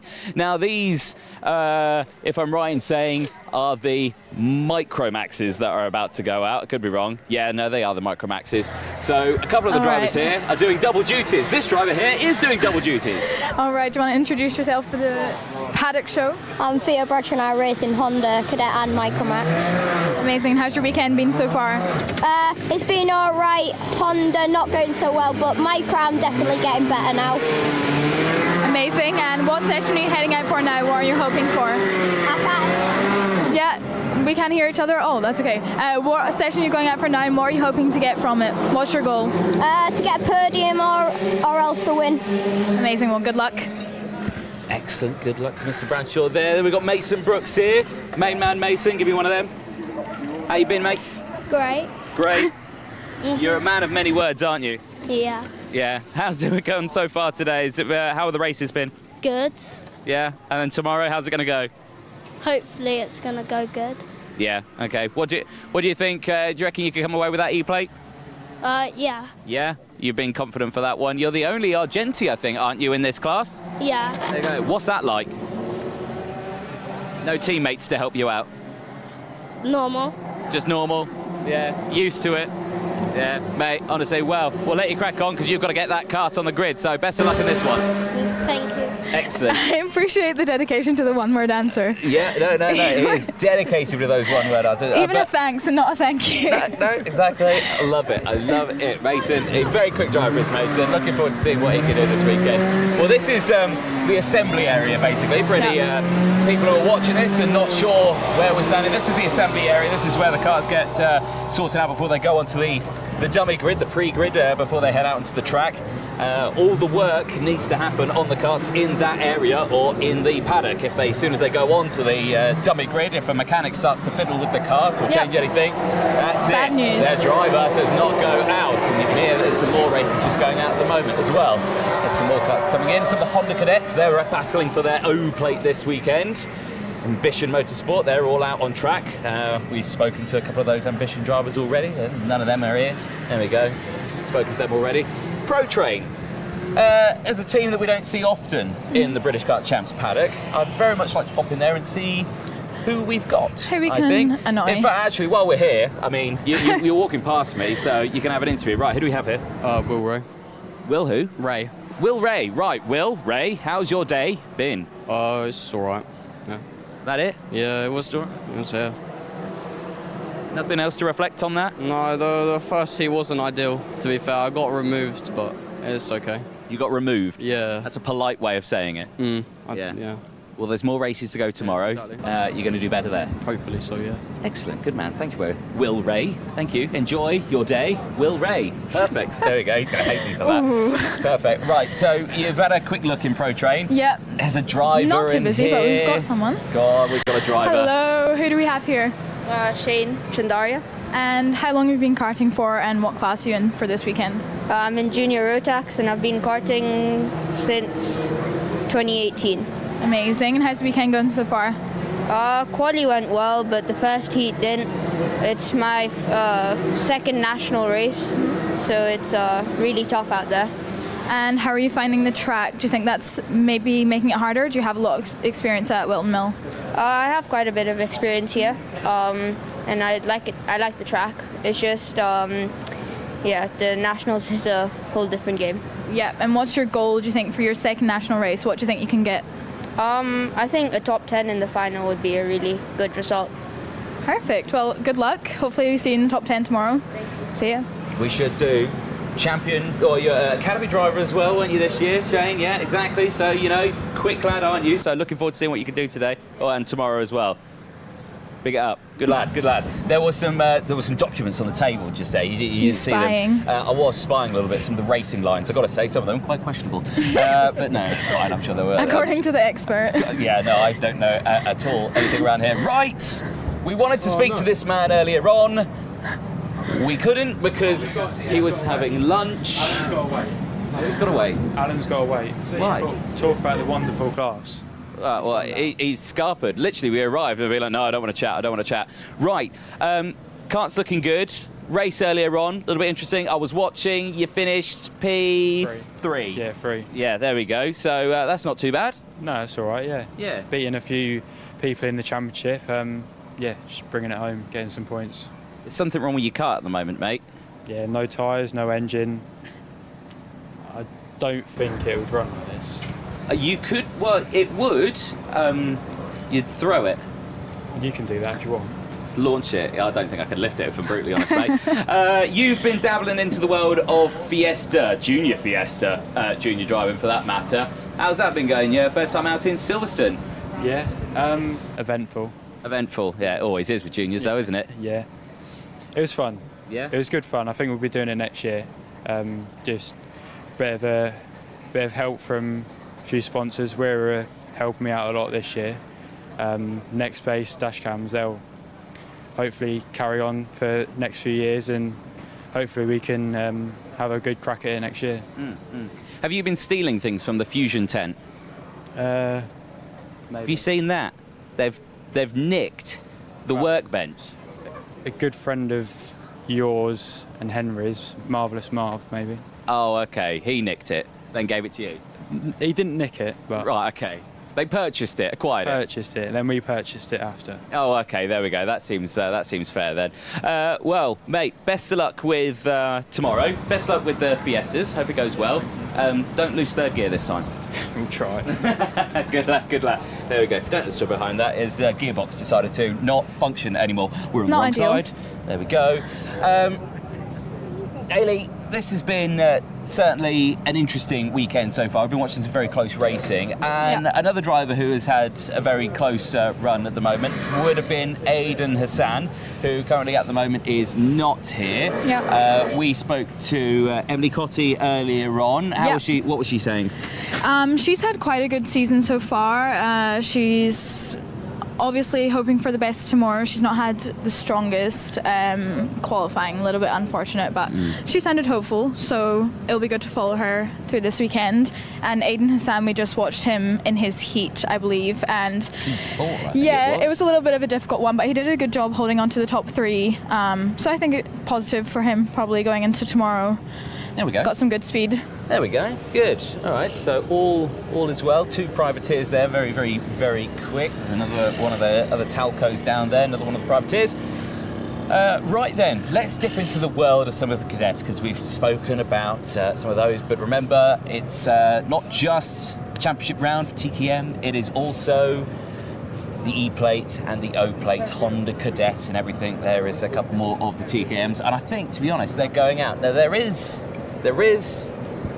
a small Micromax here that's not rolling at the moment. No wheels either on this one. No wheels, the no theme rolling. Of the afternoon. Is there a name on the side of it? Because I haven't got a piece of paper. Everyone's running away. No, we can't run away. There's a hello. Ah, there he is. There's a driver. There we go. We had to walk quite some way before we found a driver. Hello, who do we have here? Charles Kitely. Charles Kitely. Right, Charles.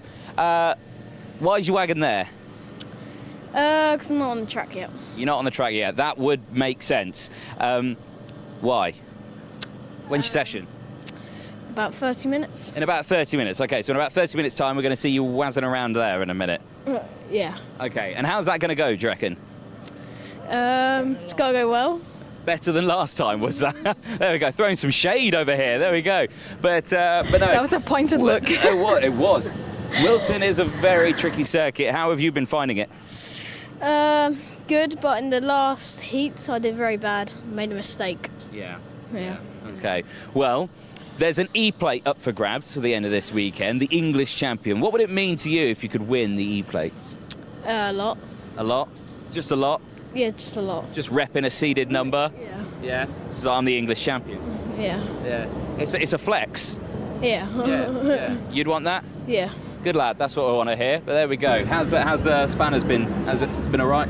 Yeah, good. But I think it was first practice. No, simulation qualifying this morning. My bumper fell off. Right, there we go. You throw shade back now. There you go. He throws shade at you. You throw shade back. There we go.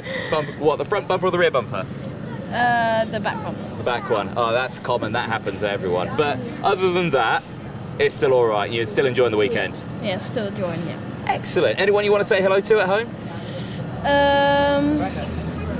My granddad and my grandma. Yeah? They'll be watching? Yeah, probably. And yeah, no one else. Excellent. Right, well done, Charles Kitely. Thank you very much. Enjoy your evening, and we'll see you out track in around 30 minutes' time. I think I saw some drivers around the other side of this tent with some heavy material attached to their head, so I believe that was training for their neck. Heavy material strapped to their heads? Yeah, they had, the headband with the weight attached. You haven't seen it? No, I've not seen it. Okay, well, I'm curious. hopefully they still have it on. You piqued my interest. No, where are they're they? running just here. Hello. Hello. Where's the contraption you just had on your head? Lost it? All right, do you want to give us a demonstration? Okay, first of all, do you want to introduce yourself for the Paddock show? I'm Stanley Clark and I race in Minimax 950. Amazing. Right. All right, Well, let's come out into on out the here. sunlight. There we go. And we're going to get a demonstration of this. What on earth is this? This does not look safe. There we go. I think I'm going to stand a good distance away. A box ballon, and you just What's it called, sorry? box ballon. You just got to punch it. I find it's good for your reactions, so that's why I practice using it. It's good for your reactions. Okay. Let's see your reactions on camera. Oh, okay. Look at it. Okay. Not all what I thought it was for, but... I would 100% miss, and that would hit me in the face. 100%. Okay, I think that signal meant you next, but... No, I can't have a go next. No, I can't do that. I think you can. That will end badly. I don't think we want to see Here it. you go. Is this happening? Yeah. Oh, no. Do you want to swap positions. You can commentate. Let us know. Let us know how you think he does I'll become the commentator. in comparison to your performance. What's the key to this? Well, the key to it is you just got to time it right, because you can't be too hard, because then it bounces back straight at your face. Yeah. So you got to be quite sensible and just time it right. Yeah. Okay. Just punch it. No, Wow, he's really making you look good, which is yeah. great. Oh no. Okay. Oh. Oh. Oh. Oh. There we go. Well, that works. Perfect. What was your rating of that? How did he do? How did I do? 5 out of 10. 5 out of 10. I think too bad. style, 10 out of 10. 10 out of 10 for I'd style. I'd agree. Right, can we swap? Hand this back over. Yeah, cheers. Thank you, mate. you. You're much better than that than I am. I think, there we go. I would be no good in Micromax. There we go. Or Thank you. Minimax. Minimax, there we go. Minimax. They look identical. There we go. Well, thanks for that. Wasn't embarrassing at all. Had your turn fighting the ghosts. Yeah, exactly. Some more TKM there. Mr. Kai Springfield. Kai, over there, working well. Kart working well? Yeah. Yeah. Good. That doesn't sound very Never sure. sounds confident, does he? All Let's right, dip into this Zip way. Kart. Zip Factory team. They've got a good running of drivers here this weekend, and you know what the best thing about it is that cameraman said to come this way, and they're all on track. There is a couple of drivers in here. Let's go chat to them. Who have we got all the way over here? Well, his last name's Archer. His first name begins with a W. For the ladies and gentlemen at home, please complete the sentence. It's Will Archer. Will Archer. There we go. Will, how's your day been? I mean, didn't have a great first practice, but qualifying just had a bit of a spin on the warm-up lap and hit the curb a bit hard. So, What curb? into the boot. Into the boot. Yeah. Okay, well, at least it wasn't the exit boot curb. That's even harsher. But yeah, okay, so what happened when you hit that curb? I span and I had to sit on the grass for a while, and then it ruined my 4-lap average. Oh dear. So yeah. Yeah. So where are you starting then? Well, we started like 26th, and on track we finished 19th. Okay. And it was a bit carnage at the start, so we had to go a bit wide. But we made our way back through and then got a drop down. It was challenging. It wasn't carnage, it was challenging. Yeah, it was challenging. There we go, that's better. But other than that, tomorrow's another day. Are you looking forward to it? Of course. Of course. And you got an E Plate up for grabs as well. What would it mean to come away with an E Plate at the end of this weekend? Amazing. Yeah? Speechless. Yeah? It would be good, wouldn't it? And I think there's some extra little prizes up for grabs. Don't quote me on that. I think Jag have brought out the red carpet for this one, I think. Maybe. A little bit. I don't know. But yeah, we'll see. But looking forward to it. Where are you starting then tomorrow? 26th again? Yeah. Yeah, for the rest of your races? Yeah. All right, we'll see how you do. When are you next out? Like an hour, maybe like an hour. Oh, maybe like an hour. Right, okay, well, get on with it. Do some work. I don't see a span in your hand. Sort it out. Polish the cart. There we go. Make it look pretty. Perfect. All right. Look, more drivers. We've got John Richardson here. How's your weekend going? It's been going well, thank you. And what about tomorrow? What's your goals? What do you think you can do? Hopefully top 5 for the tomorrow, and yeah. Amazing. And what about your season overall? How do you feel about Whilton Mill? Is it one of your nicer circuits? Do you like the turns, like the overtaking?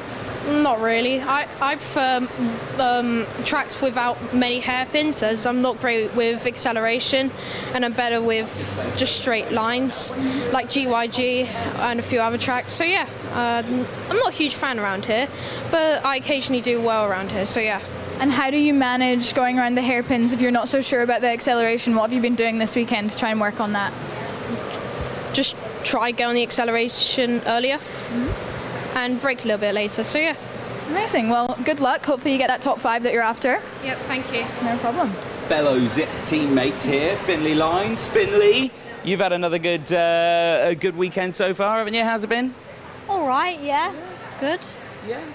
Everything. How are you finding it back with the Zip team? Because you're back with them now. You've been darting all over the paddock, haven't you? Yes, definitely.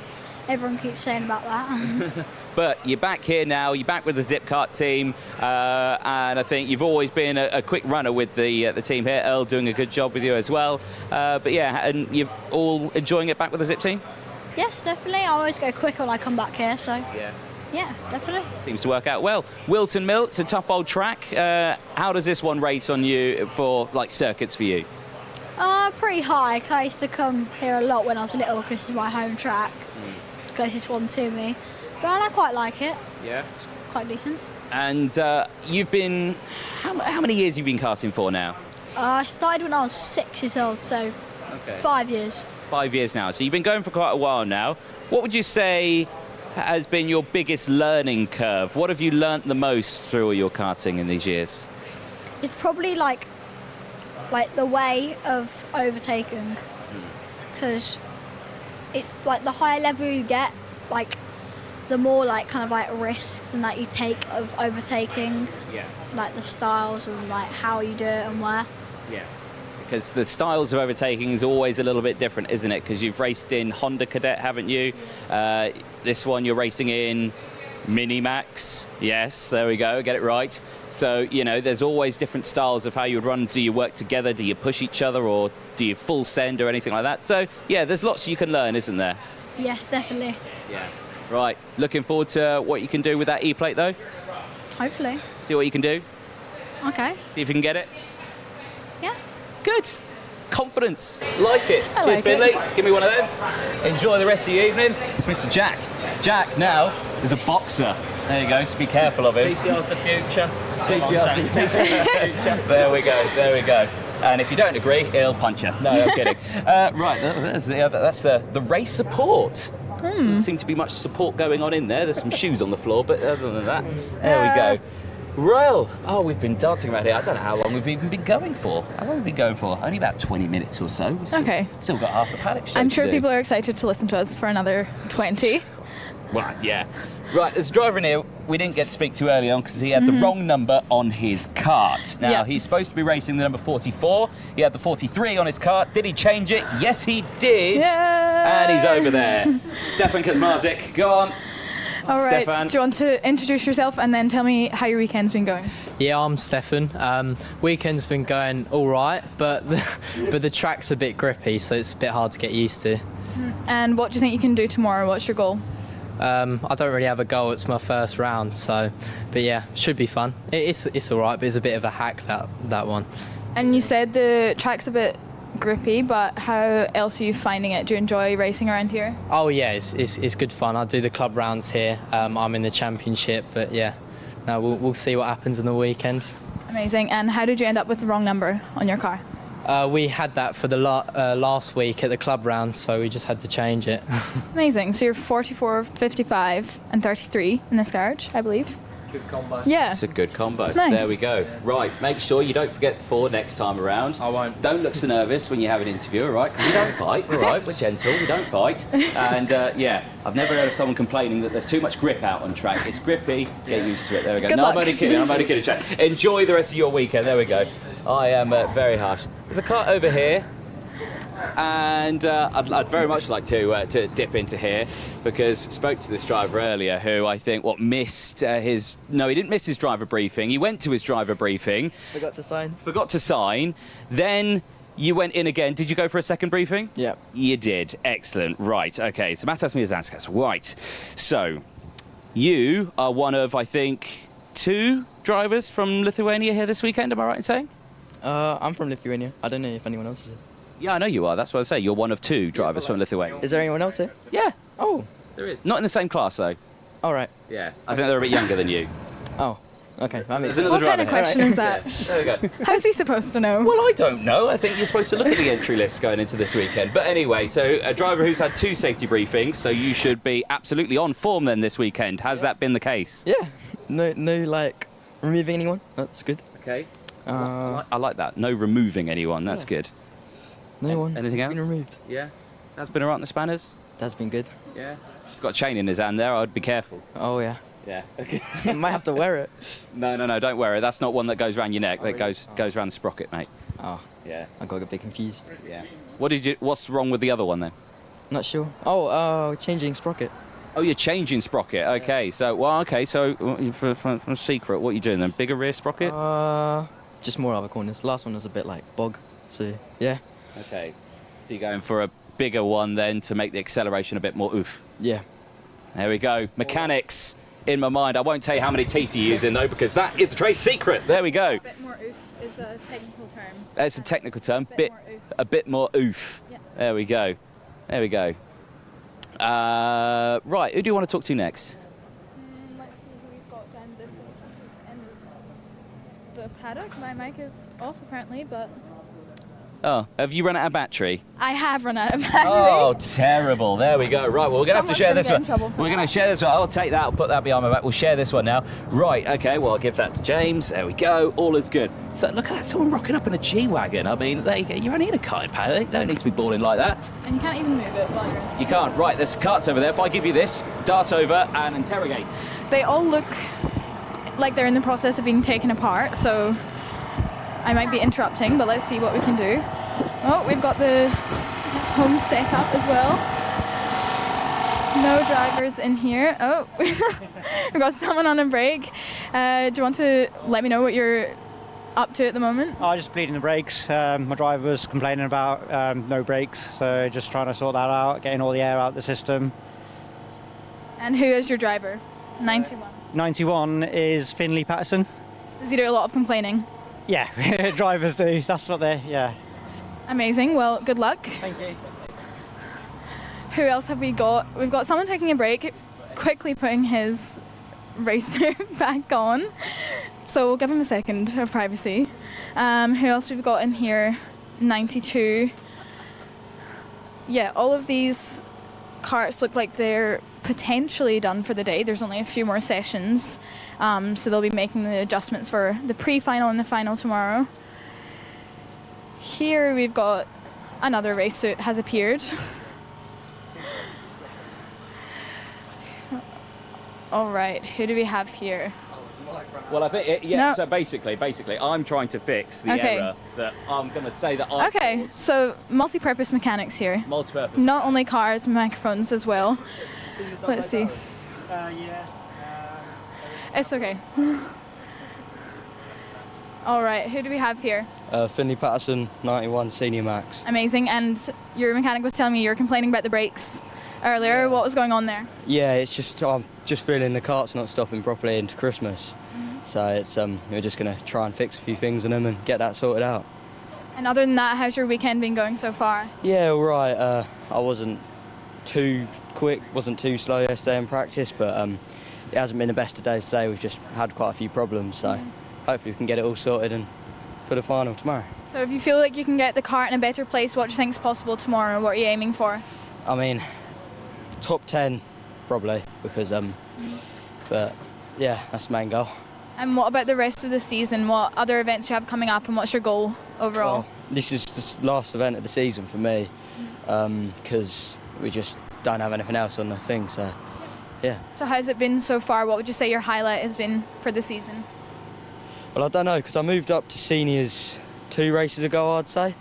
Wasn't your highlight this amazing mechanic over here? Yeah, the highlight's definitely meeting Dev and becoming my mechanic. It makes it a lot easier for it on the weekend, so yeah. Perfect. Awesome. Can I nick these? You can nick them. Wow. Thank you very much. There we go. Look at that. I found some, yeah. Excellent. Well, good luck, and thank you for the batteries as well. You're very welcome. All right. You keep going. Making yourself at home. I'll sort this out. I'll be back. Okay.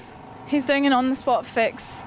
Let's see who else we can find. There seems to be a lot of camping setups here, so we don't want to film anyone's bedroom. Oh, we've got a few giving wary looks to the camera, so hello. I've already spoken to you today, but how's it been going since I've seen you? Qualified pole, first heat, second, and in that one we got smashed off. So, started off really good, went a bit downhill. What are you hoping for tomorrow? P1. Of course. And when you got your pole, what do you think was the key to that? Any particular tricks for the circuit, or are you going to keep them secret? Keep them secret. Of course. Okay, well, good luck. Hopefully you get that P1. Thank you. All right, we've got... I'm back. He's Is it back. working? Excellent. Good. Amazing. I think we styled that out perfectly. I don't think anyone knew that microphone batteries had run out. There's some more. This is, off the top of my head, Rob Shaw Racing, if I'm right in saying. And Mr. Rob Shaw is actually right here. There he is. There we go, with his glasses on. Oh, look at that hand. Look at that. That's a karting hand there, ladies and gentlemen. It's working hand there. Rob, well, you've got how many wagons in here? 5 wagons. Fine this weekend, yep. And how have they all done? I want a detailed report from each one of your drivers in here, please, starting now. Okay, right, where we got? Let's start off with the juniors. Never raced here before. A little bit on the back foot on Friday. Managed to pole it today. Okay. Racing experience here. Perhaps we lost a few places, but finished 4th. So a good start for the weekend. So progresses. We take anything as a bonus, considering he's never raced here before. So that's great. Coming on to the seniors. Once again, we've got young Jess over there. She's, once again, starting off on the back foot yesterday. Never raced, new kart, never sat in, never turned the wheel. Progress, gradually getting faster every single session she go out. So that's great. We've then got Kean over there, very unlucky in qualifying. He managed to find the grass and not the tarmac. So once he's cleared it all off now, coming through, got fastest lap in Heat 1, going well. Yeah. We've then got young Spencer Lane here. Missed the Friday practice, so we're playing a little bit of catch up on perhaps set up for the weekend. Just trying to dial in, trying the usual thing, check which is the best engine, which is the best car, and try and put a package together, and hopefully we can make some more progress. Young Luke Jarman there, he qualified 6th in quali. Once again, a new set of tyres seem to help give a bit of extra grip as and when you need it. Once again, just now dialing the engine in because of the extra grip we got from the new tyres. Didn't finish great in the heats. Now the weather's got a lot warmer compared to yesterday. We're struggling a bit too much grip. So hopefully Heat 2 now, once we've dialed in and tweaked, we should hopefully go forward again. But overall, yeah, everyone's doing great. So enjoying it. That was probably the most professional piece of journalism we've ever had on the Paddock Show, so thank you very much for that, Rob. Great to see that you've got so many drivers in here as well, and it all seems to be going relatively well. Once again, not so much for credit, also to the drivers. Each of the drivers are having either their mother or father, mechanic, and run them. Yeah. So that's an important thing, is to once again emphasise what we do here. It is the umbrella for the parent child racing. Yeah. And that's really what we sort of specialise on. Yeah. And yeah, enjoying it. No, it's honestly, it is fantastic. Great to see it. Great to see it in the paddock. Thank you very much, Rob. And yes, we'll let you enjoy your evening. Just work on your handshake a bit. Cause no, mate, you grabbed my hand. Do you want to do it again? No, you can't. You're just not working on it. Handshake. You'll be fine. Right, cheers, Rob. Cheers, Rob. Thanks, everyone. Right, okay, what do you want to... All right, I've wrangled someone else for an interview. We've got Jess Fitch Hall, and you're racing in Extreme KTM? Yes. Amazing. So how's your weekend? Different. Never been to this track and on a brand new chassis, so a lot to adapt to because this is our first time testing a new chassis. So yeah, it's been a lot. And how do you like the circuit? It's a good track actually. I really liked it. Yeah, it's very good. Yeah. Amazing. And hopes for tomorrow? Do you think you can do anything in the races? Oh, there's always things to improve on. Little bits, little tweaks will make a big difference in the racing. So yeah, it's just finding out them little sectors, little points we can improve on and adapt in, and yeah, tomorrow will be a better day. Amazing. Well, good luck. And you told me this was your first interview ever, or first time on the Paddock Show? Both. Well done, you're a natural. Okay. And most important question, what's the dog's name? Phoebe. Phoebe. Yeah, Phoebe is the star of the tent. She is. Does she enjoy coming to the races? Oh yeah, we make a little bed at the bottom of the trolley for her to sleep in. She loves it. Yeah. Amazing. Well, thank you so much. Good luck for tomorrow. Thank you. And well done on your first interview.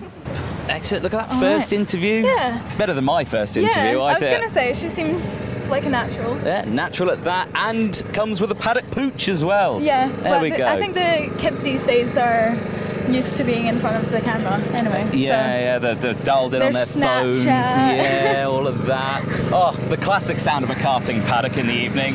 A generator. Lovely. You love to hear it. It's like a field of Honda Cadets out there. Yeah. No, I'm kidding. Here's a couple more wagons. We got the Jack Dex racing team. Actually, I want to dip in here. We've got a bit of time before we go anywhere else. Right, okay. They've got their tunes on. Right, okay. Well, it's the Jack Dex Racing awning, and all I can see in here is Tim Wilson Motorsport karts. So we're back with TKM again, and they've got music on, so we can't even come in here. There we go. Turn your music off and we'll interview you. There we go. There we go. Oh, no, there we go. We're so looking forward to it as well. While we wait. actually, we can chat to this man here, because he interrupted us, and he's got his music going on as well. Do you have to tap We're it getting several times? sabotaged by the music like today. Like that. Right, Kart Smart. Yes. For the ladies and gentlemen at home who don't know what Kart Smart is, this is your time now to promote. Coaching for anyone, whether you're starting out or you're looking for those few extra tips, we can help. Mainly based here, Whilton Mill and PFI. Excellent. Thank you very much, Ollie. And who have you got here? We've got Charlie Neve out today for MLC. Yeah, he's just getting a taste for it. Difficult qualifying, but better heat there. Hopefully we can have a better heat in the next one as well and go well for the finals. Excellent, that's what we like to hear. And the sun is shining now as well, and weather's looking good tomorrow as well, isn't it? I haven't looked, but hopefully, yeah. Well, what it's been recently, who knows? I've got the wets ready. Yeah, excellent. Rather, wets are primed. There you go. That's a sign, maybe a bad sign there. Maybe we don't want some rain tomorrow. Right, we'll ignore them. They had their music on.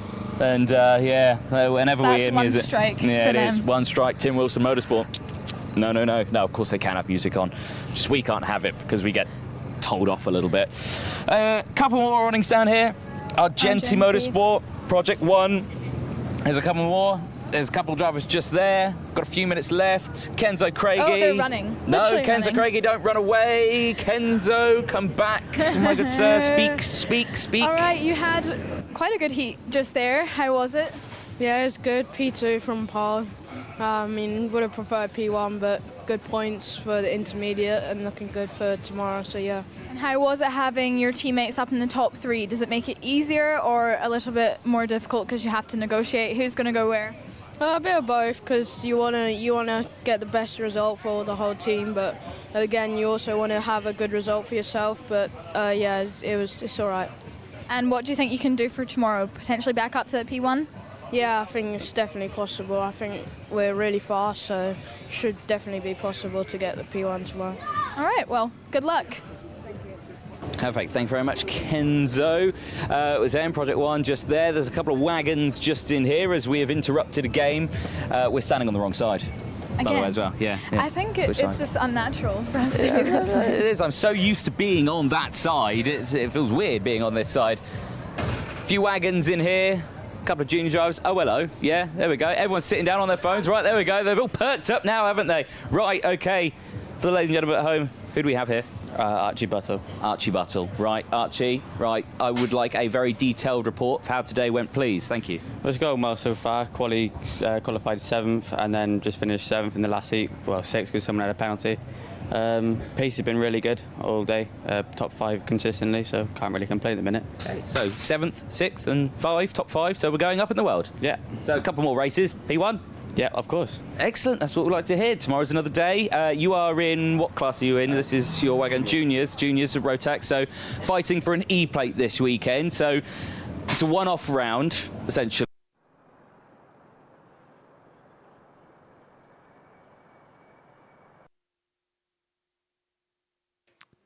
Well, welcome back, ladies and gentlemen. Finals are upon us in a few moments' time. Apologies for the slight break there in the end of the Paddock show. There wasn't much. We were only going to talk to one more driver, and he wasn't even that interesting. No, I'm kidding.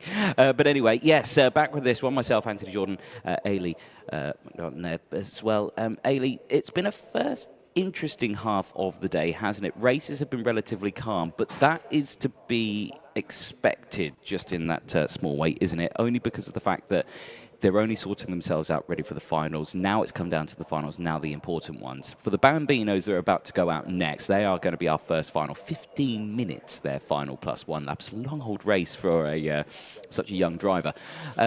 But this isn't a one-off. This is a championship round for them. This is event 8, the penultimate round of the championship. So championship points are up for stakes here. I do have the championship standings with me. I may have thrown them on the floor for some strange reason. I do not know why, but please, ladies and gentlemen, forgive me. I now have them back. They will be slightly upgraded now after the end of the heats on that one. But before the heats, it was Harry Chapman who was leading the championship by Rex Pooley. And I think Rex Pooley didn't have the best results in his races earlier on, actually. But certainly had good runnings. But Yeah, where did Rex Pooley finish? He qualified 4th. Did Rex Pooley second, and then he finished 4th in his last one. So he will have gained 59 championship points to his tally. Henry Algar, who sits 3rd in the point standings, will have gained 65. So I'm just totting up the points there. They may be somewhat equal or maybe slightly different now. I think Henry Algar may have gone up to 2nd in the championship standings. For you to be able to talk into your microphone, you need to unmute your microphone. So I'm going to unmute your microphone now. That would be helpful. And then everything you just said there, do repeat, please. So Ronnie Kempson was also tied for 3rd before this weekend. So Yes. it's a very tight top 4/top 3 in the Bambinos. So Yeah. it should be an interesting race as this is for championship points. It should be, because Mason Hibbert was 5th in the point standings.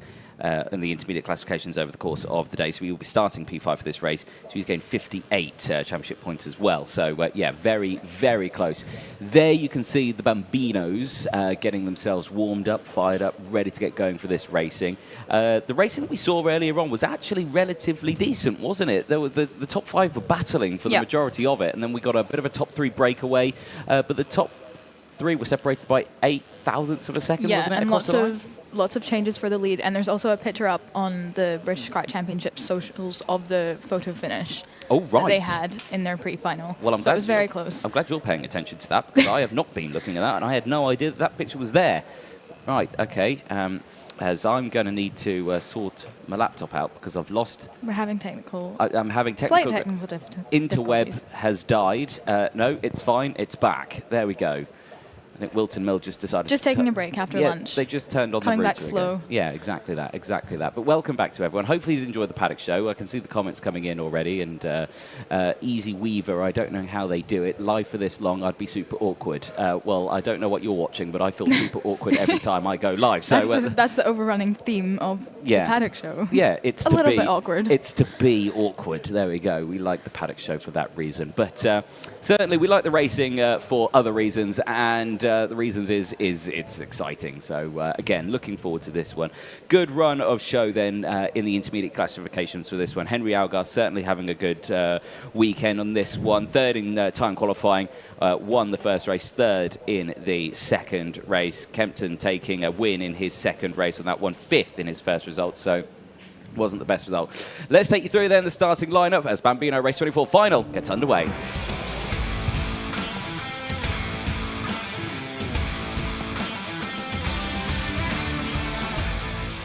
Long time waiting, but finals are upon us. Bambino Race 24, here's how they line up. Henry Algar and Ronnie Kempston go from row 1. Harry Chapman and Rex Pooley go from row 2.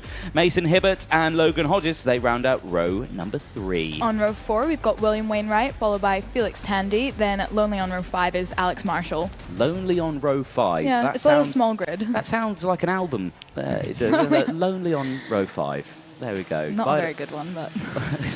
Not a good album. What sort of music do you reckon it'd play? Sounds, I don't know, a little folky. Little folky? Yeah. Okay. It sounds sad. Sounds sad, yeah.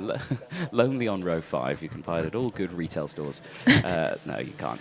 There we go. But looking forward to this one. Obviously, standing start once again for the Bambinos. And, well, what you see there is probably what you're going to get for the entire race is a train of karts. Optimistic. What do you mean optimistic? Setting up for a good race. Yeah, it will be a good race, guarantee it. But I got to say, weather today, on point. There was a bit of a scare in the air during the Paddock show where people were thinking, oh, not check the forecast, it might rain. Not a chance. It's too warm. It is too warm as well, isn't it? But yeah, like you say, there's even a heat haze. Look at that. Love a heat haze.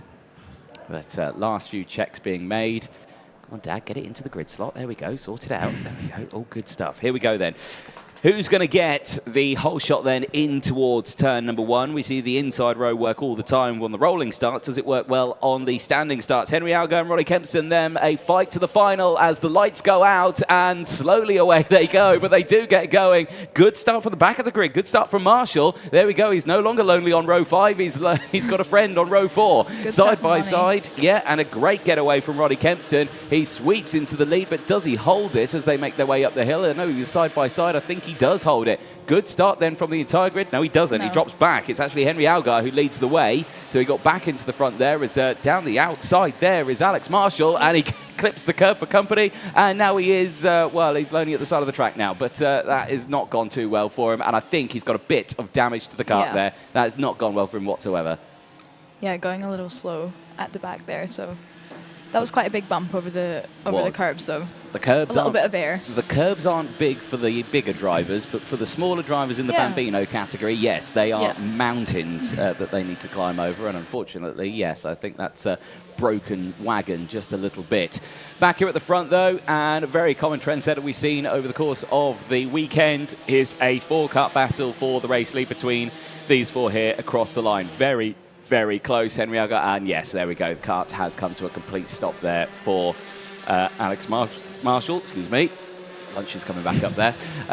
So Algar leads the way from Chapman, Kempson, Pooley and Hibbert. Hodges is still there from Wainwright and Tandy. They'll be coming into yellow flag conditions here, so there should be no overtaking as they go into it. So there is a static there. And it's actually been reported to me that there is a chain off the number 33 of Alex Marshall. So that big curb whacked Sprocket, and Sprocket and chain no more together. No, not a good start. Again, the commentator's curses. Yeah, going strong. Strucketh so quick. But yeah, it has not gone well. Algar, though, looking comfortable here at the front. Chapman just sticking behind him. And again, Chapman is one of those drivers who will go for the move when given the opportunity to do so. And a little bit of a tighter exit line there for Algar. Again, you see these different racing lines, but you could honestly, in the Bambino category, you could have about 6 different racing lines into every corner and you'd be fine because they're all kind of flat out through here. Look, and they've all had kind of practice in this configuration because this is the top 4 that we also saw in the pre-final. So they'll be able to sort themselves out. They should be. So again, just keeping a close eye up to Christmas corner again.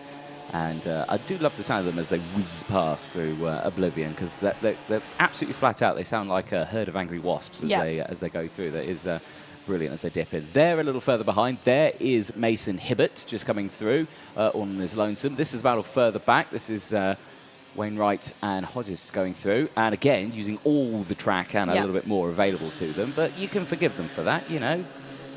Yeah, right to the edge. Right a little bit close to the grass. But yeah. But like I say... Not on it, so... But no, looking forward to seeing what these two could do, because right on that rear bumper, Hodges is pushing Wainwright along there. And who's going to come out first? Still Wainwright. So now Hodges looks to the inside here into the pits bend. That's a risky place to go for it, but Bambino's made it look easy. Exactly. Bambino's no fear. No. They will go for an overtake in the most ludicrous of places when given the opportunity. Back down into Christmas corner, back with our top 3. Breaking off the back there, Rex Pooley, not able to keep up. So with these ones, despite the fact that he's got the fastest lap of the race, we know he's got the pace, so maybe just a mistake on one of the laps. And there you can see, I think maybe he's a bit hot. I think that's is that what that means? That's what that means. That's a technical signal. I'm a bit warm in this helmet, yes, And it is hot out there. What is the temperature out there? 24 degrees. Yeah. That is tropical temperatures in my mind in the UK. These British drivers are not used to racing in the heat. They're not. I think the hottest conditions, I think, that was Sarno, so we're at Circuit di Napoli for the KZ racing, and it was 40 degrees. Luckily, the commentary box had air conditioning, so it was lovely. Nice. But yeah, outside didn't. It was very, very hot. So these drivers are still dealing with that one. And again, you know, when they're going along, they're okay because, you know, they've got the air that they can, you know, lift the visor up. They've got a bit of fresh air coming in. But remember, when they're stationary on the grid, as a change here potentially is looking to the inside. Kempson on Chapman. Chapman under pressure. You might have to close the door here. Algar closes the door, and Kempson relinquishes the position and stays in 3rd place. But yeah, like I was saying, when you're stationary, you've got the engine, heat from the engine coming up under your helmet. You've got the temperature from the track is coming up as well. So, you know, it is a hot... And so Rex Pooley just behind, looking like he was doing the Macarena there, going down into Ashby Hairpin. Not sure what he was doing there, but hand signals coming in thick and fast. So clearly he is talking to someone at the edge of the circuit, maybe trying to say that I've got a problem with wagon. So hopefully he's all good. So he is dropping off the back of these yeah, they're kind of taking drivers. off the top 3. almost 2.5 seconds away from Rex Pooley now, so they've got quite a comfortable lead. Although the top 3 are right on the back of each other. And like you say, they will go for a move at any moment. So. Oh, yeah. Yeah, they will. They'll go for a move, and there it is. So down the inside, and Algar with a chink in the armory there, running a little wide of the exit of Oblivion, now goes to the back of this trio. So now it's Chapman that leads from Kempston, Algar into 3rd place. Yeah. So Kempston was able to sneak in nicely there. yeah, so again, it just shows the different racing line, excuse me, as they go through. So again, it just showed that he had a tighter line going in, was able to get the switch back, and it was just that little bit of a change in pace. And, you know, and as well, it was Kempston who latched onto the back of Chapman and just pushed him along through the corner. So again, we say this all the time, but the Bambinos and even the cadet level, it is like mini NASCAR. The slipstream and the bump draft is vital in this. You need to have someone go with you for you to be viable. And yeah, look, you can see how fast Rex Pooley dropped off as well when he didn't have someone to follow. Yeah, exactly. And the same is happening right now to Henry Algar. Yeah. He's dropping down, and this will be bad for Algar because he started this one on pole. He was looking for a nice chunk of championship points to help out his championship fight. But right now, it's not going his way. Chapman is hugging that inside white line all the way up to Christmas Corner.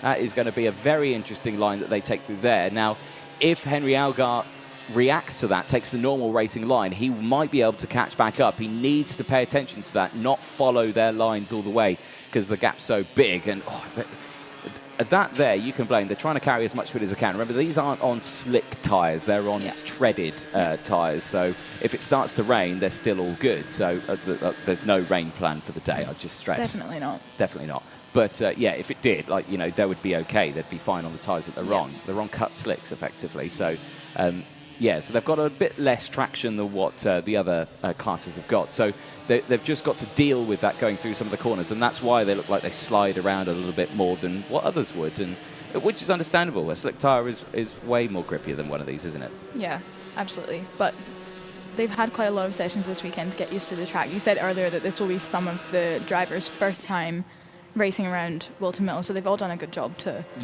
come to terms with the circuit. Yeah, exactly that. So, but right now, these drivers doing exactly what they need to be doing, keeping an eye on the lap times. Improvements have been happening over the course of the weekend as well, with drivers learning the circuit as well, with their lap times will come down, of course, over the weekend. With the front runners, these two here running in around the 105s. Rest of the grid at the moment, we've got some 107s at the moment. We've got some 106s out there.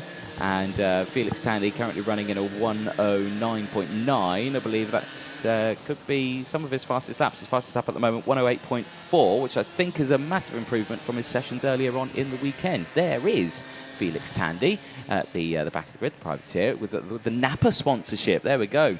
If you had your eyes squinted, you would have got confused with a touring car, I'm sure. But there we go. But it's going around at the moment. The number 28 doing a sterling job. Let's watch a lap from him at the moment as he goes through Wilkins and then into Osiers.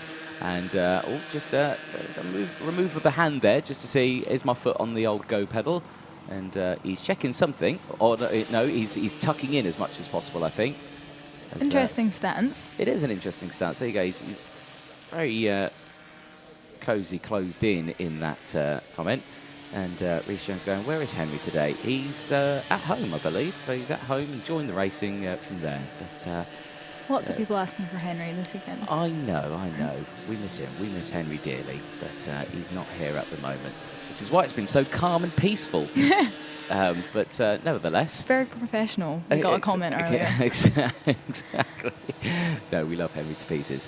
But nice solid lap there from Felix Tandy. And certainly he's got a good racing line out there. And it's just a case of finding those little tents here, there and everywhere. And it's you can always close up a big chunk of time.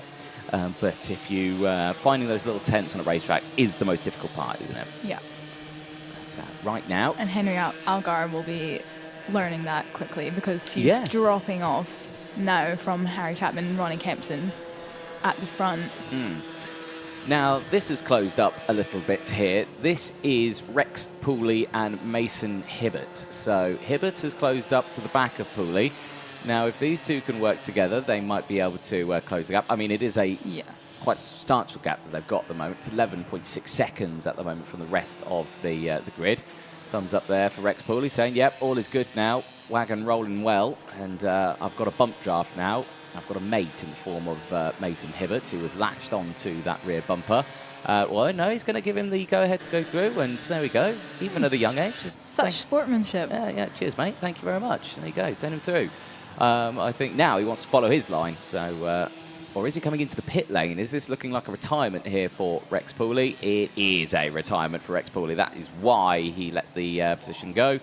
And Rex Pooley retiring the kart. That is a big shame. So Wagon not at full potential there. No, he's had a really strong weekend so far, so that's a shame. Not how he would have wanted to finish off. No. Rex Pooley over this year, he is. He's second in the championship. He's not gained maximum points in any of the races so far this season. But he also hasn't finished lower than third. No, he's so not far finished lower than third. until now. So this will be a dropped weekend on this one. But, unfortunately not what he would have wanted. Back here, though, at the front, Chapman still leads from Ronnie Kempton. Kempson, I should say. And Kempson not losing touch here. Looks still very confident in second place. I say second place, now potentially even first place, because it looked like it was going to the inside there. No, it's against it when we cut back to them. And again, very different racing lines there between the two of them. Chapman holding a much tighter exit line compared to Kempton's holding a wider line. And again, just watch out, because again, you don't want to lose touch. You need to stay within touching distance of everyone here. And Chapman's just going to hug that inside line once again. And Kempson switches to the outside. And again, no change between the two of them here. So again, it's just a back and forth between these drivers until we get to the last lap. And keep an eye on Algar. He's only 5 seconds further down the road. So if these two really do start scrapping at full chase, touch wood on that one. That's a fine commentator's curse comment there. Let's see what happens between the two of them. But shame to see the drivers come in. And apparently going to report something involving the tyre with the number 31. Not too sure there. Couldn't quite hear it in my ear. So, maybe with Rex Pooley, a tyre issue, potentially. Not too sure. We'll find out. Potentially. When I run to Fermi. Potentially is the most important word in commentating. Maybe. Yeah, maybe. Won't promise. You can never promise anything that you say in racing, because anything can happen. But right now, at this moment in time, can confirm it is still Chapman and Kempson leading the way. And I'm loving this racing line. Right to the inside there. Just Chapman saying, no, you're not going to go down the inside at all into Christmas Corner. So there you go. Let's do that every lap until the last lap, I suspect. Because he doesn't do it here. He doesn't do it to Ashby. So he stays on the normal racing line there. And both of them run out onto the very nicely painted red and white curves here. Whilton Mill looking absolutely splendid at the moment here. The track staff doing a brilliant job with maintaining the facility and making sure the venue looks absolutely marvellous. It always does in the summer sunshine here in Northamptonshire. Stone's throw away from the home of motorsport, Silverstone. And a lot of Formula One teams based around here. Obviously, Red Bull, Milton Keynes, got Mercedes and Brackley. You've got Aston Martin at Silverstone. You've got Haas in Banbury. There's a few more as well off the top of my head that I just can't remember right now. But that was quite good. Yeah, thank you. But it's only because I live around here and I visit every factory every day. No, I don't do that. Super fan, yeah. No, but there we go. But the gap still opening up. 7.6 seconds between Algar and Kempston. And right now these two, not much happening between the two of them. Kempston not going for the attack. It looks like they're actually closing in on Felix Tandy there, who's just up ahead. So this will be a test of driver here. As blue flags will be introduced now. With 6 seconds left to go, we'll be going on to the last lap. So they might not actually catch him here. But with that last lap board comes lunges. Last lap means lunges, doesn't it? Absolutely. Absolutely. Especially in Bambinos, when they have no fear. No fear. Last lap, final time. I'd like some championship points, please. Here we go. Last lap board comes out, and Chapman and Kempston are on the charge now on this final lap as they close in very quickly on Felix Tandy. Hopefully Felix is aware. He is aware. Very good driving there for Felix Tandy, getting well out of the way of the fight for the lead. And again, we see that same racing line there from Chapman. Kempson not able to retaliate to it. Now, is Kempson going to look to the inside here into Ashby? This time, he is going to look to the inside here into Ashby. And, whoa, Chapman closes the door there on them. And the two nearly collide, but both of them get out of Ashby cleanly. And now Kempston leads the way. Ronnie Kempston in the number 13, looking very strong now. Chapman needs to retaliate, though. He could retaliate into the boot section as they make their way down into the final section. And they do. They go side by side, but Kempston closes the door, denies Chapman any chance to go through. He wants slightly wide on the exit. Watch back for the switch back here as he might go for a move here, hugging the inside line all the way through the final corner. It's a risky play because now they'll go side by side. It'll be a run to the line, but it looks like it will be Ronnie Kempson who takes the win out on track. Chapman will take second, 0.03 of a second, separating the top two. Very, very close. Henry Algar at the end of that one finishes 9.9 seconds a little further down the road, but finishes within the top three from Mason Hibbert, who is next to cross the line. He was battling away with Wainwright for quite a while. William Wainwright, who finishes in P5 as well. He makes his way into the final corner and onto the start-finish straight in just a few moments' time. Logan Hodges as well will finish in P6 with Felix Tandy taking the checker flag earlier on with the drivers battling just ahead of him as well. So a good race and a good final. We'll be hearing from our top drivers down in Parc Fermé very, very soon. Eilidh McNaughton will be heading down there to chat to our winners. Certainly, though, a good final, 15 minutes of racing, and, well, the race ends with just 0.03 of a second between them. Ronnie Kempson then takes his final win this weekend, and if I'm not mistaken, Ronnie Kempson, that is his first final win of the year for Ronnie, so he'll be delighted with that one. He will take 65 championship points like he did for the heat races at round 2. Ronnie Kempson certainly increasing his championship fight here going into the final round. Chapman then takes second place from Henry Algar, Mason Hibbert from William Wainwright, Logan Hodges, Felix Tandy and Rex Pooley after retirement finishes in P8. Fabulous racing then as the Bambinos make their way back into Parc Fermé. Eilidh McNaughton will be down there to chat to our top 3 protagonists in that one. Micromax will be the next race coming up next. That is due to kickstart at 2 o'clock local time, which is roughly in around 10 minutes time. So do stick with us. Looking forward to seeing what will happen in that one for Micromax, because of course they are fighting for the E Plate this weekend. With Micro, it would be their first E Plate ever. There has been no E Plate out there, so very, very close out on track. So looking forward to see what happens. We are down in Parc Fermé. Over to you. Hello, we are down here in Parc Fermé after our first race of the afternoon, which was the Bambino class. And let's see if we can talk to Ronnie Kempson, who was our winner of that race. Hello, how was that? That was a bit tense at the end there, but you managed to get into P1. So tell me how you felt in that last lap. Just hard race. There's fast people. First time ever winning. Well, congratulations. So you got a big hug at the end there.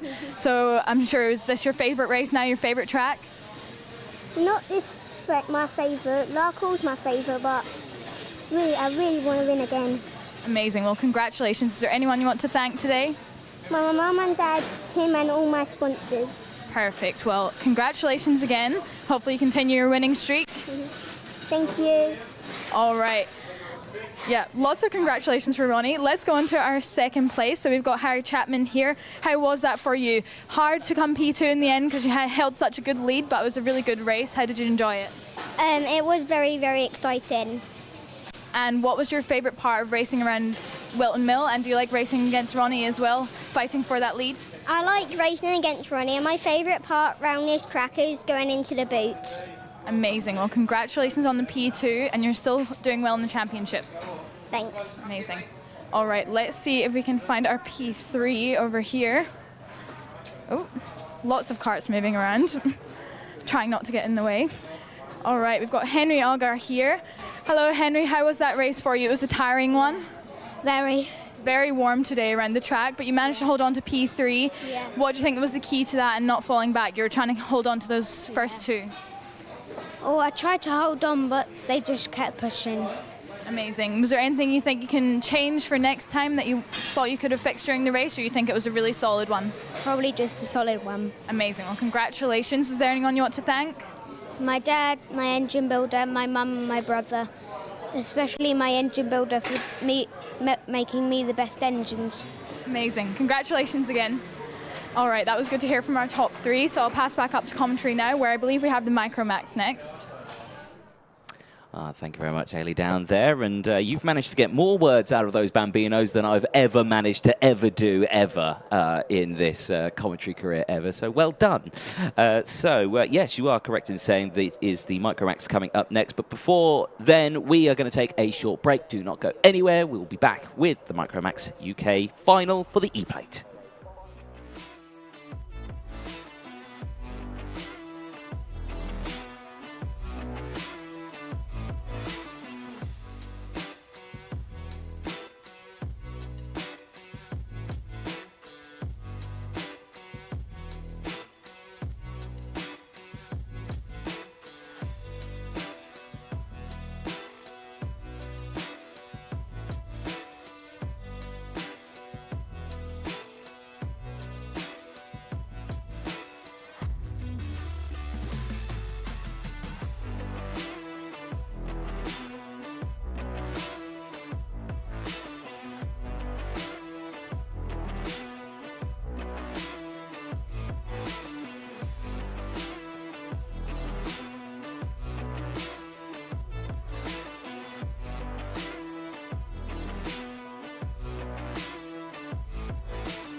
Welcome back, ladies and gentlemen. Look at that, the brights are out. Not because it's raining, because it's hot. There we go, that's how hot it is out there. First for England. I know, that is a first for England.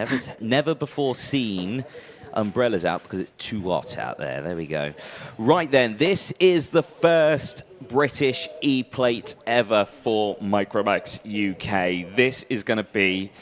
Well, drivers making history here, quite literally, in the Rotax categories. The first ever English champion. Who could it be? Because, well, I mean, eyes would point to Emerson McAndrew, who, you know, dominated everything out there and did well. But in the pre-final, finished second. So Spencer would be starting on pole for this one. So Ollie Spencer, despite the fact that he has had a second and a fourth over this one, he won the pre-final, so that helped him out massively. And yeah, that certainly would be what he needs to do. There's a couple more grids that are coming into the commentary box here, which is good. Ian Rogers, timing, and Ian Rogers from Motorsport-Timing, delivering there. Well, it was actually Shay who delivered, who assists in the area of timing for your timing needs. So Ian and Shay in there. There is Emerson McAndrew-Urin, who starts this one on the front row. And again, one of the favourites going into this weekend. He's got Maximilian Abrahart starting just behind one of the RCE drivers. I'm curious to see what Maximilian Abrahart can do in this one, because has had some good pace. Yeah, he had a strong heat as well and some fastest laps. He did. I mean, he was 4th in qualifying, 9th and 7th, but then in the superheat came through and, yeah, finished in P4. So he's got a good starting spot there. The same as Theo Bradshaw. Now, remember, there are 2 drivers in this one doing the double, Cian Bernard and Theo Bradshaw. Bernard, who gained or had that penalty, I think, and breakdown. And, yeah, unfortunately, he went to the back of the grid. Unfortunately, the GP plate starts this one. But as well as Buddy Hugo at the back of the grid. So that should make this interesting with those 2 very fast drivers definitely hoping to move through. Certainly should, shouldn't it? So we've got 2 drivers who are very quick at the front. We've got 2 drivers who are very quick at the back. And it's a one-off race. Yeah. Me suspects there could be some action in this. Fingers crossed. Fingers crossed. Predictions? I'm going to throw you in at the deep end here. Eilidh, who do you think? Who are you putting your money on? I think that Oliver Spencer is going to hold on to it. You think Spencer's going to hold on to it? Right. He's been solid over the weekend, and he was definitely feeling confident when we talked to him yesterday. Okay. So I think maybe some changes for the lead throughout the race, but I think he's gonna pull it back. As a professional commentator, it's my point now to tell you that you never predict on anyone. No, I'm kidding. But there you go. I threw you in the deep end. You went for it. No, I was there. It could be anyone. It could literally be any one of these drivers. This is the beautiful thing about these one-off race weekends, is that you just don't know who's going to win. We see it at Kart Masters with the GP plate, with how competitive it is. You see it at the O plate as well, in some of the other categories, how technical it can be, and it all falls down to that final lap. There you can see Spencer getting the last few words of encouragement before this final gets underway. 12 minutes, these finals, and you're thinking, Anthony, why on earth are these finals less time than what the Bambinos just did? And they're a younger driver. Well, I'll tell you this, is that the Bambinos and the TKMs, they are racing for a championship this weekend. For the E plates and the O plates, they are a one-off race weekend. They just get a 12-minute final. As we get ready to go for this race, the grids will be coming up very, very soon. So we will cut to that now. It is Micromax coming up.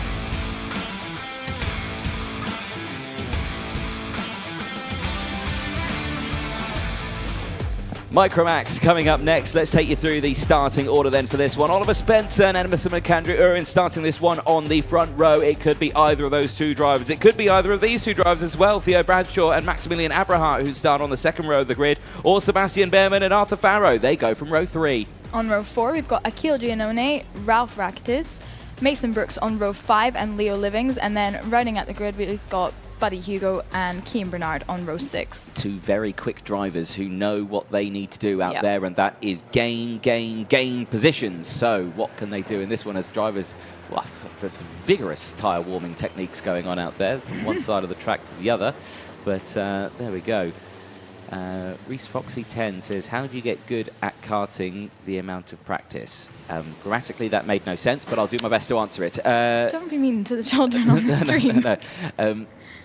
Basically, yeah, it is just a case of practice. There's always test days on at circuits. If you've got wagon, you know what you need to do. But then there's a lot of people out there who would get driver tuition as well. A lot of people help out with driver tuition. I know Ollie Varney that we spoke to last night. Kart Smart, he helps out with driver tuition as well. So I imagine just watching the races as well. Yeah, watching a stream like this. Yeah. So you're already. There you go. You're already learning. You're already learning. There we go. There we go. So looking forward to this one. Jason Livings on the live chat as well, saying good luck to Leo Livings. Dad watching, so lots of support out there. Do get your support coming in. Is track limits not enforced this weekend? Well, there's no lasers out on circuit to determine track limits. I suspect there will be checks from here and there, but I don't think they're fully enforced at the moment. Again, possibly.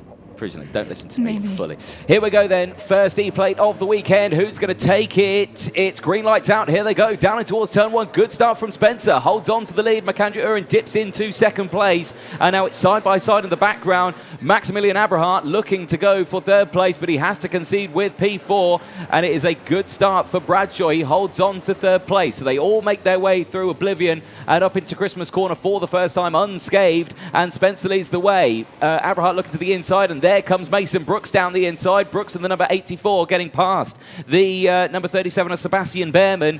Sebastian Behrman doing a good job still. He's had a good weekend, and he actually retakes the spot there from Brooks. So Brooks running a little wide out of the corner of Ashby. Retakes it going in towards Wilkins into the boot section for the first time, and it is still Spencer who leads the way from Emerson McAndrew. He is not going for the battle yet, as again down the inside looks Abrahart, but can't do it on Bradshaw. Doesn't have the waft out of the corner, so he has to hold on to that one. So it's Spencer from Urin, from Bradshaw, from Abrahart, Farrow, Brooks, Behrman. Rakitic had a good start up to P8, but Kean Bernard, he's up to P9 already. Look at the positions he's gained already in that one. He clearly had a good start. Yeah, very good start. Him and Mason Brooks both gaining 3 positions in the early stage of this race. Yeah. So 10 minutes to go, or just over 10 minutes, plus that 1 lap as we go on to lap number 2 now. And Mason Brooks running very wide and off the track. That was self-inflicted, and he comes back onto the circuit. Those tyres don't look like they're up to temperature at the moment. They are struggling for grip, and right now he falls down the order just that little bit. So right now, keep a close eye on that one, as Arthur Farrow and Behrman still going side by side there. Yeah, we did see some desperate tyre warming techniques on the outlap, so we did. Just a little bit of tyre warming. Possibly struggling a little bit there. Yeah, you'd be amazed with the air temperature being 24 degrees. Yeah. Track temperature would be somewhat higher. I suspect probably around the 30, maybe 40 degree temperature, the track temperature out there. So in the baking sun. But Spencer still doing a good job leading the way, and keep an eye again, making the moves just in the background there as we keep an eye on Brooks. This time around, much nicer there. I think tyres starting to look a little bit better and potentially going even for a move there, and he is. Down the inside, Mason Brooks getting past Arthur Farrow and moving up into P5. So despite that off, he's recovered very quickly as Mason Brooks. Yeah.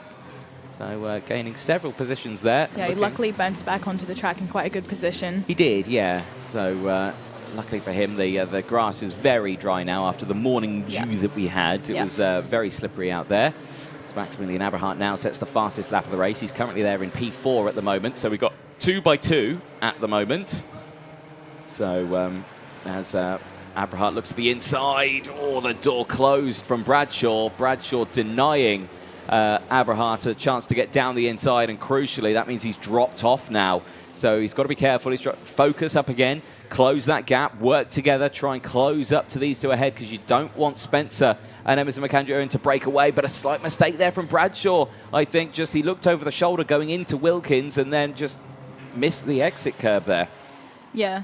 Sometimes I do wonder that when they're constantly checking behind them, if it throws off their balance at all, because it's such a fast track and they're constantly having to plan for the next entrance, the next corner. Yeah, well, they certainly, it does distract them a little bit, yeah, because we always say whenever we talk about this, never look behind you, because that's always where you're going to end up. Yeah. You're always going to end up going backwards if you start looking behind you, so you have to focus.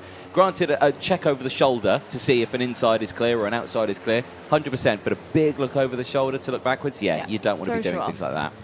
Kean Bernard is up to P5 already. Yes. Oh, look at the damage to that front nose cone, though. Yeah, it's looking a little uneven.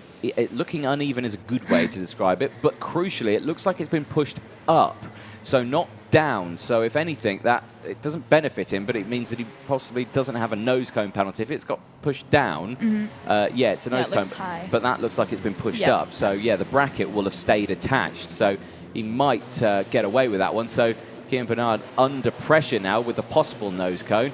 That does look like it's dropped, unfortunately, for Hugo Buddy, well, Buddy Hugo, I should say, but certainly he's still having a good run. He's there in P9 at the moment after getting past Ralph Rakitic there, making his way through the field.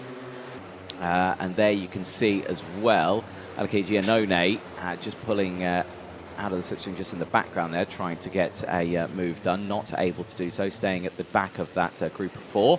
Back here, though, Mason Brooks behind Kean Bernard, and you would think now that these two would try and work together now, because Bernard looking like he's got some serious pace here, and the chance of him being able to close up that 3-second gap to now Theo Bradshaw, apparently, as I think Abrahart's got the move done into 3rd now, so that would certainly make it very interesting, wouldn't it? Yeah, Abrahart's been putting in some really fast sectors, so he's definitely got his sights set on making his way up a few more positions. He certainly does. Leo Living seeing a warning flag, the number 77, under the eyes of the stewards. So he's got to be careful here. As looking to the inside, nice dive down the inside for Ralph Rakitis, but just missing the braking zone and running wide on the exit. He has to give the position back to Leo Livings, who retakes that position. Back here at the front, though, no change between Spencer and Emerson McAndrew. And if anything, we're seeing a somewhat carbon copy of what we saw in the Bambino final here, aren't we? We're seeing two drivers breaking away, and it's just going to be a fight on that last lap. So, ladies and gents, you might need to sit back and get the popcorn ready, because we're going to have to wait a few minutes before something kicks off, I think, between these two. Unless there's a chink in the armoury, unless there's a mistake by a driver or anything like that, which running wide out of turn one might be a mistake, and Emerson McAndrew taking full advantage of that one and goes for the lead of the race. Crucially, though, that didn't waste any time, and that's the pinnacle moment thing. Yeah, because even with Keane Bernard and Mason Brooks having very good speed, fastest laps for Mason Brooks just there, they're still about 4 seconds off the lead. Yeah. And that's only because they're being consistent with their lap times. Again, consistency is key in motorsports, and if you can just keep putting in those lap times, time after time, you'll be fine. You know, you may not have the outright fastest lap of the race, but if you can only do that lap once and then the rest of the slow, then yes, you'll never catch. So you need to be able to maintain that pace all the way throughout. 5 minutes to go, and McAndrew and Spencer still lead the way. 1/10 of a second between the two of them. This battle here still kicking off just in the background as well. This is Keane Bernard and Mason Brooks as they do their best to try and close in on Theo Bradshaw, which I think they are actually starting to do, because there, Maximilian Aberhart has broken away from Bradshaw, and if anything, I think he's closing in on these two up ahead. The gap's 1.1. What's it going to be when they next cross the timing beam? Is it going to be less? Is it going to be less than a second? It might possibly be as they go through. They break the timing beam now as they go into the corner. It is. It's less than a second. He definitely got a move on that last lap. Aberhart's closing in. Yeah, he's got a wiggle on here, has Maximilian Aberhart, and he's smelling out an E plate, I think. He is eyeing up one, isn't he? Definitely. He's putting in the fastest lap last lap. So he can definitely see that it's possible to catch up to that small train of two. Because he's definitely left Theo Bradshaw behind now. And doing this is impressive. You know, you've got no bump draft, you've got no slipstream, you're doing it by yourself. You know, those two, the four wheels, we always say, oh dear, that's gone wrong. And off the track goes Sebastian Behrman, and that's a disaster, because Sebastian was running quite far up in the order. Actually, he's dropped down now to the back of the field, and he's out of this race. So hopefully he's all right. He was walking away from the kart, so that was good to see. But back at this, like we were saying, you know, 8 wheels works better than 4, you know, because you're working together, you've got the slipstream, you've got the bump draft, you're just cutting a hole for each other out of the air. And Maximilian Aberhart, he doesn't have that. So the fact that he's able to close in like this is good. While we've been talking about that, the gap has extended to over a second again on that last lap. So, you know, it's fluctuated for the time being, and another lock up there for Spencer. So again, Spencer with a very tentative setup there with the brakes. It's locking up quite easily. And he's got to be careful with that, because you don't want to flat spot these tyres too much. And although the gap to third is over a second now, still not huge. He's definitely got them in his sights, and these two will definitely battle towards the final laps. So I'm sure Max Aberhart feels like he's in an okay position right now. He does. So, but again, race is far from over between these two, because again, essentially at this point, they just become frenemies, as I like to call it. Enemies and friends. You know, I'm going to be a friend because I want to work with you to try and break away from the rest of the pack. But I'll see your enemy because I'm going to go for the lead of this race as soon as I can get the interesting dynamic, actually, to watch the drivers work together. Yeah.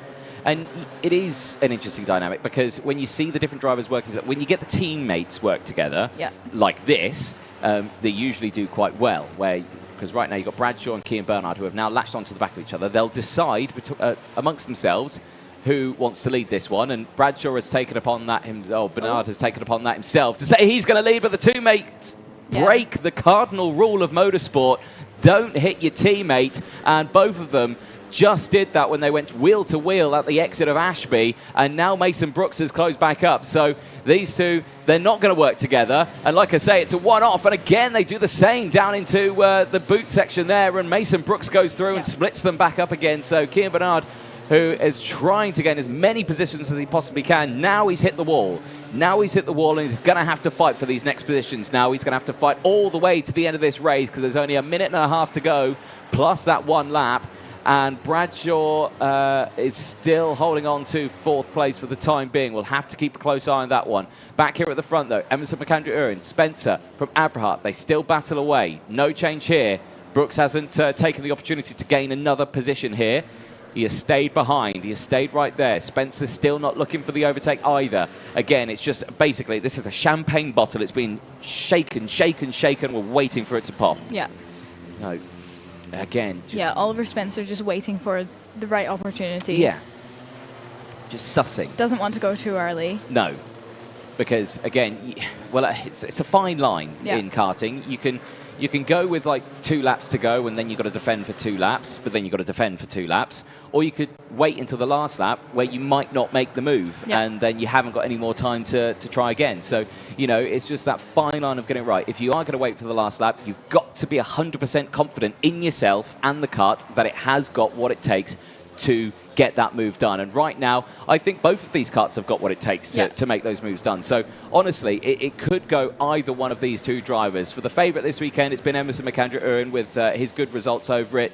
And then you've had Oliver Spencer, who has been the favourite of many as well. You know, the O plate in this class from this year. But as well, it's between one of these 2. We just don't know who it's going to be. Timer strike 0 then as we go on to the last lap. Last boards come out on the screen. Here we go then through turn 1, Oblivion. Abrahart again with the fastest lap of the race. He is going to be in a prime opportunity as these 2 now start to defend. Emerson McAndrew-Uren dips to the inside. Spencer takes the normal line. He'll have to switch back here, but he's on the outside, and he'll go the long way round through the kink. That's absolutely fantastic for Oliver Spencer. He gets into the lead, and now Max Abrahart has closed in. It's 1, 2, 3 for the E plate here, and is the O plate going to turn into the E plate here? The Open champion could be the English champion as well in Micromax in 2023. But out of Osiers they go, down into the boot section for the final time. And again, McAndrew-Uren not going for the move to the inside here. He might go for the move for the inside here as he does go wheel to wheel. The 2 of them absolutely side by side, and contact between the 2 of them. Abrahart comes through, side by side, and into the barrier goes Spencer. Abrahart's going to take it. Maximilian Abrahart for RCE will be English champion as the 2 collide through the final corner. And Spencer makes heavy contact with the tyre barrier, and he is out of the race. The kart damaged. His English championship fight ends at the final corner.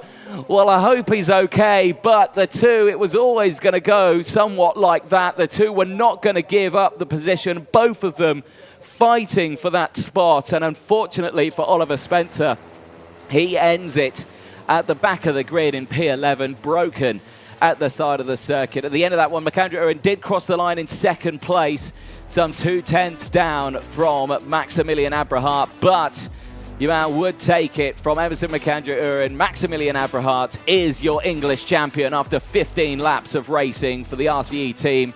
And, well, Maximilian Abrahart is under investigation now, potentially, for causing that one through the final corner, we're being told. So the race far from over. That might change by the time we get to the podium. But between now and then, it is Max Abrahart who takes the win from Emerson McAndrew-Uren. Mason Brooks then finishes in 3rd place after gaining 6th position from Cian Bernard, gaining 8. Theo Bradshaw gaining 5, finishing in 5th place from Arthur Farrow. Leo Livings finishing in P7. Brilliant drive, gaining 3 places from Buddy Hugo. Ralph Rakatis finishing in 9th place from Achille Giannone, finishing in 10th place. The 2 retirements, Spencer and Sebastian Behrman, unfortunately, at the side. But we'll be heading down to Parc Fermé in a short time. Eilidh McFarther is down there. Eilidh, over to you. All right, we're here after the end of a very dramatic race, and I've got Max, my winner, here with me. Congratulations on your E Plate. How was that last lap? It was intense. It was very intense. I thought they had it until they started scrapping coming into the boot, and I saw a gap and I went for it. Well done. You kept yourself in very good position, very fast lap times all throughout the race. Did you think that you were on for a P1, or was it a shock at the end of the race there? It was a very big shock. I've never actually got on the podium at British, so I'm very happy. Amazing. Congratulations. Is there anyone else you want to thank? I want to thank my dad. I want to thank Force. I want to thank David RCE, and I want to thank Enardo and the Paddock company. Amazing. Enjoy your E Plate. Congratulations. See ya. All right. Now we'll move on to our third place. All right. We've got Mason Brooks here. Congratulations on your P3. Was that a surprise, or did you know that you had yourself in a good position when everything went all wrong at the start? Surprise. And how was that race for you? So you managing to get into that P5 position there. How was it tackling with others on the track? Good. And how does it feel to race in the E Plate Championships in the one-off race? Good, and this is my first time in Rotax. Amazing. How are you enjoying it? Good, like it. Perfect. Is there anybody else you want to thank today? My mechanic, my mum, the engine, and my family for watching and supporting me. Perfect. I'm sure you've got some family watching at home just now. Yeah. Amazing. Well, congratulations. Perfect. Thank you. See you on the podium later. Yeah. Perfect. All right. Now we've got our P2. Little bit of a race debrief between the drivers here. All right, we've got Emerson here. How was that? A little bit of a dramatic ending there, but talk us through the race and how it felt. Yeah, I just had to push away with Ollie, and coming down to the last lap, I hit the curb in Christmas, which forced me wide. And then coming into the boot, I went up the inside. Abrahart hit me from behind, so I ran into Ollie. Then he just went through. Then Ollie and Abrahart closed in, and I had nowhere to go. A little bit of an unfortunate ending in P2. I'm sure you were after that plate, but you had a very strong weekend and fast lap times all throughout. What was your trick to that? What was the trick for getting around Whilton Mill very fast? Well, it's one of our home tracks, so we've done here a lot, so we're quite used to this track. Perfect. And is there anyone else you'd like to thank today? I'd like to thank DHR, Sam Racing Engines, Russ, Daryl, and all my family and people who supported me. Perfect. I'm sure you've got a few watching as well. Congratulations on your P2. Thank you. No problem. All right, so that was our top 3 from that very dramatic race, maybe a little bit different than we expected, and I've learnt my lesson from making predictions. So I'll pass back up to commentary now, and we get ready for our next race of the afternoon. Making predictions is a very risky thing to do, but yes, more races coming up because the Rumble in the Jungle is coming up next, Honda Cadet, but before that we will take a short break. Do not go anywhere.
Well, welcome back, ladies and gentlemen, after a very dramatic Micromax E Plate final there.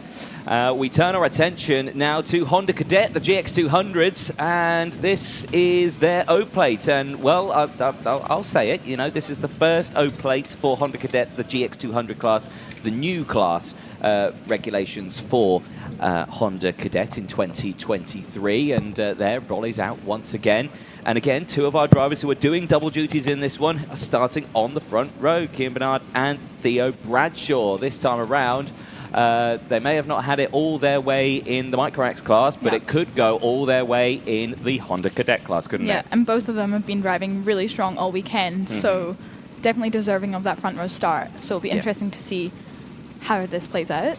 Yes, indeed. Cian Bernard taking the 2 wins in the qualifying heats, but only finishing second in the pre-final earlier on. So he starts on the outside row this time around. His teammate Theo Bradshaw, who had a 4th and a 2nd, won the pre-final earlier on, and that means he starts this one shotgun pole on the inside row. There he is.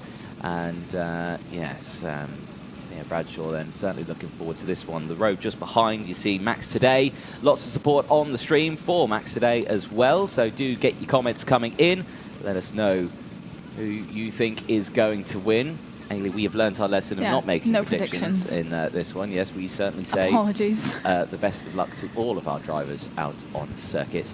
But lots of support, more support coming in for Ralphie Branscombe in the number 96. We've got Connor Winfield support coming in as well.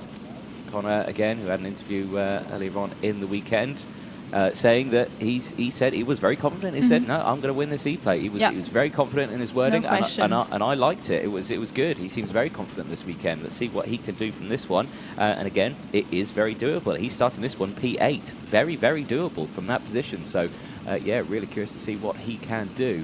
The rumble in the jungle, as I like to call this one. You can hear it. Just listen, listen to the rumble. Ooh, 4-stroke, gotta love it. Grids are coming up. They're too hot. It's Honda Cadet, it's GX200, the race, here it is.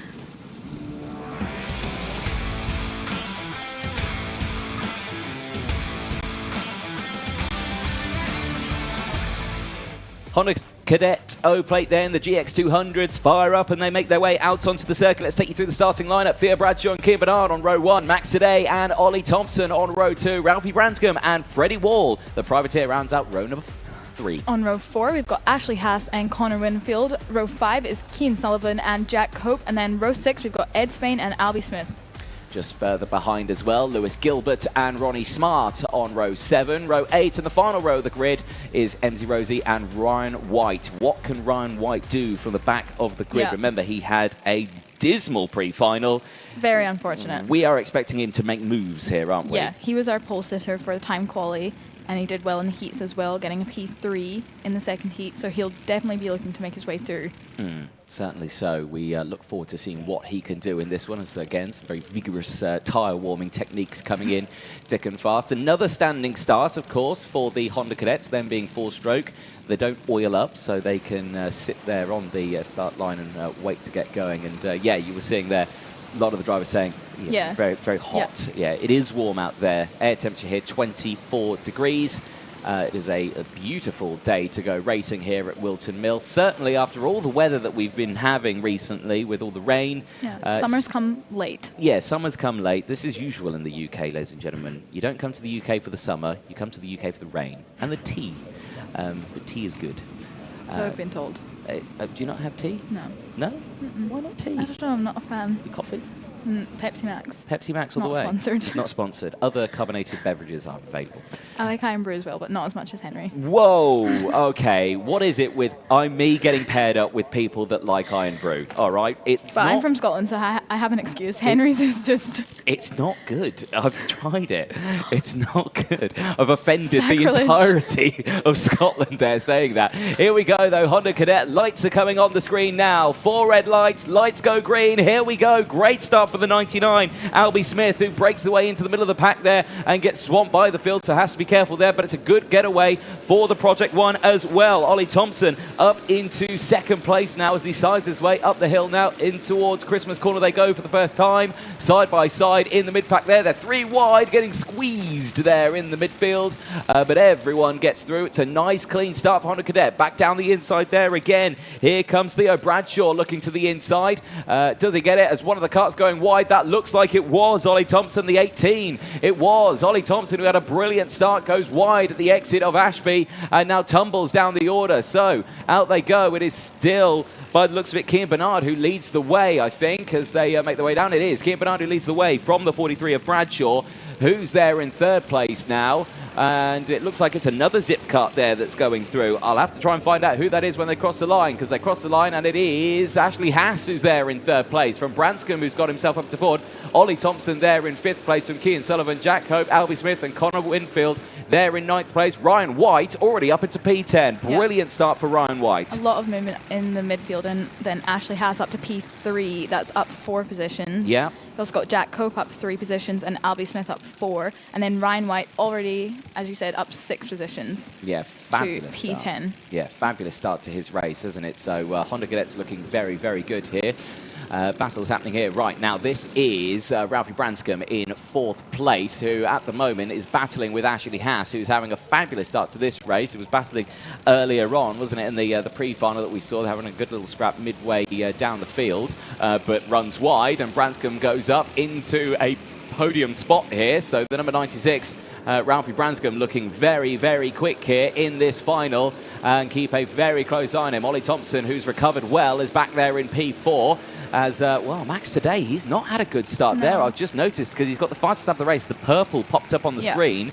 Max today, unfortunately, has dropped down to P14. That's a terrible start, but hopefully he recovers back well. He's setting fastest lap as now Ollie Thompson is back on the charge and moves up into the podium spots and says, think to Ralphie, let's go, let's try close that gap back up. And hopefully Ralphie will listen to that advice, because it is good advice. You know, if someone is quicker than you, you latch onto the back. And there's another Project 1 who's spun. And who's that's gone round? It's Ronnie Smart. Yeah, Smart not having a good final this one. He's right at the back of the grid now. Ollie Thompson taking that P3 from Branscombe. Decided not to go with the strategy of tagging along behind him. No. I mean, again, that can happen. Yeah. You know, it's, you know, a lot of people say that, you know, yeah, you can fight for position all you want, but I feel like I'm faster than you. You feel like you're faster than me. Fine, let's scrap it out and see who's fastest at the end of it. Yeah. And in that time, they could lose time, and round and 2 karts off. The 27 goes round, and another kart there, unfortunately, falling down the order. I think it's the 85 of Jack Cope, who unfortunately has come to a stop at Christmas Corner. And looks to me like he's not in the bestest of comfort out there, so hopefully he is okay. But unfortunately, a bit of a coming together there. He had a kart go right up his back there, essentially, into the Christmas Corner. So hopefully he's all right. Marshall's in attendance very quickly. Back to the front here, though. This is still the battle for 3rd place. And a red flag has come out now. So red flag's been called. The first red flag of the weekend due to an incident at Christmas Corner. So there will be a short break now. So we will hope that those 2 drivers are okay after that collision there. So the gap now, Kean Bernard was leading the way. Now, how far into that race were we? We were only a few laps in.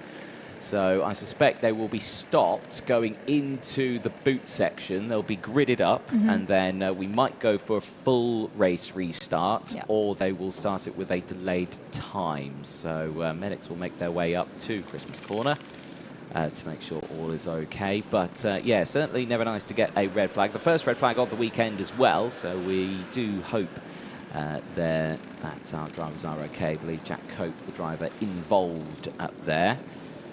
And yeah, having a spinning with another driver. So with 8.5 minutes to go plus 1 lap, red flag has been called. I think we'll take a short break. We'll be back in a few moments' time with seeing what happens. So in the meantime, we'll leave you with some of the interviews that happened over the course of the weekend. TKM Extreme, Whilton Mill, racing, karting, Adam Sparrow. Mate, welcome back to karting. You've disappeared, you abandoned us to go racing some Mazda MX-5s. But you're doing all right in that, aren't you?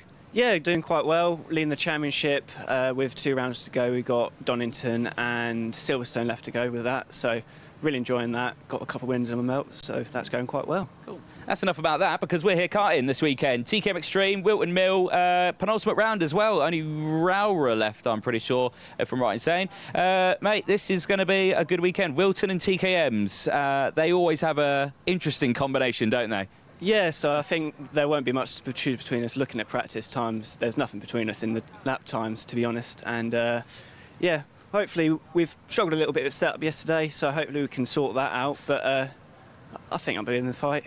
Yeah, that's what you need. And there's some good names in TKM Extreme, isn't there, this year? And this weekend, I mean, you've got so many seeded drivers. You're not seeded number this year, but still, you're a rapid driver and you're always up there. And that final is going to be the race, isn't it, to watch this weekend?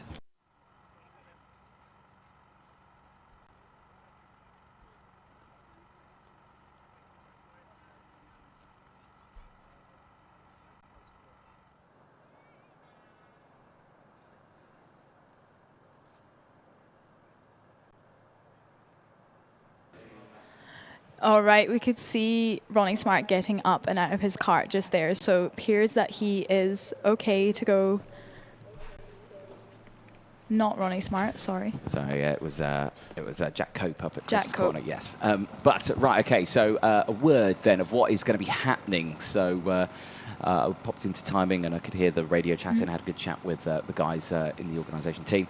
So there is going to be a rolling lap restart. So they're going to do one full rolling lap to calm all the drivers down under full course yellow conditions.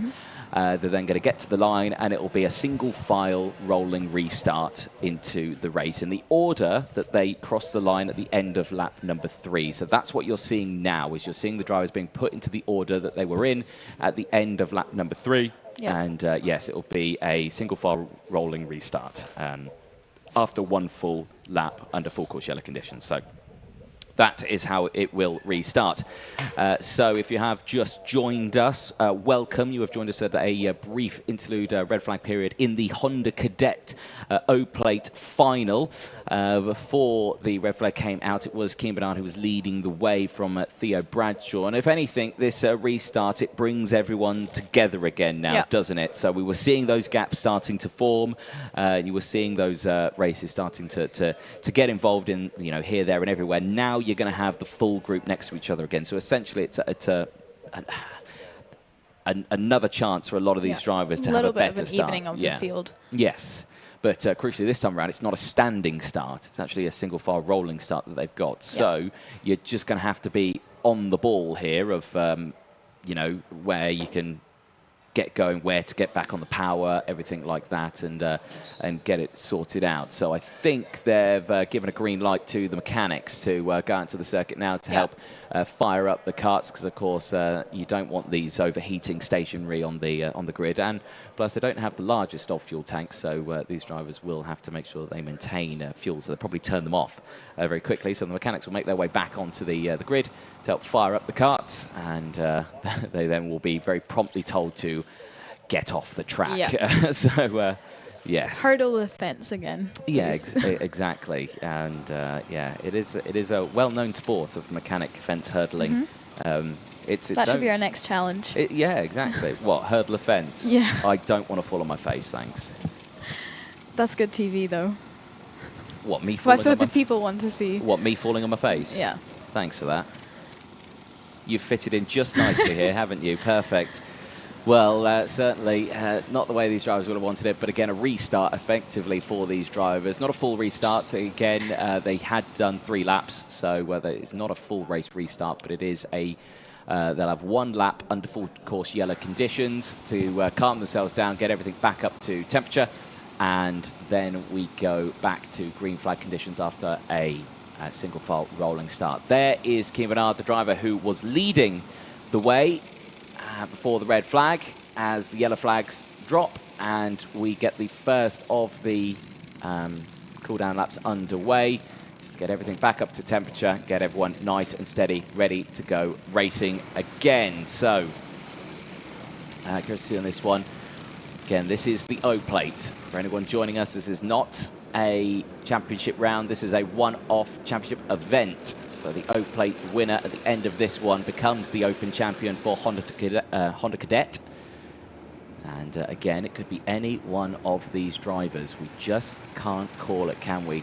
Honda Cadets are super competitive. Honda Cadets back in the day when they were running on the GX 160s, they would have a grid of 36. It'd be a full grid all the time. And I think my favourite showing of Honda Cadets was Kart Masters at PF International. It was the Grand Prix final, and there were 20 karts battling for first place. There were 20 karts within 3 seconds of each other. Nice. It was incredible. I would like to be the timing judge on that one when they all cross the line. Oh, no. You wouldn't want to be Ian Rogers from Motorsport Dash Timing after that one, because any one of those transponders that failed, it's like, oh my goodness. There'd be a lot of work to try and fix it. Here we go then. Warm-up lap completed. They should be getting the green flag this time around for a single file rolling start. Who's going to get the jump away then as they make their way round the final corner? It's a good getaway then from Kian Bernard, who does get the jump, but Bradshaw tries to follow as well. Remember, tyres are going to be cold from these drivers being stationary for a very long time, so they're going to have to be careful as they go through, but it's a nice clean start, and under pressure down the inside, here comes Ashley Haas on Kian Sullivan and gets the move done straight away, wasting no time there. That's taking full advantage of the situation, isn't it? Yeah, absolutely. Kian Bernard, like we said, he's had a really good weekend, so used to being out in front, and he appears to be quite comfortable pulling away from Bradshaw slightly. But of course, the top 5 still very, very close. And we can see that Branscombe is starting to pull away slightly from the pack behind him, which is led by Ashley Haas. Yeah. And right now, where's the Ryan White update? The number 47, who started at the back of the grid after the retirement. 9 positions. 9 positions there, Not P7. So, Yeah. yeah, the number 47 having a very good run at the moment. Keep a close eye on that one. Branscombe still there in P4. This is Ashley Haas, Sullivan, White, then Smith. White's in this group. So he's going to want to go for the move sooner rather than later. Down the inside, there he goes. Ryan White up now into P6. So making another move. But yeah, as soon as if he gets to the front of this pack now, because now there's a bit of a gap now between himself and Ashley Haas, who's managed to break away now from the chasing pack, that's a lot of empty real estate between themselves and the front leading 4 karts, isn't it? Yeah. So, I mean, what's your plan there? What would you say? You're Ryan White. You're there in P6. He's already moved up another position as we were talking. So. Yes. So you know, what's your plan of attack here if you're a driver? Well, he looks like he feels like he can lead this pack at the very least, and then try and take off and catch the front group. He now leads it. He runs a little bit wide and. But holds on. He does. Yeah. Yeah. So I think he'll have his sights set on catching up to the back of Ryan Branscombe now and closing that gap a little bit. Whether Ashley Haas is able to stick along the back of Ryan White, we will see. The only thing that he's got going for him is the fact that... the only thing he's got going for him. What? No, that's not a harsh statement. No, I hadn't finished my statement there. You cut me off. The only thing he's got going for him is that his tyres, I think, will be in better nick. Because of I think he retired, didn't he, earlier on? Or, yeah. Yes, so he retired, so he used his tyres a lot less than what these other drivers did. Yeah. So they're on like 8 laps more used tyres, which is a big benefit that he's got. So, you know, that's why you can see now he's starting to break away from the pack behind. He's got the fresher tyres, he's able to push that kart just that little bit more. So he might have a chance here. 4.5 minutes to go, though, plus that 1 lap. Time very quickly running out, but he's up to P5, and he's got a gap of 2 seconds to try and close to Branscombe. That's a tall order on your own, isn't it? Yes, but as you said, with the tyres and just the speed that he's had all weekend, I don't think it's impossible at all. No. He's already got it down to 1.45, so... There you go. Closing the gap. Closing the gap. We'll keep an eye on it. 4 minutes to go, plus that 1 lap. Update further down the field then. Bernard still leading from Bradshaw. Then it's Thompson, Branscombe. Then it's now Ryan White from Ashley Haas, Kian Sullivan from Connor Winfield. Albie Smith still there in 9th place. Max Today has moved up back into 10th place now on the recovery drive. Fred Wall is there in 11th place from Ronnie Smart. Lewis Gilbert, MD Rosie and Ed Spain. currently still running out on track. Jack Hope, still the retirement out on circuit, hopefully is okay from that red flag incident. But eyes on this battle here, and again, no major changes there as drivers still squabbling in that mid-pack now as looking to the inside. Got to be careful. Connor Winfield getting attacked there by Max today, and Max today sending it down the inside, so good move for Max. He's had 3 positions in this lap, I think, so yeah, he's doing a good recovery drive, but obviously had a very rough start. Yeah, rough start, but certainly fighting back now in this later stages. Bradshaw now, fastest lap of the race, there in second place. He's closed that gap back up again. It's now 0.2 of a second, and if anything, like I always say, 0.2 is lunge distance. Yeah. Would you agree? See. I would agree. You'd agree? Yeah. Good stuff. You're the expert. Am I? I'd say I'm slightly knowledgeable. I wouldn't call myself an expert, but there we go. Yeah, you can see that now. Visually, it's closed right in. So, yeah, these two now, again, they're most likely going to work together until the last couple of laps. But remember, that's a bit of a gap he's still got to close up there. This is not going all the way of Bradshaw. This is going the way of Cian Bernard, who, of course, Cian, who is the GP plate in Micro, he is, and he's looking to get another seeded number in Honda Cadet. So that's obviously, that's quite a tally, isn't it, that you get, you know, seeded numbers in different classes. That's good going, that is, in the world of karting. Yeah, he's had a really consistently good performance in every session that we've seen him in, just setting the fastest lap as well. So I'm sure he'll be hoping for the plate today. Certainly would be, but I suspect they are going to fight for it, as they are still fighting for it down here. Ashley Haas getting under pressure from Cian Sullivan there. Sullivan not getting the full move out of Ashby.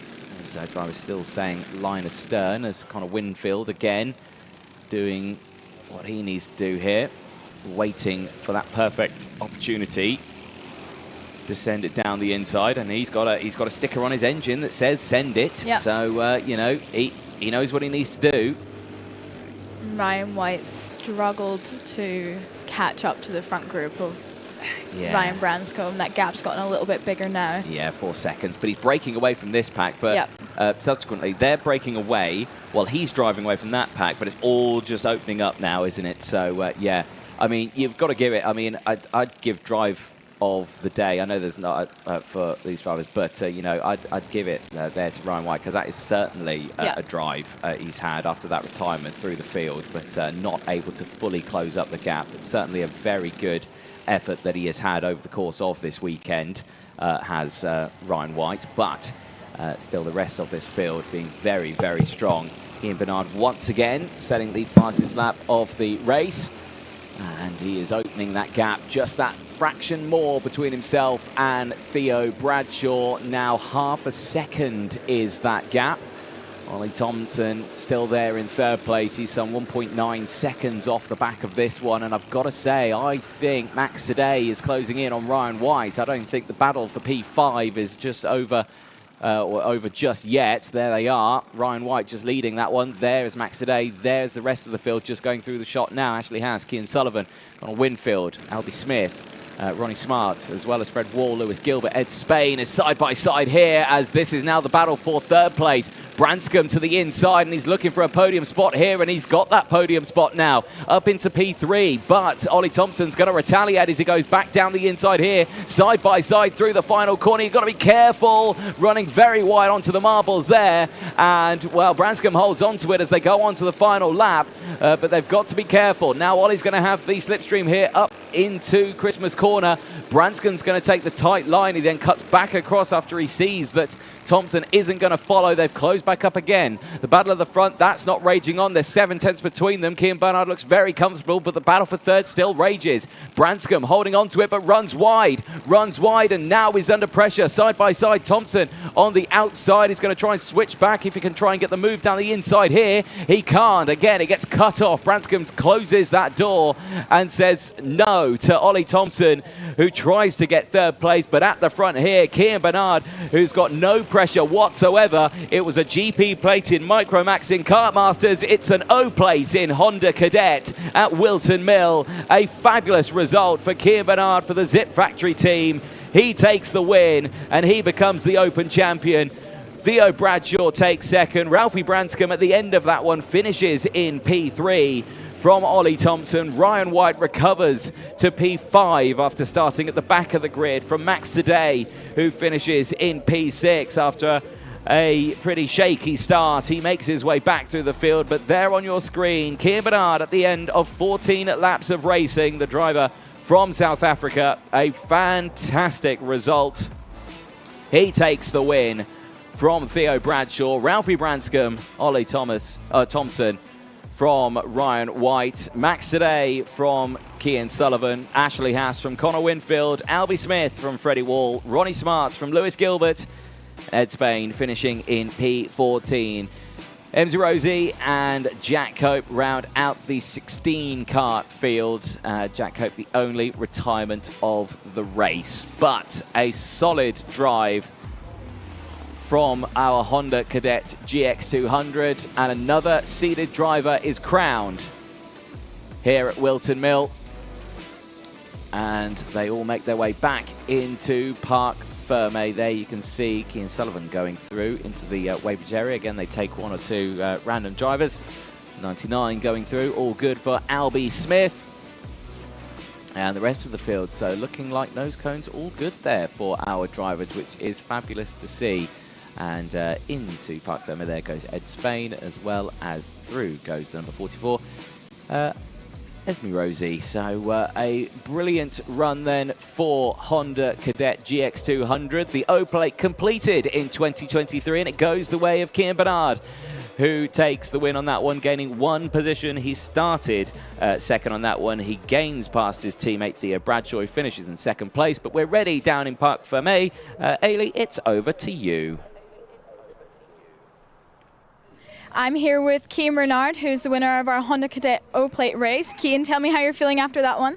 Very happy. With the micro, not so happy, obviously, starting last, getting a disqualification in the race before. But other than that, at least I won this, so I'm really happy. And you mentioned you're doing double duties. It's quite a quick turnaround between the Micromax and the Honda Cadet. How do you clear your head and get ready for this race?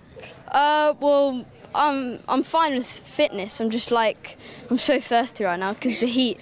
But yeah, other than that, I'm fine. So. Yeah, it's a very hot day, so well done. You're doing a good job. Tell us a little bit about the last lap. And you had Theo very close behind you. How was that?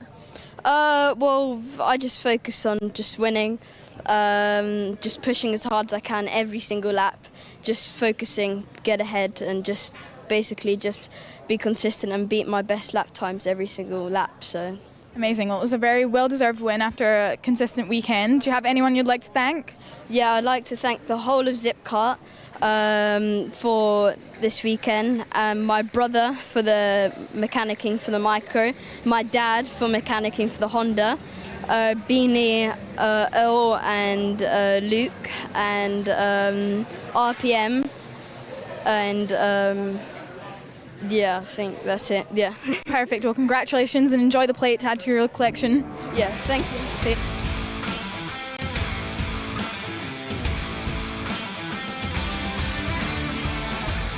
Well, thank you there to our Honda Cadet winner on that one, Cian Bernard, who seemed to thank the entire world at the end of that one. But nevertheless, we move on to Minimax 950. Jacob Ashcroft, the favourite going into this one. He starts his one on pole position. Will Green starting alongside Finley Lyons, another one of the Zip Factory kart teams. Can he replicate what his teammates have just done in the Honda Cadets?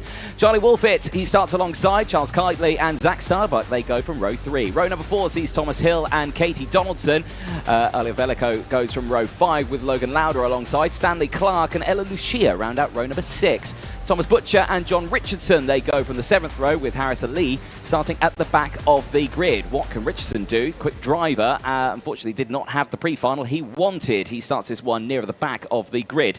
Certainly looking forward to this one though. Jacob Ashcroft has been the one to beat. He put it pole in qualifying, 2 heat wins and won the pre-final. Can he do it again in this final and come away with the Minimax E Plate?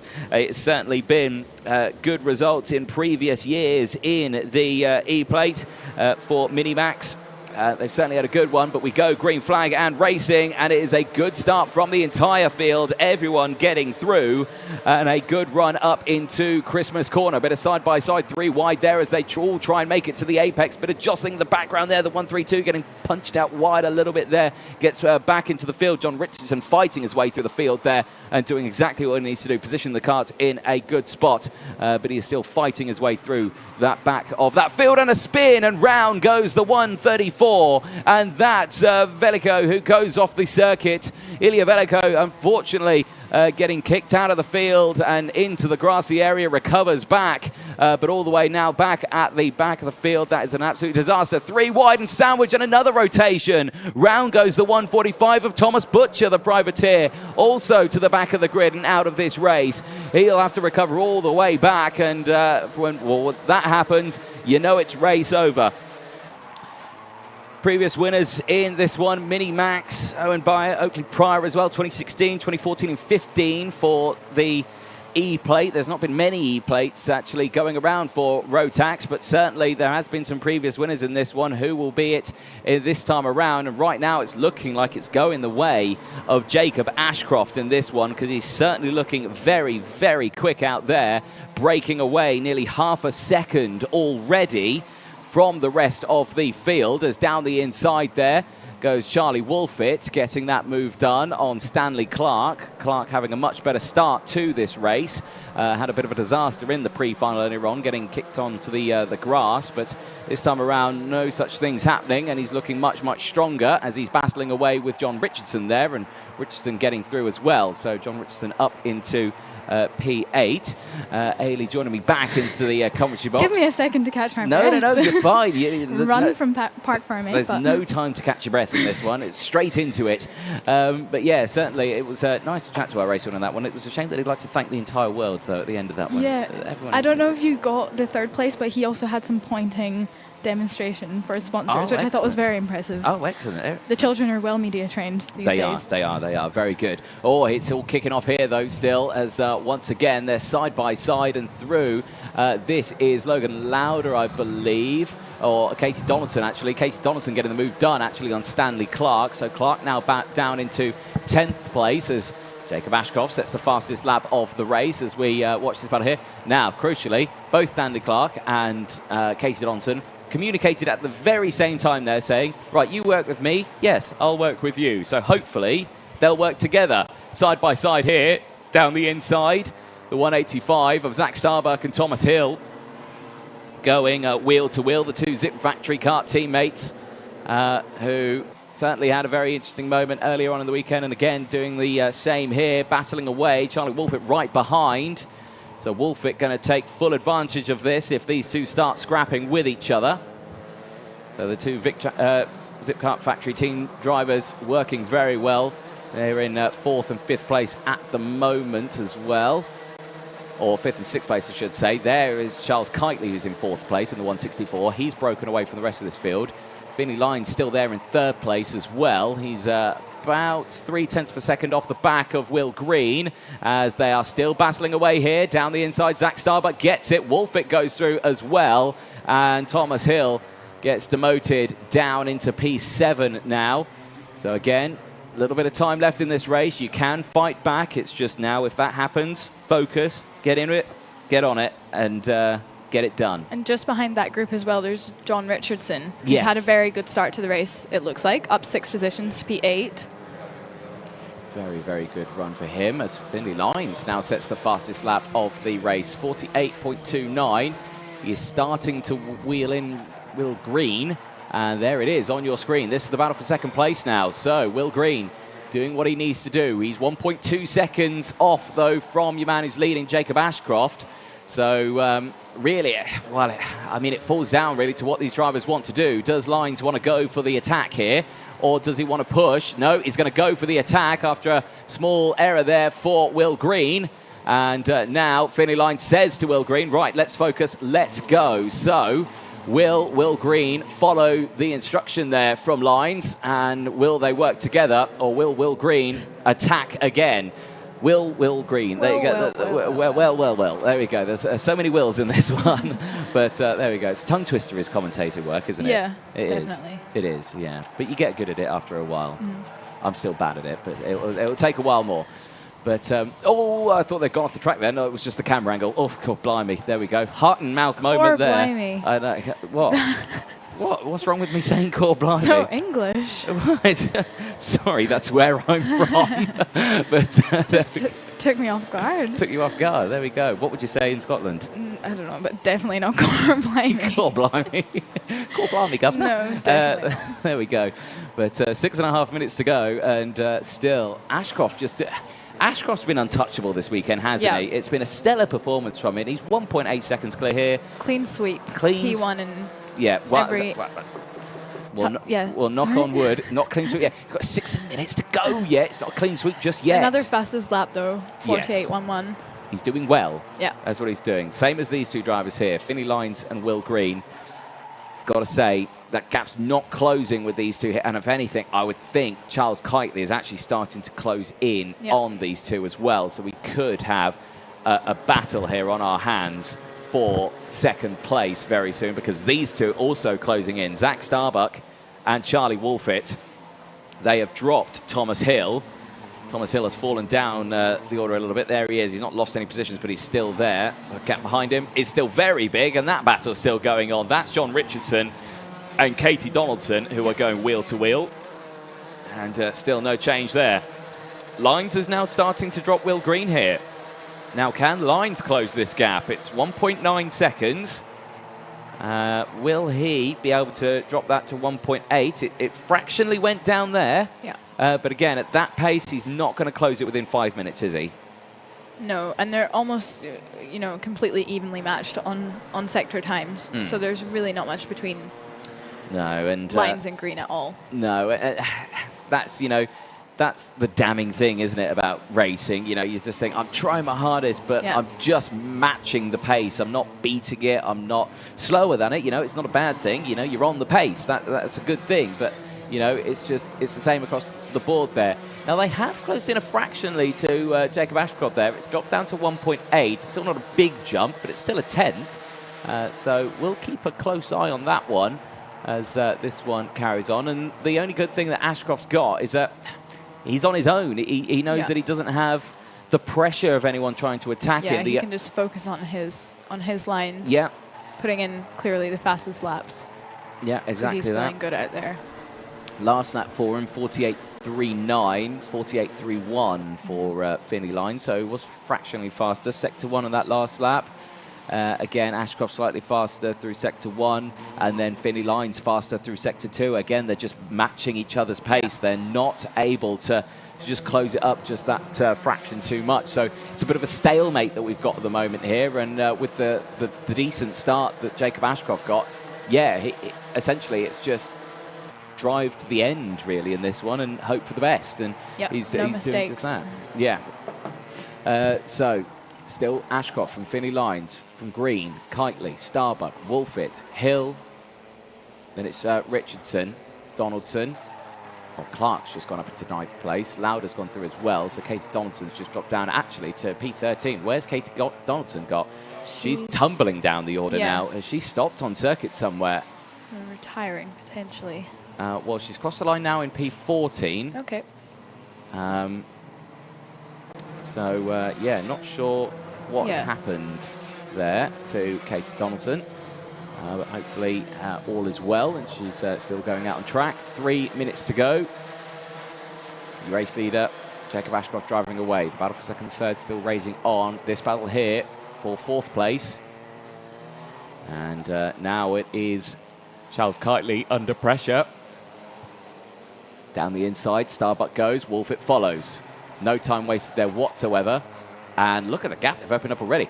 Those two are inseparable. Yeah. They are on a charge right now. I think we are going to have a very close fight here for the podium spots, because Zach Starbuck and Charlie Wolfett have latched onto each other. They have found some serious pace out there.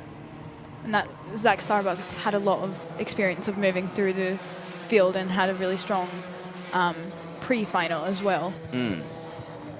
So they will be there's not much gap between that group there for P4 and also P3. Yeah, so that is Gridman Sam. He's one of our officially licensed marshalling team. Does a lot of the marshalling at Kimbolton for the British Kart Championships, as well as other places as well. So good to see him here, watching the racing and supporting the drivers here at Whilton Mill. So it's a nice day for it. It is. It is. It is a family day out here at Whilton Mill. Beautiful day. It is an open venue. You can come down, grab a drink at the cafe, and yeah, do all that and watch some seriously good racing. And there is still some good racing coming up, because this is only the 4th final of the day. We still have 4 more finals to go, and it's all the adult drivers next. Well, the juniors and the seniors coming up. Well, they've got next. mustaches. So they've got mustaches, but they're adults. and they mustache. There we go. Nice photos there. Good old Gridman Sam. There we go. He's stolen his job. So there we go. This is the job that Gridman Sam usually does. Good to see. Hello. Right, back to the racing. 1 minute to go, plus 1 lap, and it is still Ashcroft who leads the way, now by 2.4 seconds from Finlay Lines. Will Green still there. That battle's still not over. Far from over, I can guarantee you that. This one here, though, this is piquing me interest just a little bit. This is Zach Starbuck and Charlie Wolfett, who have seriously closed that gap up to those two ahead. We are looking at a 4-kart battle here for second place very, very soon. 40 seconds to go. Look at them closing in. Certainly excited to see what happens here. At what point do you think they're going to close? Do you think they're actually going to close? Do you reckon we're going to see a battle, or do you think they're just going to get within touching distance? I think Finlay Lines and Will Green have looked very good this race. I think they'll be... Think they'll be okay? Potentially able to hold on to those podium spots. Potentially, maybe. Potentially, maybe. There we Perhaps. go. Key words there. Key words. Everything's provisional. Yeah. But still, 10 seconds to go on the board. Ashcroft still provisionally looking absolutely fantastic. So there we go. Finlay Lines still there in second place from Will Green. There we go. Look at Zach Starbuck. That driving style there says everything you need to know about a driver who's determined to gain as many positions and wants a podium. Now, where did Zach Starbuck start in this race? He started 6th place, so he's gained a couple of positions so far in this one. He is eyeing up a podium. He's certainly doing that as we go on to the last lap now. Jacob Ashcroft clear, 2.8 seconds from the rest of the field. Finlay Lines still holding on to that one. It's still Thomas Butcher at the back of the grid. Katie Donaldson still there in 14th from Harris Alley in 13th. John Richardson, unfortunately, he's dropped down to P11 now. He's just got past Eilidh Lucia, who's there in 12th place. Ilya Veliko, who is there in 10th place after that spin earlier on. Logan Lauder from Stanley Clark and Thomas Hill, but eyes on this battle. Jacob Ashcroft is clear. Who's going to come second place? Finlay Lines will go defensive into that section there, as down the inside again. They battle there as well across the line. Ashcroft's going to take the win. Finlay Lines get squeezed out wide, and it's going to be a run to the line. Who's going to take it? Well, it's absolute dead heat for second place. Finlay Lines and Will Green, 4.01 seconds back from Jacob Ashcroft. They are identical across the line. That is a photo finish and a half. We'll have to get the confirmation from Ian Rogers in timing who got that one across the line. But Jacob Ashcroft, a dominant performance this weekend. You cannot take anything away from him here at Whilton Mill. The Minimax 950 E Plate champion, the English champion, Jacob Ashcroft, pole in qualifying, 2 heat wins, a win in the pre-final and a win in the final. An absolute clean sweep for the Dan Holland Racing driver, Jacob Ashcroft, who decimates the rest of the field here at Whilton Mill. Finlay Lines does take second place. The confirmation comes through. It was Finlay Lines who takes second place by 100ths of a second, if not even less, from Will Green. Charlie Wolfett finishes in 4th place from Zach Starbuck. Charles Kitely and Thomas Hill. Stanley Clark, Logan Lauder, Ilya Veliko and Eilidh Lucia. Harris Alley and Katie Donaldson. John Richardson finishes in P14 out on circuit. Thomas Butcher rounds out the field, P15. A brilliant result for Minimax and a calm final for them, but plenty more races to go. Do not go anywhere, ladies and gentlemen. We'll be chatting to our race winners in that one before we head off to Junior TKM, the next race of the weekend. Before we head to TKM Extreme, then to Junior Rotax, and then to round out the day, Senior Rotax for their E Plate finals. The next finals that are coming up, though, are championship races, but between now and then, we're going to go down to Parc Ferme, and it's over to Eilidh down there. All right, I'm down here in Parc Ferme. That was a very close finish for second place, but here we've got our very confident winner, Jacob Ashcroft. How was that for you? You looked very confident. It was a good race. I had a big gap in a few laps, and I just had my head down to keep the gap and make sure Finley and Will couldn't catch me. Amazing, and you've had such a good weekend all throughout. What do you think the trick is? Do you enjoy driving around Whilton Mill? I don't know. I've done a lot of laps around here. It's a really good track for me, and I really like the track as well. And what was your secret today to getting off to a good start? Because you were confidently out there in P1 from the very beginning. Yeah, I had a good start in a lot of the races, and I came across at the start to stop Will from jumping me into turn 2, and then I looked to see if I had to defend for Christmas corner, and from there I just got my head down. Perfect. And is there anyone else you'd like to thank today? My mum, my dad, the whole of DHR, and Time Racing Engines for the power. All right, congratulations. See you on the podium. All right, I've got Finley Lines here. Congratulations, Finley. That was a very close finish at the end there. Just tell us about how that last lap was and how it was following along P3. Yeah, I'm really chuffed about P2. I really enjoyed it. Amazing. And how was the racing throughout? We saw that you were battling between P2 and P3. You weren't quite able to catch up to Jacob. Was there anything you think you could have done to push forward, or you're at your max today? I think that was the best I do. The kart was mint. Just everything was sweet. Just couldn't get that E Plate. Amazing. Well, you came close and it was still a very good race, so congratulations. Is there anyone else you'd like to thank today? I want to thank Zipcar. I want to thank my mechanic Jem, my mum and dad for bringing me here, and all my sponsors. Perfect. Thank you very much, and congratulations again. See you later. All right, we've got Will Green here. How was that? Very close finish. I'm sure you were hoping that you could finish a little bit further forward, but you did a very good job nonetheless. How was that last lap battle? It was intense. He had a bit of a gap going into the last lap, so I knew I had to try and make that gap a bit smaller so I could do a move. Yeah, it was very intense. Was there any point where you thought about trying to sneak past any moves you considered or parts of the track where you like to try and overtake? Boot move is one of my favourite places because you can kind of screw them over a bit and have a bigger gap after you've overtook them. Amazing. And how are you feeling about your weekend overall? Happy to walk away with P3? Yeah, it's been a decent weekend. Been consistent at the front, so it's been pretty good. Perfect. Well, congratulations. Is there anyone you'd like to thank? Kart Republic, Danny Sweeney, everyone in Argenti Motorsport, my mechanic James, and my mum and sister for supporting me. Perfect. Well, thank you very much, and congratulations again. That was our top 3 for that race, and I'll pass back up to commentary for the rest of our races this afternoon. Hi, I'm commentary. There we go. No, I'm kidding. Yes, indeed. Very close final from that one. We actually got sent a picture from Ian Rogers in timing of that photo finish. I've got to say, it was very close. But, yeah, definitely the right call there. A whisker of a finish across the line. We'll hopefully get to show you that one on the broadcast just so you can see how close that was as well. Like we were saying, Minimax then done. We now turn our attention to Junior TKM. And certainly looking forward to this one. I believe we've actually got the picture.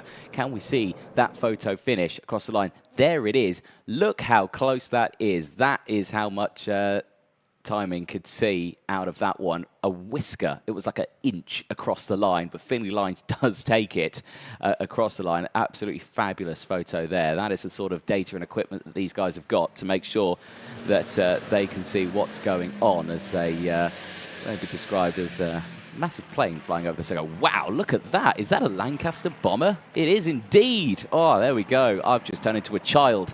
That's fantastic. There we go, flying right over the circuit. That took the attention away from anything motorsport related whatsoever. Everyone just looked up at the sky there. I can't even doubt it. Straight over the circuit. We planned that. It was the flyover for the Junior TKM race. It was planned. We promise. There we go. But like we were saying, turn our attention to Junior TKM Race 28. This is a championship race now that we've got. This is not a one-off, so these drivers are fighting for championship points for their season. It is their penultimate round in the championship, and for right now, it's been a very, very close one. Now, Yihan Kalachan was leading the championship standings going into this weekend. Not sure if it stayed that way, because it was very close between himself and Aiden Mitchell. And Aiden Mitchell put it on pole in the pre-final, so he's certainly got a good smattering of points out in that one. So looking forward to that one. Kathy Watson joins us on the live chat as well. Says, hi, Anthony. Please can you say hello to John Watson in the steward's office and to Shay Watson in timing. Love, Kathy Watson. There we go. Kathy, there you go. There's your shout-out. If anyone else has any shout-outs, please do get them out. It's £5 a go, Kathy. The bill is in the post for you. Thank you. It's of you. Sorry, you've got to unmute your microphone. I'm sorry, I'm sorry. No, you're fine, you're fine. I've been running laps, so... You're running laps? I need a second to... No, that's fine. Gather my thoughts. That's fine. You gather your thoughts, and we'll talk about the drivers out in this one, because it certainly was a good day for a lot of the drivers. Aiden Mitchell taking a race win in second, qualified second over the course of this weekend. Yihan Kalachan having a win in his second race, but Kalachan not having the result he wanted in the pre-final. He starts this one P5 in the number 4. There he is on your screen now, in the orange and helmet for the on the ARC chassis. Good to see. Now he's got Monty Braithwaite just behind. He's got Harry Blore just in front as well. Now Blore, very lucky was Harry Blore. Yeah. Can confirm he went down to 3rd place. Not bad at all. Not bad. After him and Leah Robinson were joined. Well, so Harry Blore won the pre-final. He had the 5-second time penalty, and Leo Robinson finished exactly 5 seconds behind in 3rd place, and we wondered, oh, where's he going to finish? He went behind him, which is understandable. Yeah. So, yes, Blore starting this one. Still in an impressive P3. There, though, Aiden Mitchell, who's starting this one on pole position. The precision racing driver certainly has had a good weekend, and I'm a big fan of his helmet style there. It's like it's matte, it's a bit shiny in there glittery. As well, a bit glittery. He's got my favourite thing in the world. Do you know what my favourite thing in the world is? Tell me. An iridium visor. How do you say that again? Iridium. Iridium. Iridium. Every day is a school day. Every day is a school day. A lot of the drivers wearing the iridium visors. Looks good in the sun. Yes. David Klassen, it's ARC letters, not Noah's Ark. Thank you, David Klassen / Ashley Klassen, who is probably the person who is typing on David's account on that one. There is the number 43, Daniela Sutton. This is her last year in the British Kart Championships. Sad to see her go, but she's certainly had a good run in her karting career. She did the Daniel Ricciardo series in the previous years as well. Now coming into this one, and yeah, good to see what she can do in this one. But she's been dabbling in the world of cars as well, hasn't she? She's had a few goes in different motorsport series and experiences. So exciting to see what she does next. Is indeed. And coming up next is Junior TKM. Here's the grid.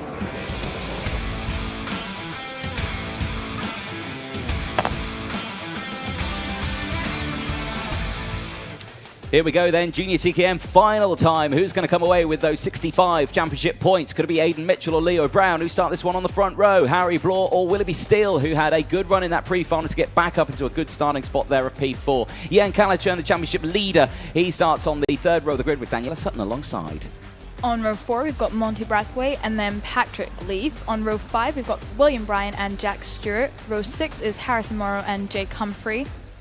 Running the top 12 and the 13 drivers, Daniel Samir, who rounds out the back of the grid. And Cross-Eyed Lion says that green colour is lit. There we go. The number 57, Jack Stewart, not leaving the pit lane. Something not well with Wagon, and Wagon does not roll. Oh, it is rolling. He's just got to start from the back of the grid. So, yeah, that'll not be what he wants, because he'll have stone-cold tyres. Yeah. So, yeah, hopefully get that sorted out. They're going round again. Now, that's lucky for Jack Stewart. Does he get released? He does. So can he get back into his original starting spot and with a warm set of tyres?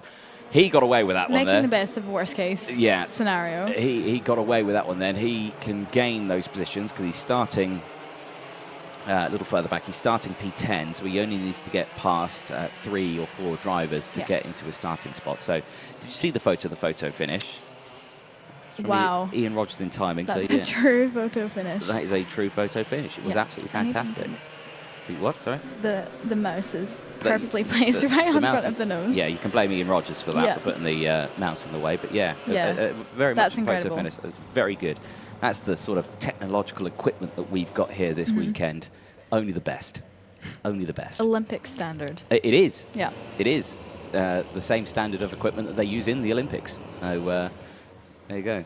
You were only joking when you said that. I wasn't. Yeah, you were. No, I wasn't. I learnt last weekend at Lark Hall. I listened to Henry Spiel did you? about the Olympic cameras. Now that's not a good start, and yeah, that's another false start there. And yeah, I'm gonna say I think that was Daniela Sutton there, just clipping that inside curb and trying to get on loud pedal straight away, and unfortunately just kicked her out onto the other side of the track. So yeah, that's where you can't accelerate too early. You have to wait for that yellow line. You have to wait until the majority of the grid are round in a straight line. So tough rolling start. Yeah. So everyone, woosah. Calm. It's only the final. It's only a championship. It's only the penultimate round of the championship. It's only going down to the wire, you know. Everyone just calm down just that little bit. And yeah, even the marshal at the side of the circuit there saying, right. But well, yeah, there you go. That's a very good. Still. That's a very good shot there of just saying, come on, what are you doing? It's like why is everyone reminding me of Dan Ashton these days? It's like it seems to be the Dan Ashton move, that is, of just standing out in the middle of the circuit going, what are you doing? But there we go. Seems to be the way forward. Here we go then. Round the final corner, ease it back. It's another very early go, but they do get the green light, and it's a great start for Mitchell. Mitchell gets away, and his teammate follows as well. Bloor up into second, and the two of them line astern, now trying to drive from the rest of the field. Yihan Kalachern is there in P3. How on earth did he do that? That outside row, or the inside row going into turn 1, was rapid, and he's going for the race lead. Well, he can't get the race lead. He stays there in second. But not a bad start at all. Not a bad start at all. There is Leo Robinson going through. He's trying to find a way through the field now. He is trying to find it, and he does not find it. He stays there in his position. He's right behind Yihan Kalachern. They're at the moment side by side. In the background there as the number 10 and the 57 go side by side. That's Jack Stewart and Jake Humphrey. Going side by side across the line they go. It's Mitchell from Bloor, Kalachern from Robinson, Steele from Braithwaite, Sutton from Bright. Samir is up into 9th place from Harrison Morrow, Patrick Leaf, Humphrey and Stewart. The entire field at the moment. Still line astern though. But right now, Kalachern doing what he can to try and reclaim any form of this championship lead that he was slowly starting to lose over the form of this weekend. Yeah, he's had a bit of an up and down weekend. P3 in time quali, and then P5, and then winning one of the heats. So he'll definitely be looking to reclaim a few more championship points in this one. 65 for a race win, going down from there. So looking forward to that one. But Aidan Mitchell is doing exactly what he needs to do. I have got the piece of paper with me somewhere with the championship standings. I don't know where though, so entertain amongst yourselves until I find that piece of paper, which I can't find. So there we go. Harry Bloor's just taken lead there, and fastest lap is Yihan Kalachern. Right. So he is gesturing to Leo Robinson that they are going to go ahead together and catch up to the back of Aidan Mitchell, who's in P2. So a very close top 5, top 6 even, rounded out by Braithwaite. Good. There we go. So still the race goes on, and nice shot there as they always pass. Very close still in that mid-pack. Any one of these drivers getting a penalty, they find themselves going way down the field. Bloor now with the fastest lap of the race. He is closing in. Or he's taken the lead of this one, and yeah, he's driving away from it. So yeah, now clear by 0.3 of a second. So despite that coming together earlier on with the penalty and it all going not his way, now in the final, all is well, and that's the important one, isn't it? And for Harry Bloor, would this be his first final win if he could get it? I think he saw how hard he had to battle through in the pre-final. he did a very good job, but it was definitely no small feat. So he'll be looking for an uneventful race to P1, I'm sure, in this final. Yes, uneventful race is what every single one of these drivers and their relatives would like to see as well. Yeah, that is always a nice race that we want to see. Nice, very close-up shot there. Aiden Mitchell latching onto the back of his teammate Harry Bloor here.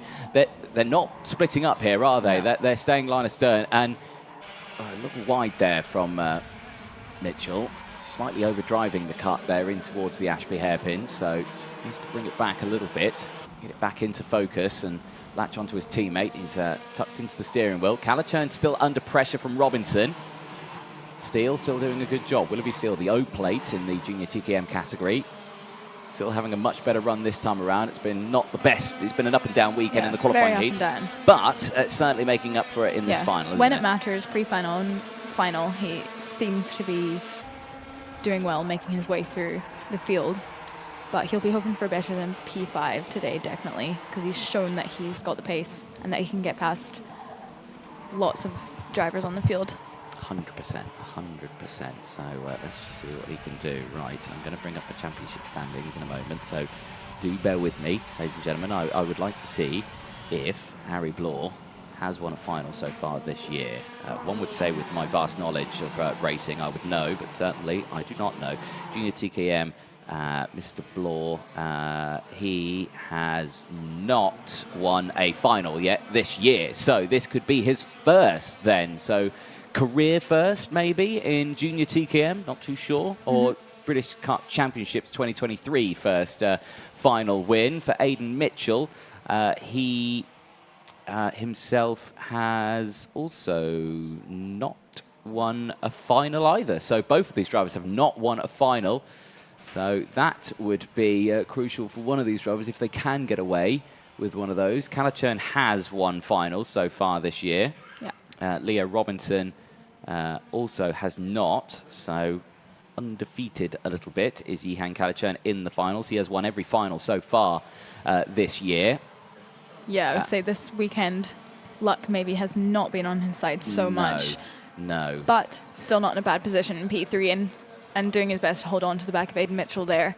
A 1 second gap between them. But he does have Willoughby Steele right on his tail of what is quite a big train of drivers now. It's a very big train of drivers. Yeah, that's a very good observation you breathe there. So, yes, Calichurn under some immense pressure here from the drivers behind. Steele, Robinson, Braithwaite, Bryant, Sutton, Leaf, Samir, Humphrey, Stewart and Morrow still line astern. These two, though, still leading the way. Bloor and Mitchell, 8.5 minutes to go plus 1 lap. And again, all calm on the Western Frontier in Junior TKM for the time being. Yep. This is identical to what we saw over the course of the weekend, isn't it? With, you know, it's just, it stays the same. Well, this was the class where we had the very consistent results in the heats. Oh, is it? Yeah. Yes, you are right, isn't it? Yeah, we had drivers who, these had that one, this had that one, as Willoughby Steele now moves up into 3rd place, gets the move done on Yihan Calichurn, and now drops back into that one. So still a good result. It was a large fight for all of these drivers over the course of this weekend, but still, Willoughby Steele doing exactly what he needs to do now, and, you know, Steele is a quick driver, knows how to do it because he's got the O plate, so, you know. It's a testament to his mindset as well. I think that he can go from dead last or right at the back of the grid, and he's still got his sights set on the win because he knows that he's fast enough. So up to P3 with 7.5 minutes to go. Definitely good improvement from Willoughby Steele. Side by side, down the inside, Braithwaite and William Bright going side by side there. Leo Robinson going down, so Braithwaite up into P5, and Robinson fights back, and wide goes the number 12 of Braithwaite. Braithwaite now under pressure from William Bright, who was battling away for 2nd place earlier on in this weekend, and now sees himself fighting to stay within the top 10, and he is now in P6. Braithwaite now down into P8, Daniela Sutton up into P7, so still good battles happening in that mid-pack. But with that, that is kind of broken up that field now just that little bit, and crucially now, you've not got drivers who are working with each other here. Yeah. These two here are working with each other. Willoughby Steele and Yihan Kalachern, they have, I think, decided to combine forces. A little bit over a second to catch up to the back of Aiden Mitchell. But 6.5 minutes to go, Yeah, plenty they've definitely of time. got the pace to do it. Oh yeah, 100% plenty of time. What are their sector times looking at? About 15.5 for Harry Bloor and 15.4 for Aiden Mitchell, 15.4 as well for Willoughby Steele, and then 15.35 for Yihan Kalachern. So the back of that pack is faster than the leader. Right. Theoretically, they should be able to catch up. Yep. One would hope so. So as they make their way through Christmas Corner, keeping a very close eye on this one. Big check of the shoulder there for Ian. Just saying what's going on behind, nothing much. So can focus on what's going on in front. Right now, Mitchell's still closing in. Nice shot there again as they dive their way into the Ashby hairpin. It is a good circuit, this Whilton Mill. Very demanding on the driver. It is a favourite amongst many, I think, in the karting community. I mean, it's your first time here. How have you been finding it? I mean, I get the sense that a lot of them feel very comfortable here. Yeah. So they're happy to be here for the Open Championships as well as the regular championships in KTM. So, sorry, TKM. Yeah. Do you know what? I'll forgive you for that because I did that once.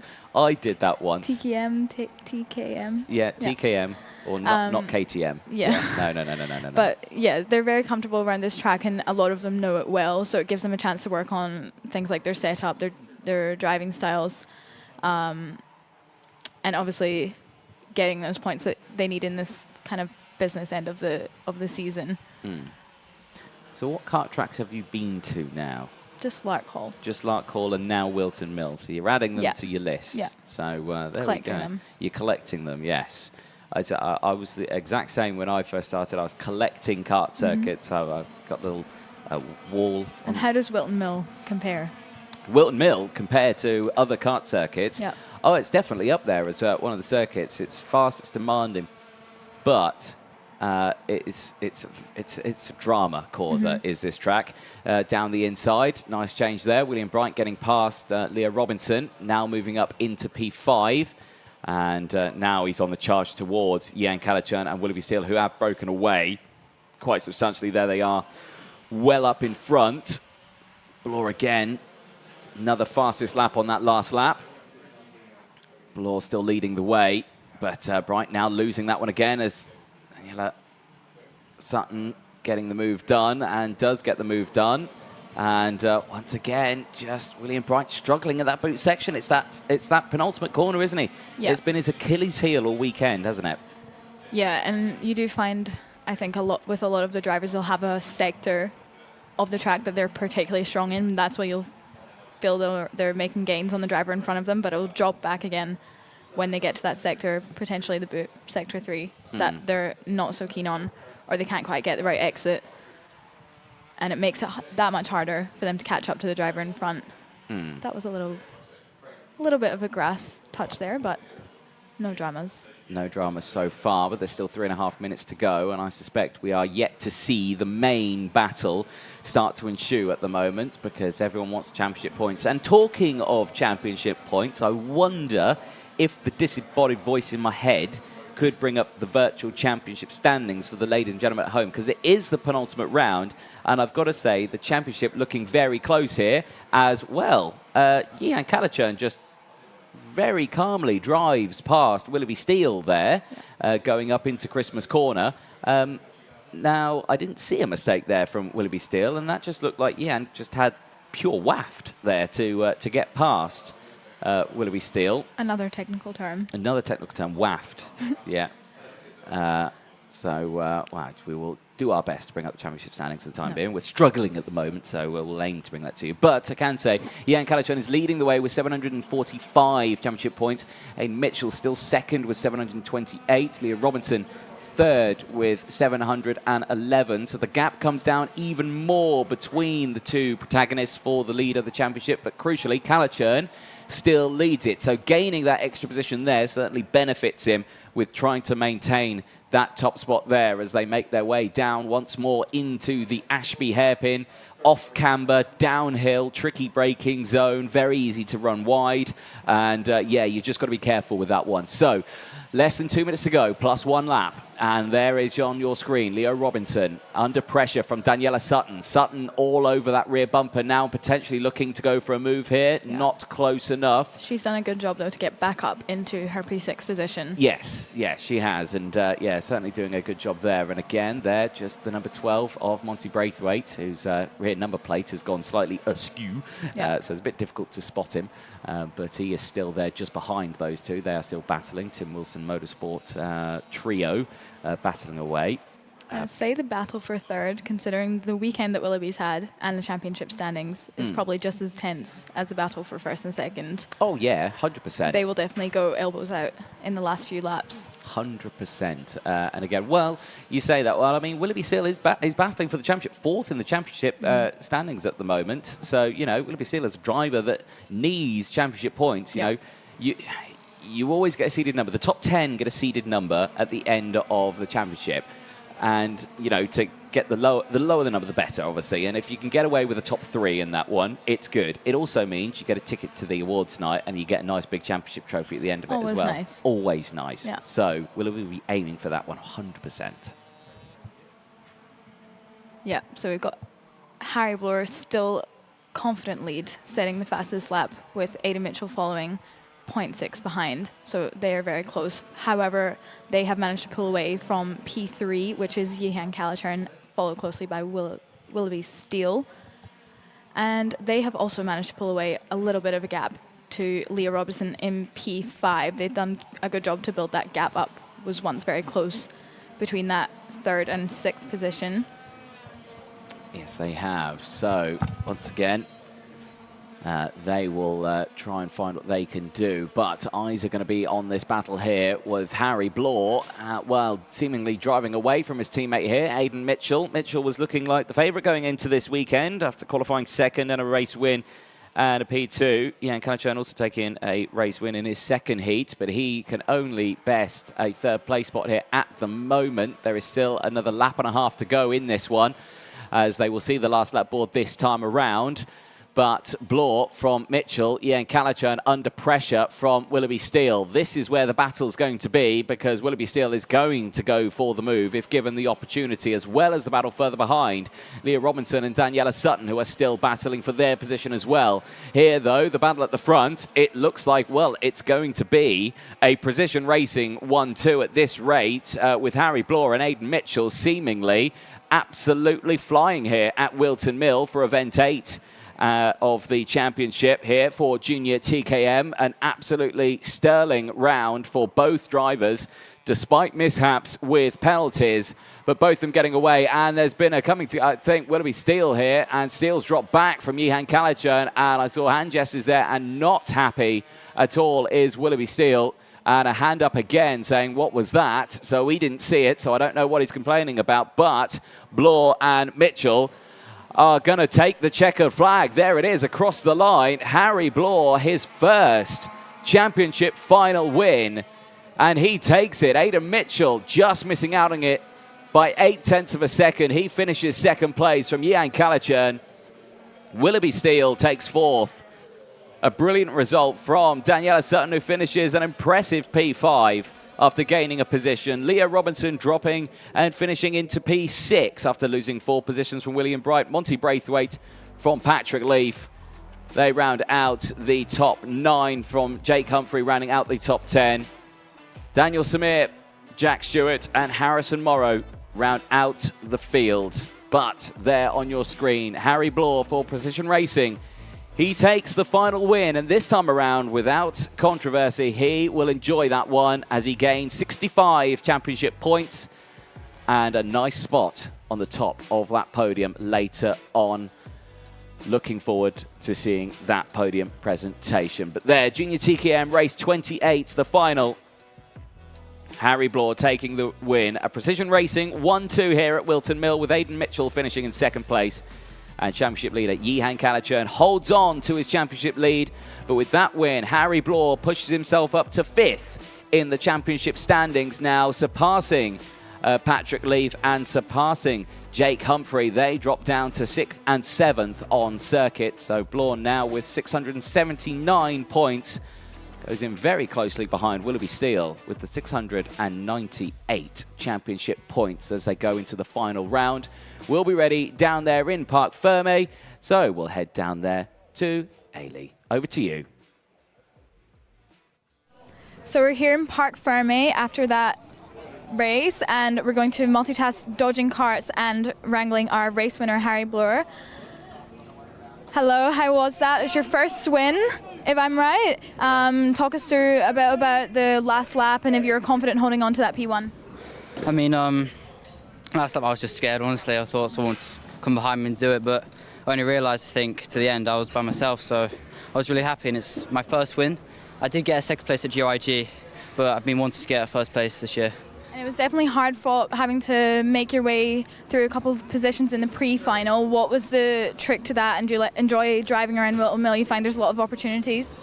Yeah, this is definitely my favourite track, and it's the closest one to me. I mean, I've been doing this track for maybe 2 years now, and I thought I had an advantage over everyone else. So, yeah, it's my favourite track, and I thought, you know, is that most people don't have that good advantage sometimes. So it's always good to practice on the tracks you're good at. So. Amazing. Well, you made the most of it. Was there anyone else you'd like to thank for your first win? Well, I've got to thank my mechanic Carl over there, Jake, who's there, the Team Precision Racing, my dad, my mum, my brother, my friends, especially my teammates as well. I couldn't have done it without them.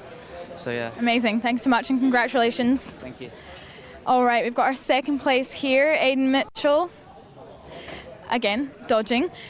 All right, how was that? Maybe a little bit frustrating to come away in P2 because you were able to hold on to the lead quite well, but a very solid race. Yeah, Harry was really quick, and obviously 1-2 for precision, so yeah, it could have been worse. Yeah, there was definitely a lot of teamwork there. What do you think was the secret to pulling away from P3? Harry was ballistic all weekend, and he came through from last to first in pre-final, so I knew he was going to be quick. Just couldn't hang on to him, so a little bit frustrating, but yeah, I'm happy with P2, and it's good for the championship. Amazing. Well, congratulations. Who would you like to thank today? Precision, my parents, my grandparents are watching every race, Haynes Watts, MB Electric Vehicles. Yeah, thank you. Perfect. Congratulations. All right, and on to P3. How was that? Happy with P3? Feel like you've made the most out of the weekend? Yeah, I'm happy with P3. I mean, it was quite competitive in the final. I didn't expect the gap to be that big because in the heats it was quite close, so yeah. And how was that last lap? Was there a moment where you felt like you could go for a little bit further, or you feel like you really maximised? I think I actually maximised, but then the O plate behind me actually dropped off, so I actually felt quite relaxed towards the end. And you're still feeling quite relaxed in terms of the championships, feeling confident? Yeah, I think I've got a little bit of a lead, but I'll see what happens at Rower, yeah. Perfect. Who would you like to thank this weekend? Class and Motorsport, Ashley and Dave, my parents, and David Story, and Joe Fowler. Perfect. Well, congratulations on P3. All right, that was our top three. Now on to the next race, back in commentary. Thank you very much. So just for confirmation, Ian Calichone uses an ARC chassis, not an ARC chassis. There you go, Dave. Hopefully that makes you happy. But there we go. I got told off. But no, good stuff there for Junior TKM. TKM Extreme, they will be coming up next. Stay with us because we're going to take a short ad break. Don't go anywhere.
3 races to go, and the next one out on track is TKM Extreme. And, well, there has been developments in the TKM Extreme paddock over the course of this weekend. And my biggest question that I've got, well, I think it's already been slightly answered because I'm looking at the grid here and I am missing a driver.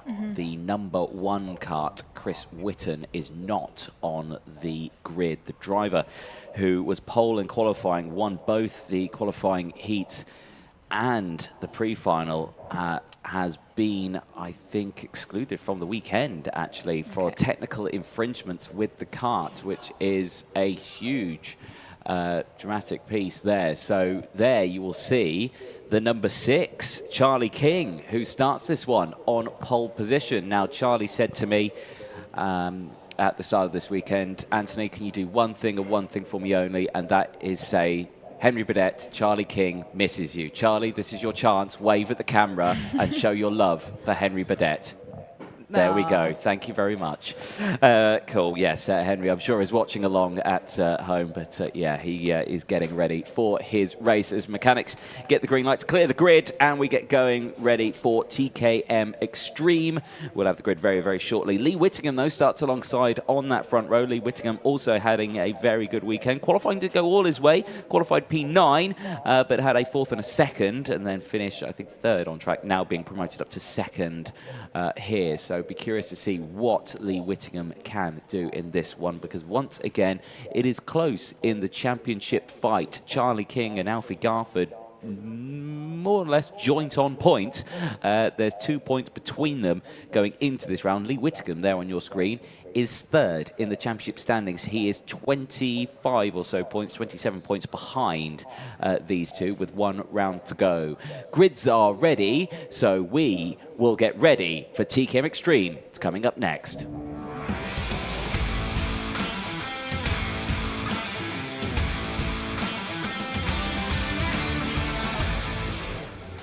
Engines fire up and the final gets underway for TKM Extreme. Here's how they line up. Charlie King and Lee Whittingham, they go from the front row. Oliver Bowen and Kean Bennett, they go from row 2. Harvey Roth, the O Plate, and Kai Springfield, they round out the 3rd row. On row 4, we've got Alfie Garford and Spencer Lane. Row 5 is Adam Sparrow and Alvin Chu. And row 6, we've got Liv Jenkins and Ashton Cox. A little further back, you see Luke Jarman and Andrew Platt on the 7th row of the grid. Row 8 sees Jessica Fitzhall. It's her first time here this weekend in her kart, in everything brand new, and she starts this one P15. Joe Cheek, who's had a not the greatest weekend, he starts this one 16th. What can he do from the back of the grid, with Michael Cornell starting alongside driver who saw a black flag in the pre-final after ignoring the technical flags. You can't be ignoring those meatball flags. Not at all. You can't be ignoring those meatball flags. Got to listen to the boss. Indeed, indeed. And he didn't, and he ended up at stone dead last in this one. So, yeah, bit of work that Michael Cornell's got ahead of him this weekend and in this race. Oof, got a bit close there for comfort in the background there. Everyone just trying to find a piece of track to themselves. Here we go then. Looking forward to seeing what happens in this one. Through the blue mist they go. Lights go green. Here we go then. TKM Extreme Final. And Lee Whittingham gets shoved out wide there by Charlie King. Absolutely decimates him going in towards turn 1 and says, no, you don't. Back to 2nd place you go, as now a huge lock-up and a huge mistake there. Off the track, Oliver Bowen, completely self-inflicted, and he's off the circuit. He was committed under braking, and the back just stepped out. And now it's all kicking off further up in the field as well, as they're all trying to go through. There you can see Joe Cheek going through. Cheeky has been dubbed by the team, and he's still at the back of the grid on this one. He's not been able to find a way through. There is Oliver Bowen, who's now back onto the circuit, but his tyres will be stone cold, engine will be covered in grass, and he's going to have to try and clear that off, and he's nearly a lap down already. Yeah, definitely elbows out in that start. There were no holding back. Oof. Bit of a bump there for Charlie King. That wasn't the best exit out of the first corner. Lee Whittingham will have a run here. Not close enough for an attack going into there as they go through the grass. That was very handily put there by Oliver Bowen, previous lap before. And King now under pressure for this one. Remember, King leads the championship. Right now, he would maintain that championship lead by now 14 points from Alfie Garford. Now, Garford's there. Oh, and there's off the track. And is that Jessica Fitzhall? I think it is. Yeah. Yep, Jessica Fitzhall out of the race, and that's at the Ashby hairpin. So she's become a meme with that one. She's parked up. She's parked sunbathing. She's sunbathing on the tyre wall at the Ashby hairpin. There we go. Not how she would have wanted to start, I'm sure, but No. making the most. Making the most of a good day in a full race suit and a helmet. Yeah. Don't think working on the tan. Maybe on just a small bit of the face. Yeah. There we go. But still, shame to see that at the end of the final. Yeah, not nice what you want to see. 13 minutes to go, plus 1 lap. Still, the battle rages on as Spatters dives it down the inside, gets past the 97 of Kai Springfield, moves up into P6. And your top 4 very, very close here. So King from Whittingham, Roth and Garford. Now, Harvey Roth now looking to the inside there. That's a bold move there from Harvey Roth. And, well, Garford takes full advantage, goes to the outside. Rothford puts his hand up in the air. After, what was that? Well, I mean, from our angle, I can't see how big the gap was from there, but Roth clearly unhappy with Whittingham there closing the door. And now Garford looking like he was going to go for the move there into Christmas Corner, thinks against it, stays back in P3. Kian Bennett started to close in now. Spatters has started to close in. This is all starting to kick off. And crucially, that's just ever so slightly released Charlie King into the lead of this race. And it's helped out that on that last lap, he set the fastest lap of the race as well. Yeah.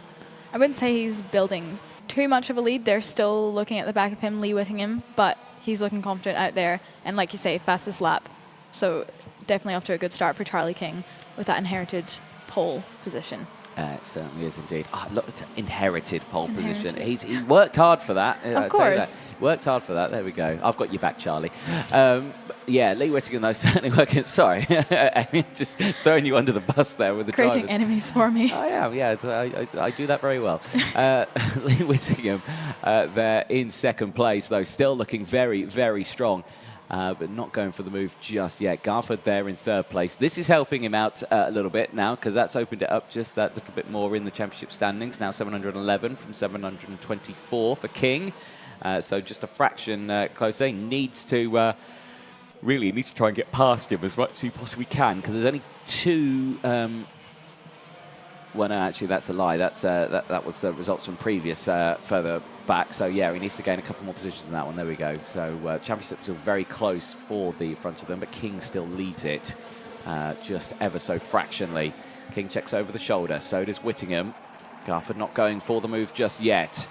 And right now, Kian Bennett in the number 44. I would say Kian Bennett's in the best spot here. Yeah. He's there in P5. They're a little too close for comfort. I would say that top 4. Yeah.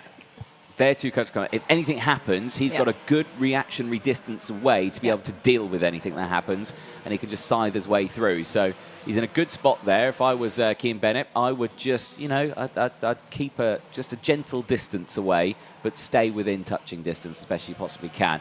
Sparrow still there in 6th place from Kai Springfield. Spencer Lane there in 8th place. Liv Jenkins making moves up at 2 positions into P9. Same from Ashton Cox, from Luke Jarman as well. Joe Cheek is now up into P10. He's got past both Ashton Cox and Luke Jarman. As looking to the inside there was Garford, not making the move done just as of yet. Andrew Platt up into 13th place from Michael Cornell. Alvin Chu and Oliver Bowen, they've dropped down several positions. Jessica Fitzhall out of the race. This battle, though, still raging on. It's starting to kick off. This is an early start of this race to try and battle. And Whittingham getting squeezed out wide there. And both Garford and Harvey Roth moving up into 2nd and 3rd place. Good timing from the drivers, but they've got to be careful because Kian Bennett's closed in now. Yeah, you could see Alfie Garford there as well, gesturing to pull along and join up with the lead of Charlie King. He's not wanting to get in any scraps at the moment. No, he certainly isn't. Again, just putting down to the carb there, and Roth pulls out of the slipstream and goes to the inside. Whittingham follows as well. Tyre smoke comes off the 2 of them. Very close moment there, because when a tyre makes contact with another tyre, and we've seen it at Christmas Corner in the TKM Extreme class before, it can go wrong very, very quickly. We've seen it when rims have touched each other as well through there. You get the sparks come off the rims, but when a tyre makes contact with another tyre, it just pings, Yeah. and then, it all goes wrong. So you don't want to see that. So seeing tyre smoke is very, it's the elbows are very much out in this one. Racing very close in every sense. The overtakes have been side by side as well. Oh, yes. Kai Springfield there, you can see that's right behind Adam Sparrow. He's to very close out in circuit, and just keeping a very close eye on them. And again, you can see the little effects that the drivers are doing to the karts to help benefit them. 8.5 minutes to go. Back at the front, King still leads from Roth. Those two still line astern. And I've got to say, out of all the paddocks in the British Kart Championships paddock, I would say that the TKM Extreme and the Junior TKM is probably the most close-knit group of drivers out there. They're all a friendly bunch. Why do you think that is? Because, I don't know. The size or the people? No. You've got a soft spot for them? What, for me?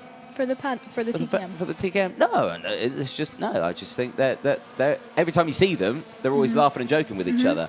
Whereas everyone else, they're always at each other's throat. Yeah. So, but no. Impressive that off the track they can let it all go. Relax, and chill. And the paddock here in the British Kart Championship is a friendly place to be at the best of times. And Harvey Roth dives to the inside there and gets up into the race lead. Garford gets him to second and crucially ahead of his championship rival. Charlie King now down into third place. What does that do for the championship standings? We'll find out when they cross the line next. But certainly this is good for Alfie Garford. And Whittingham there in fourth place. Kean Bennett's still really holding on to the back of this group. Yeah. So still a very good fight there. Again, reports that Michael Cornell, yes, on our live timing, has retired from the race. In terms of the championship standings, there's still a few points between them, but it's Charlie King with 719, Alfie Garford with 713 going into the penultimate round of the championship.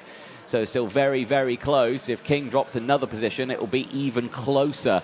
So King is on the back foot here now, as Garford certainly looking much, much stronger in this final, has latched on to the back of Harvey Roth, and we'll apologise for the timing graphic. It's a little bit wrong at the moment, so we'll see if we can get the guys to update that for you. But if you do head to Motorsport-Timing, you can see the live timing that we have got here in the commentary box as well. So we'll try and get that one sorted out for you. But Harvey Roth leads the way from Alfie Garford, as Garford now pulls out of the slipstream and goes for the race lead. Charlie King cannot follow, and now Garford leads the way. Now what does that do to the championship points? I think that extends it or closes that gap just that fraction more now, and that would certainly make it still very close going to the final round at Rowra. And Rowra is what a place for a championship decider to be at, because that is a circuit, and you've not been to that one yet, have you? No. Put it this way, it's in the middle of a quarry. Lovely. You're surrounded by cliffs and mountains. There's a lake. Very undulating. It's a very fast circuit. And was that Lee Whittingham pointing down at something there? It looked like he was pointing at one of his pedals there, maybe. Not too sure. King communicating with him as, yes, Harvey Roth goes back down the inside, bringing everyone close together again. There's still a long time to go in this race. There is still 5 minutes left of this race. Yeah. And they are all scrapping. The top 5 line astern here. I'm curious as to when Adam Sparrow, Kai Springfield are going to close in, because they're only just there behind. They will close in if this turns into a 5-cut battle for the race lead. Yeah. And as you say, Kean Bennett sitting back and watching all of this unfold. But he's clearly got the pace to keep up with them. So he'll be hoping that they get a little bit of a move on, because he's got Adam Sparrow right behind him. King down into fourth place now as they cross over the start-finish line. The championship standings now separated once again by 2 points. Charlie King, 718. Alfie Garford, 716. But remember, they've still got one more round, so it makes it very close in that one. Look at these guys battling here. So close between the TKM Extreme drivers. And so far, it's been pretty clean. I'll touch wood for this one, because we know what they get like at the end of a race. We know what they like to do. It gets a bit feisty for them, but right now they're all behaving, which is good to see. Still Garford that leads this one, from Roth, from Whittingham, from King, from Bennett, still there in P5. The rest of the field behind. Spencer Lane is up into 6th place now from Kai Springfield. Those two are battling away. Springfield back in front of Spencer Lane. Sparrow there in 8th place from Joe Cheek, who's up 7 positions into P9. He's having a good run from Jarman, from Liv Jakins, Ashton Cox, Andrew Platt, Alvin Chu, from Oliver Bowen, still the top 15. Michael Cornell and Jessica Fitzhall out of the race.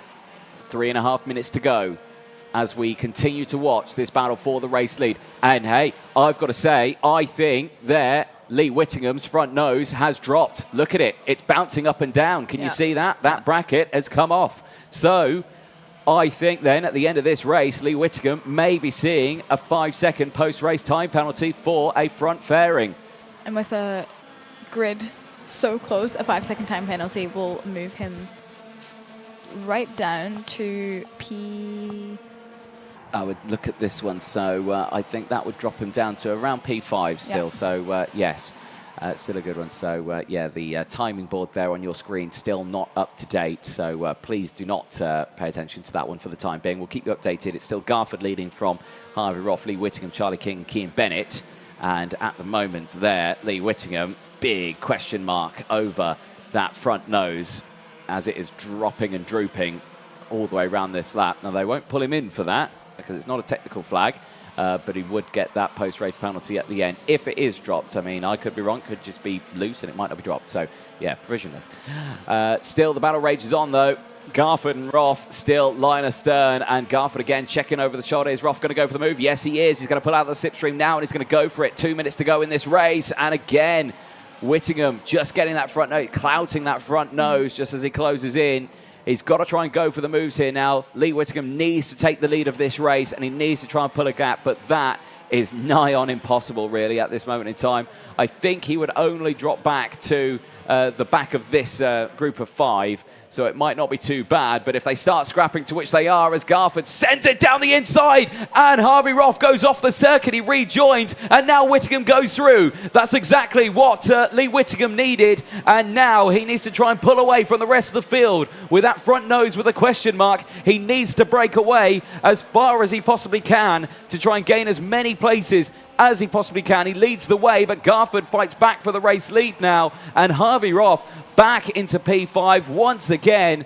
The driver side by side refuses to give any room for racing. Well, not any room for racing, that's the wrong words. He gives any, well, no quarter given. If he's holding a position, he will make sure the car stays there. He will never give up a position if he feels like he's got the line. And again, it's just come back to bite him a little bit there as he gets squeezed onto the grass. So Harvey Roth trying his best now to try and close up back into this fight, and he has done that. He's back up into 3rd place, and he's right behind Lee Whittingham. So this race still far from over. Bennett's now found himself in this pack now. He's not behind it, he's in it. So now it's still starting to heat up. There's 40 seconds left on the board, and it's Garford, Whittingham, Roth, Bennett and King now, your top 5. Spencer Lane still there in P6. Very, very close between this one. Again, it's hard to call, but right now, if Roth can see that nose cone, I suspect he's just going to stay there in P3, but I doubt it. I reckon he's going to want to go for the move here if he can. So down they go through Osiers in towards the boot section for not the penultimate time. There's still 13 seconds left on the board. They might get an extra lap in here. 8 seconds to go. It's going to be a run to the line here, really. 2 seconds, 1 second. They cross the line. They do. They get an extra lap in by a second. These drivers will have to fight for one more extra lap, and Garford is under some immense pressure here from Whittingham.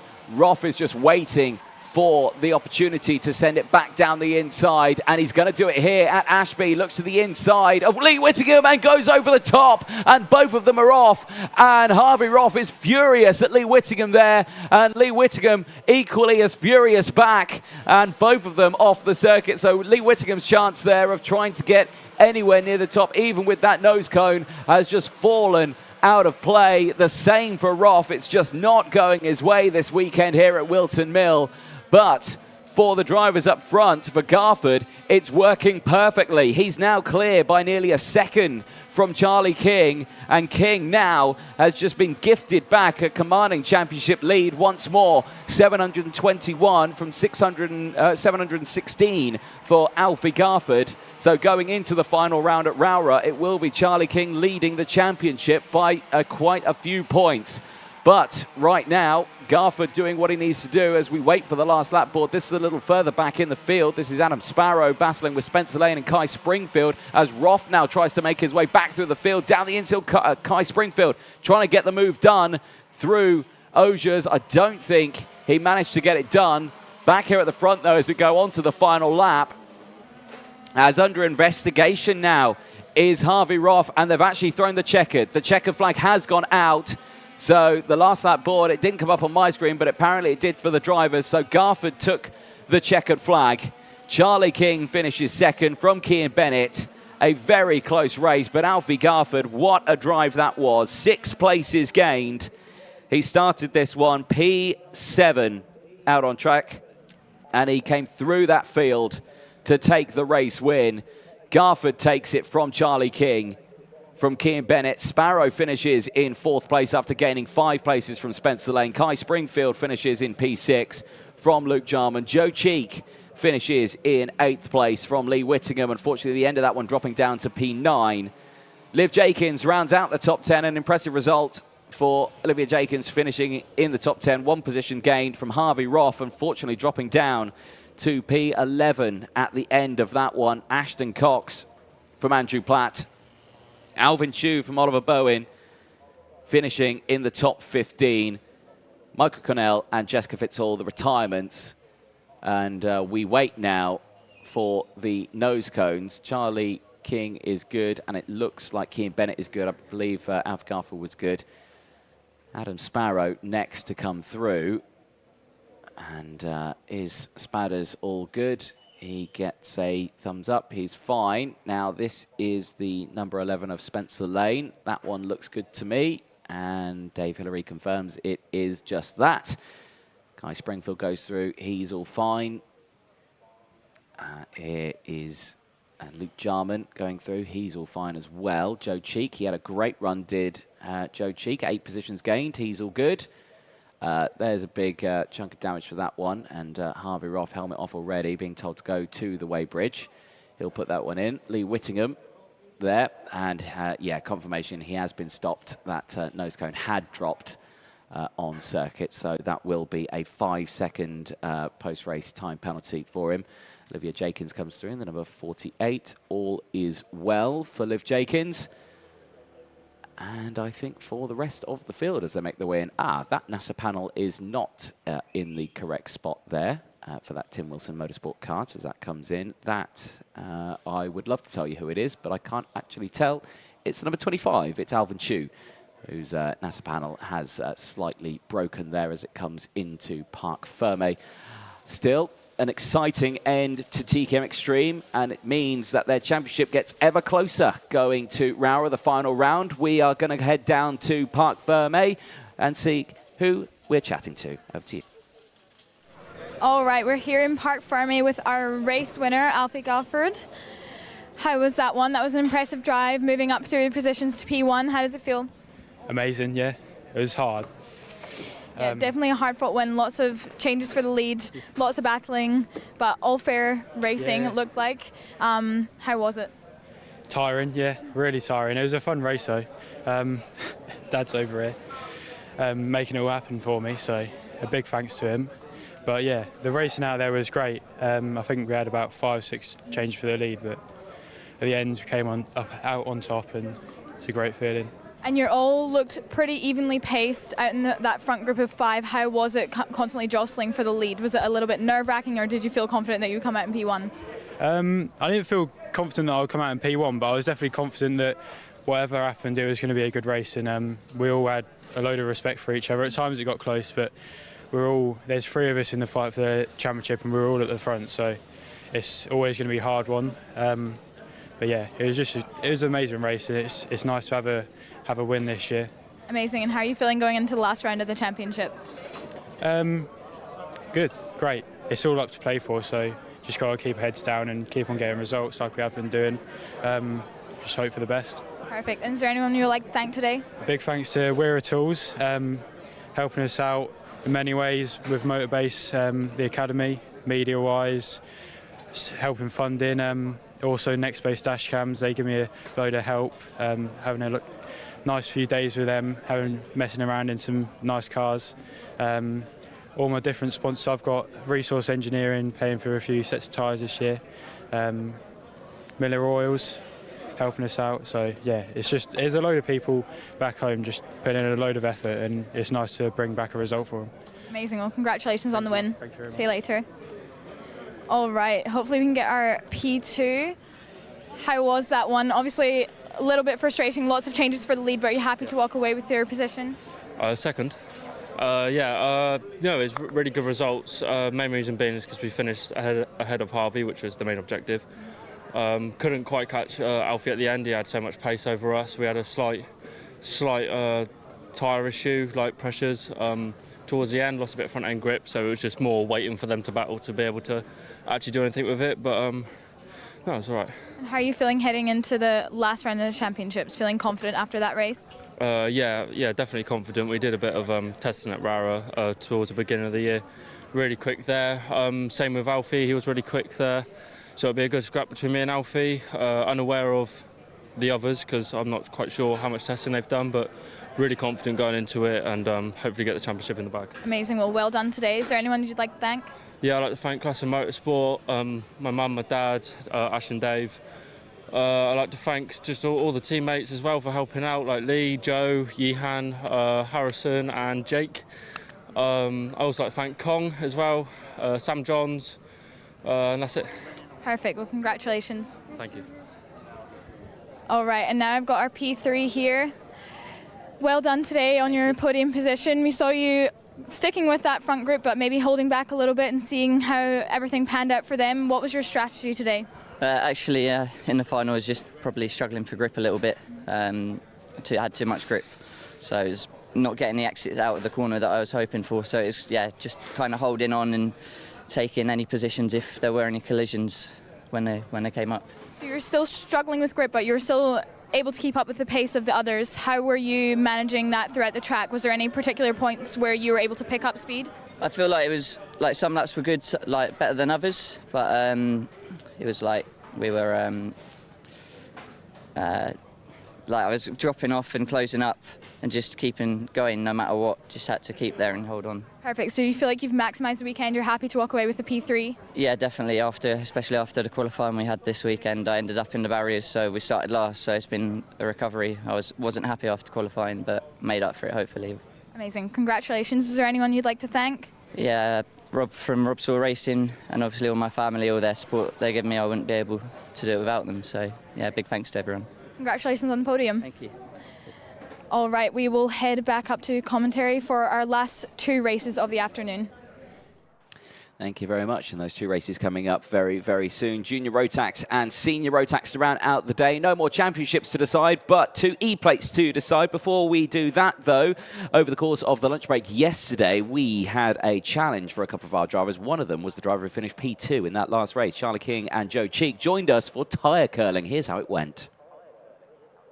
Well, it's British Kart Championships, and it wouldn't be the same if we didn't have a feature, and we have a feature for you today. It's tyre curling here at Whilton Mill. We've got two drivers, we've got two presenters. What could go wrong? We've got Charlie King, we've got Joe Cheek. And the idea, basically, everyone, is we've got 4 tyres there. We each get one, and we've got to launch it from this yellow line that we're standing on, and we've got to finish it perfectly on the finish line over there. Whoever's closest wins. What do you win? No tools. No, that's too much. Maybe an Alpha Life hat. Alpha Life hat? Alpha Life hat. Yeah, we'll take it. Cool. Right, okay. Strategy. How are you going to do this? I'm just going to launch it. Launch it? How are you going to do it? Whatever doesn't work for him. Okay, and then Joe? Can't give away my secrets. Can't give away your secrets. Excellent, perfect. We're all ready then. Who's going first? Juggernaut. Shotgun knot. Ladies first. Ladies first, right, okay. Eilidh, you pick your tyre, please. We probably want to get the rest of the tyres out of the way, so they're not in the way. And I know which one I'm going to take. I'm going to take that one. I don't think that's allowed. I think that defeats the purpose of ladies first. Okay. This is the dodgy one, so... All right. This is optimistic to think that we can make it this far, but Well, let's see. Let's see. Go on, you go for it. Throwing the ball, right, okay, so Eilidh's going to go for the underarm throw attempt. Yeah, no, however you deem it to work. Remember, not too much power. I'm not distracting. There you go. Not little tap. Oh, there we go. Oh, it hit the ground first. It's rolling off to the left. It's looking for like track limits here. Yeah, it's okay. Okay, no. Well, I'm about as good as what are we calling this? Tire curling as I am. Tire curling, yeah. Normal bowling. Yeah, so. exactly. Tire curling. Right, Charlie, I saw your hand go up. You're next. I'm next. Oh, good lad. Right, okay. Do you want to take this one? Yeah. All right. Let's see if Charlie can get P1. Let's go. Power, Charlie. Power. See. Too much power. Oh, okay. He's decided to go up, up camber. Curling back. It looks good. Oh, okay. Well, he's slightly closer than me. Slowly. Oh, is he gonna make it to the line? It's still going. One. No. Okay. He was only one roll short, but I think that's pretty impressive. Not bad. All right.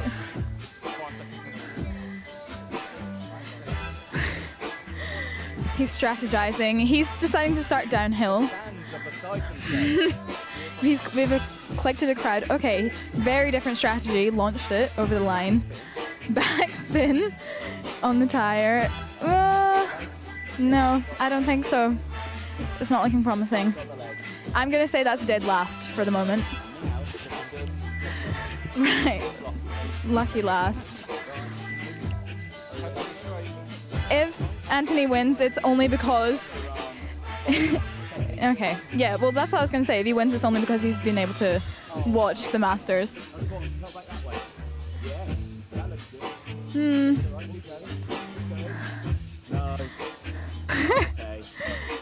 I think that's, yeah, completely... We're not even in the competition. So who's this then? Charlie? Charlie. No, I don't think he is. No. Okay, fine. Down in that one. Charlie. Well done then. Round of applause. Congratulations. Charlie King. There he is. Well done. Well done. Right, go on then. Get your out then. Well, that was good fun over the course of the lunch break yesterday. Very much enjoyed that one, but Charlie King taking the win from that as well. So there you go. Won an Alpha Life beanie hat for that. So I'm sure he appreciates that much more than the trophy. Than his P2. 100%, 100%. He much preferred that one. Here we go then. Green flag gets out. Let's take you through the starting lineup then for Junior Rotax. That's about to make their way onto the circuit. I don't think we've got any graphics for it, so I'll quickly run through it myself on this one. Here we have got Ewan Charman and Thomas Mings-Beering starting this one on the front row. Kenzo Craigie and Harry Hannam go from row 2. Aidan Hassan and Joshua Turnbull, they round out row 3 and the top 6. Joshua Graham from Archie Buttle, Devon Nolan from Freddie Ingram, Lizzie Mentier from Morgan Hall, Oliver Sander from Zach Heslop, Alfie Thomas from Zach McDonald, Jack Baker and Mitch and Mulvey, Shane Chandiria and Benjamin Baker go from row 10 and rounding out the top 20. Oliver Smith from Matas Miazanskas from William Archer and Rex Ashley, Jack Killingham and Vlad Tomanchuk on row 13 from Emily Cotty and William Ray, Charlie Neve rounding out the field of 29 drivers. There we go. Anyone would think I've practiced that. I didn't. There we go. Lovely shot there. Busiest grid of this weekend. £500 up for grabs for the winner of this one, for the race winner. £300 for second place and £150 for third place. And you're thinking, Anthony, why is that more than what the other drivers were getting for the other E-plates? And that's because there are more drivers in this one. So, yes, it balances it out a little bit more. So, yes, we look forward to that one. So, big chunk of cash money up available for this one. Who's going to take the win in it? Green flag goes out. Here they go, down towards turn 1. Great start from Charman. Charman holds on to the lead of this one, and it's a good start. Kenzo Craigie up into second. 3 wide for third place as they make their way up in towards the Christmas corner complex of the circuit, and they all hit the braking zone well. No concertinaing going on as they all make it round Shane Chanderia. They're just getting squeezed at the exit of Inkermans as he's on the outside line going in towards the Ashby hairpin. Down through they go, and it's a nice clean start there from everyone, but everyone moving up. And again, one of the KR Sports there, I think that's Archie Buttle, making a few positions. He's had a good start, but crucially, look at the breakaway here that Ewan Charman and Kenzo Craigie have had. And there's a couple of karts going off. That looks to me like, is that a JDR? It is a JDR that's going wide there. Potentially, I think that could have been Zach McDonald going wide there, so hopefully he gets it back onto the circuit, but somewhat a little bit further down in the order. Back here, though, at the front, and it is Charman from Craigie leading the way, and a breaker, a nice little breakaway they've got, and Harry Hannum, look at that, he's up to P3, good start. Aiden Hassan was able to hold on to that P5, which is impressive because there was a lot of people jostling for that P3 position there, so he's done well to claim that back on track. Has done indeed, so keep a close eye all the way throughout the field because these early stages, a lot of drivers will want to be sending it down the inside. 12 minutes these finals, a little bit less than the actual championship finals that we've got this weekend. These are one-off races. Whoever gets this one gets the E Plate for Junior Rotax and of course goes away with that £500 voucher as well. So looking forward for this one. Charman from Craigie still leading the way. Now it's Thomas Bin Spearing who's back up into third place now. He's got past Harry Hannum.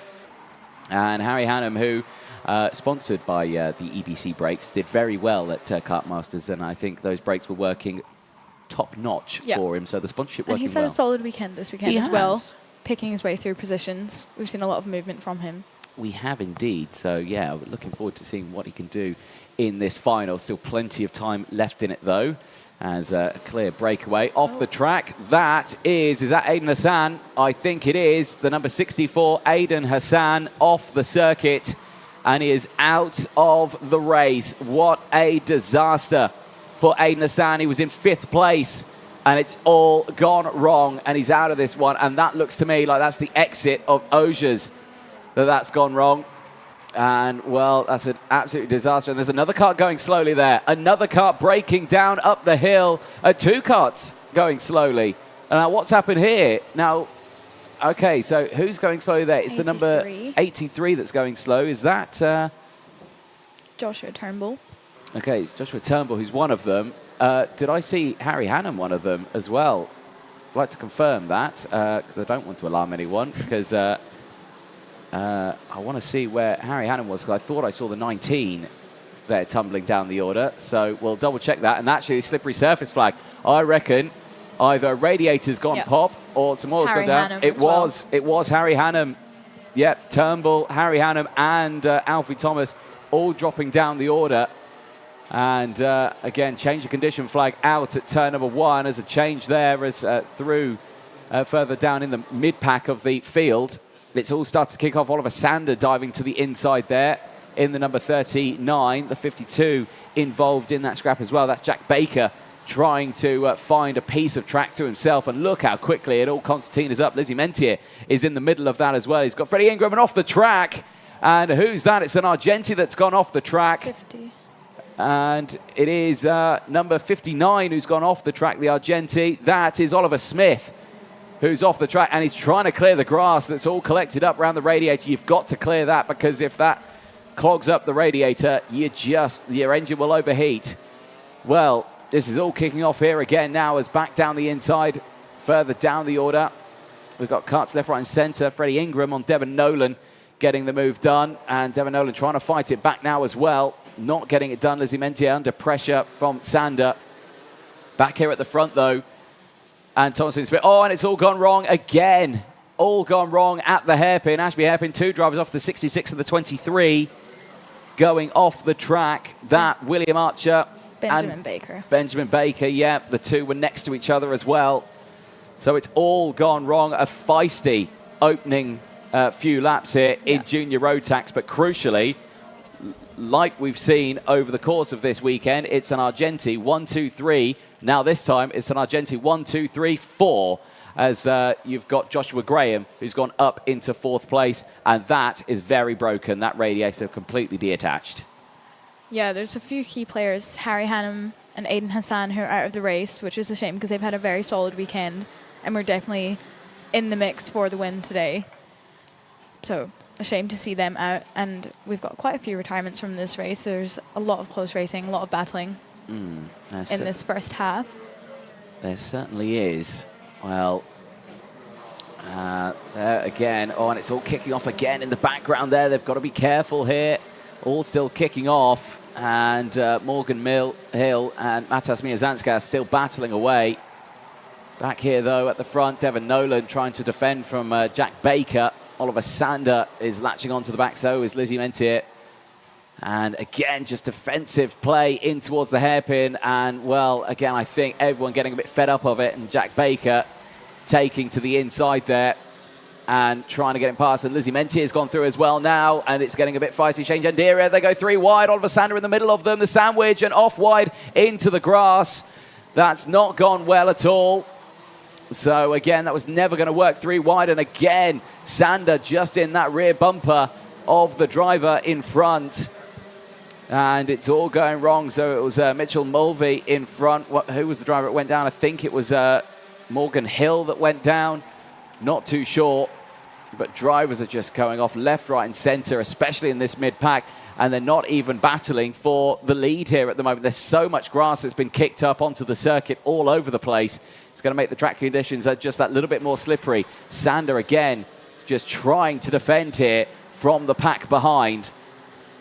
Yeah, and the difference it makes when it's such a busy grid. Yeah. Lots of big groups fighting for position. Look at all that looking grass. for a space on track, especially when half of it's covered in grass like that. Yeah, that's not good at all. As Sander again goes down the inside of Devon Nolan and takes that position, moves up into P10 now. Devon Nolan down into P11. That McDonald is going to start closing in on this battle as well. So he's got to be careful not to get fully involved in this one. Shane Tandiria just in front. And again, they're all just scrapping so closely there. Devon Nolan again back to the inside, trying to find a way through. Not working. Back at the front. And seemingly a much calmer race here at the front, isn't it? Just 1, 2, 3 Argentias. There you go. They're feeling good. Yeah, it's like, what's that song that's on TikTok where it's like someone rushing and it's just like, then it's like a ballerina, and then it's that one. That's what this race is like at the moment. It's this battle here. I got that. Yeah, exactly. There you go. I described it well. This is what's happening in this race right now. It's manic race in the background here that's got nothing to do. Again, look at the grass there at turn 1 as well. Yeah. So much debris all over the circuit that's been kicked up on this race. There is Emily Cotty in the middle of this battle as well. She's certainly having a good race. She's right behind Zach McDonald. Up 14 places. Yeah, fabulous run for Emily Cotty at the moment. So keeping that one up, it's making several positions. Also for Zach Hislop, who is up 8 positions, and he's got the fastest lap as well. So he's leading that midfield group there, trying to close the gap to Archie Buttle in P5. Reza C. Worthian joins us on the live chat. Best of luck to everyone from the 2022 E-Plate champion. There we go. Well, that confirms I was wrong with my data about my E-Plates. There was plenty of E-Plates over the previous years. He's here to set the record straight. He is. Reza racing in Ginettas this year, doing very well. There we go. 3.5 minutes to go. And still, Sander now looking like he's controlling this one. There, Emily Cotty again making the brilliant moves right in the background there. And, well, changes here as Devon Nolan under pressure through goes. 5-second penalty for Zach McDonald. William Archer as well down in P22. Yeah. Not sure what that was for, but... probably a multitude of things that we just don't know and we hadn't seen. So, too much going on in this race. We don't know. There is Zach McDonald running a little bit wide there, but getting the move done on Devon Nolan. And, they make his way up into another position. He's still on a good recovery drive here. Still big changes all the way throughout the field, but no changes at the front. It's still Charman, Craigie, and Spearing. 1, 2, 3. Don't get me wrong, they'll start battling fairly soon, I suspect, because, again, you want to finish this one on the top spot. You do not want to finish it in second or third, but at the moment, they are looking good right now. Yeah, such a dominant weekend from these three. It has and been. from Argenti. Yeah. Leading every single session in different variations of these three. So it'll be interesting to see how they sort out amongst themselves in the last lap. I imagine it will be all elbows out this is it. I mean, this is something that we've not seen for a while in these bigger division of karts, is like Argenti 1-2-3, Argenti 1-2-3. As Kenzo Craigie dives it to the inside here on Charman, gets it done, and that's the first sign here. That's the first sign that the battle is underway. And Craigie starts it, now leads the way in this race. Charman down to second, Spearing there in third still. And Archie Buttle now, who's in P4, is going to start to want to close in on this one. They are 2 seconds further down the road. Now, 2 seconds seems like a lot of time, but at this rate, trust me, 2 seconds will disappear quickly. There they are in the background. Archie Buttle and Joshua Graham still battling away. They could still be in this fight. Craigie going defensive once again as down the inside. Charman goes for the move and squeezes, and Thomas Min-Spearing gets both of them. 2 for 1 for Min-Spearing, and he's up into the race lead now. He will be delighted with this one, as he's always been right there. Third place, second place, one of those. Now he's got a chance to lead this one, and he's got a chance to win this one. He can save it for the final, but Craigie will retaliate on this one. Craigie will want to go for that race win, but he has got a long way to go. 30 seconds plus that 1 lap, and it's still Min-Spearing from Craigie, from Charman, the 1-2-3. Archie Buttle still there, and Graham still there in P5. So keep a close eye on this one, as there's 20 seconds to go in this race, and it's an Argenti 1-2-3. But will it stay that by the end of this race as they make their way into the mid-pack section? A little wide there from Spearing, a chink in the armory, a mistake from the driver leading the way. Craigie might take full advantage of this one as they go down into the boot section for the penultimate time. The timer strikes 0. The last lap board will be out this time for Junior Rotax for the E Plate in 2023. £500 up for grabs for the race winner on this one, but who's going to take it?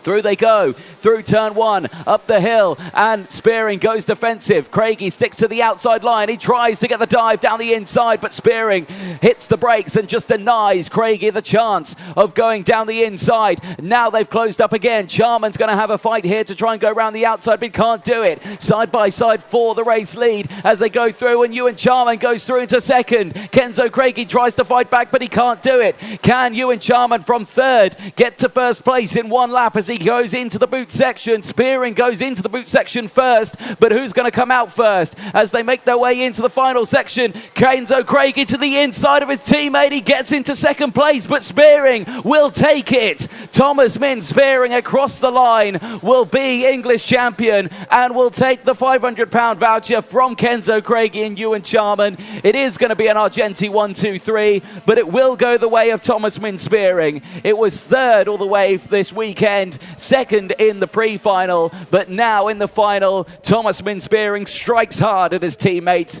and he takes the race win by 0.03 of a second from Kenzo Craigie and Ewan Charman. Archie Buttle will finish in P4 at the end of that one from Joshua Graham. Freddie Ingram will finish in P6 and will take the fastest lap of the race as well. Zach Heslop finishes in P7 from Lizzie Mentier, an impressive 8th place finish for Lizzie from Jack Baker, finishing in P9. Oliver Sander, who was involved in that huge battle, finishes in P10 from Zach McDonald, Alfie Thomas, Emily Cotty, a fantastic result as well. Emily Cotty get 14 positions gained for Emily Cotty in that one, finishing in P13 from Devon Nolan as well, who unfortunately dropped 5 positions in that one. Mitchell Mulvey finishing in P15 after gaining 3 places as well.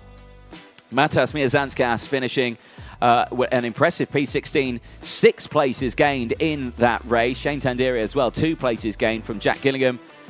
William Archer and Vlad Tomanchuk. Charlie Nee finishes in 21st place from Rex Ashley, who finishes in 22nd place. Several retirements in that race. Oliver Smith, Morgan Hill, Benjamin Baker, Harry Hannum, Joshua Turnbull, Aidan Hassan and William Ray. Big names there dropping out of the race. But it is an Argenti 1-2-3 lockout on the podium for Junior Rotax. For the E-Plate, it will go to Thomas Min-Spearing. For Argenti Motorsport, from Kenzo Craigie and Ewan Charman. We're ready down in Parc Ferme. Over to you. So we're in Parc Ferme for the after the race of the British E Plate in the junior Rotax class, and I've got my winner here, Thomas Minspearing, who's going to avoid getting hit in the pit lane. How was that? Congratulations on the win. You've been very dominant in your Argenti teammates all weekend, but I bet it feels good to come away with the P1. Yeah, we just had a good start, got into third. Knew they would have a fight at the end, and I just picked up the pieces with it. Amazing. And all weekend we've kind of seen you at the back of those three trying to fight for positions, but you waited for when it mattered to really pick up the P1. What did you do to get by your teammates? Obviously they two tried to overtake, so Ewan tried to overtake Kenzo. They just both ran wide, and I got the cut back on them both. Perfect. And how helpful was it to have your Argenti teammates there with you all weekend? Do you think that made you a lot stronger? Yeah, amazing. You can trust them more than other drivers out there, so yeah, it's very good. Perfect. And who would you like to thank this weekend? My mechanic Sam, Ron Meadows, Danny Sweeney, Argenti Motorsport, Car Republic, and my mum and my dad. Perfect. Well, congratulations again. Thank you. See you later. All right, let's see if we can wrangle our P2. I can see Kenzo Craigie here. Congratulations. How was that one? I'm sure you're after the P1, but a very good result for the team. 1, 2, 3. Yeah, it was a good race. Had a good start. Gapped the rest of the field with my teammate, and then with 2 minutes to go, we went in, and I made a mistake whilst defending, and then that cost us the win ultimately. But other than that, it's been a really good weekend.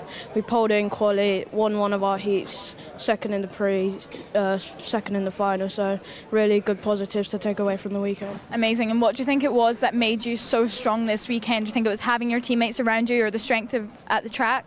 I think it was a bit of everything, you know. Since Kart Masters, really, we've had a big step up from before. So the team's been a big factor of that. They've helped me a lot. And then also racing your teammates is a bit easier than racing not your teammates, because they're not as aggressive. But yeah, still a great result.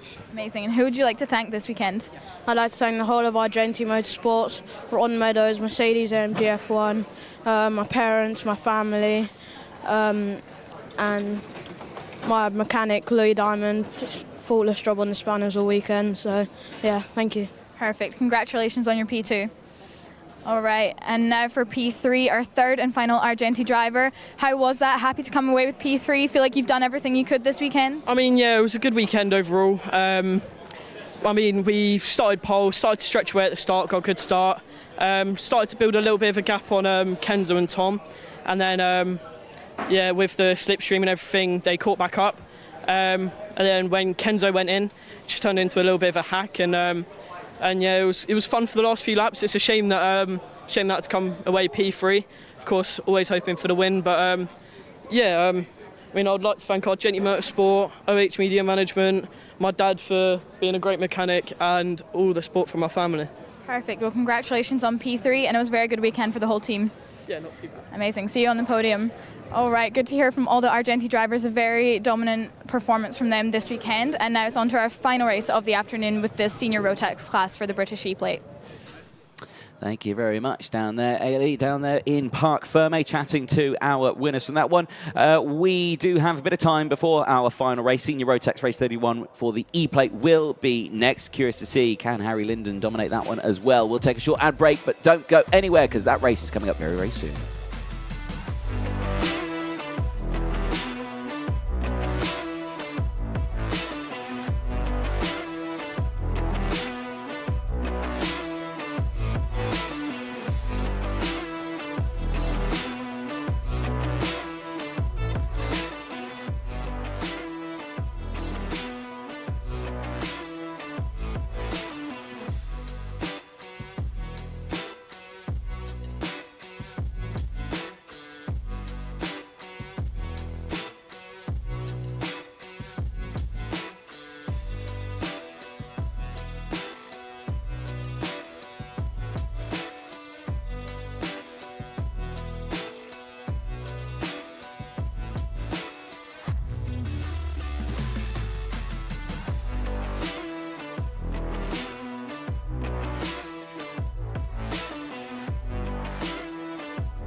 Welcome back, ladies and gentlemen. Final race of the weekend is upon us. Senior Rotax is about to get ready. Looking forward to this one because we have seen drivers moving up the order and making good positions over the course of this weekend. One of so is your man starting on the front row, Spencer Braun, who this weekend qualified second, finished second in the first race, but then finished 7th in his second. And yeah, certainly came back in that one. So I am curious to see what he can do. Certainly a threat in this one. However, Harry Linden, you've got to unmute your microphone. There we go. Harry Linden has been the constant in this category all weekend. P1 in the quali, P1 in the heats, and P1 in the pre-final.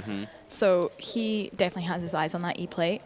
He does. And he's the favorite, I would say, going into this race. Touchwood. There we go.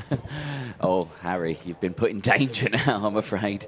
There we go. I didn't say he was my favorite. I just said he's the favorite, a favorite. That's still a general consensus. A general consensus there. There we go. Well, still there are many drivers in this one that a general consensus who could come away with it. Yeah. It is an E Plate, however, so it is all down to that one. But the Dan Holland Racing team certainly do have a lot of experience here at the Whilton Mill circuit. The team based here at Whilton Mill, so where they certainly have a lot of intel, a lot of knowledge, a lot of data to back up their drivers to help push them forward through this field. So yes, a lot of drivers here looking forward to seeing what they can do. The same as Spencer Brown, the same as Leo Brown, and the same as Jude Fernahoe as well. Leo Brown has been on point this weekend as well. Keep an eye on Leo Brown. Not had a win just yet, but still eyeing one up as the rest of the grid gets himself primed and ready to go. The grids are ready. Senior Rotax, race 31. The E Plate is coming up next.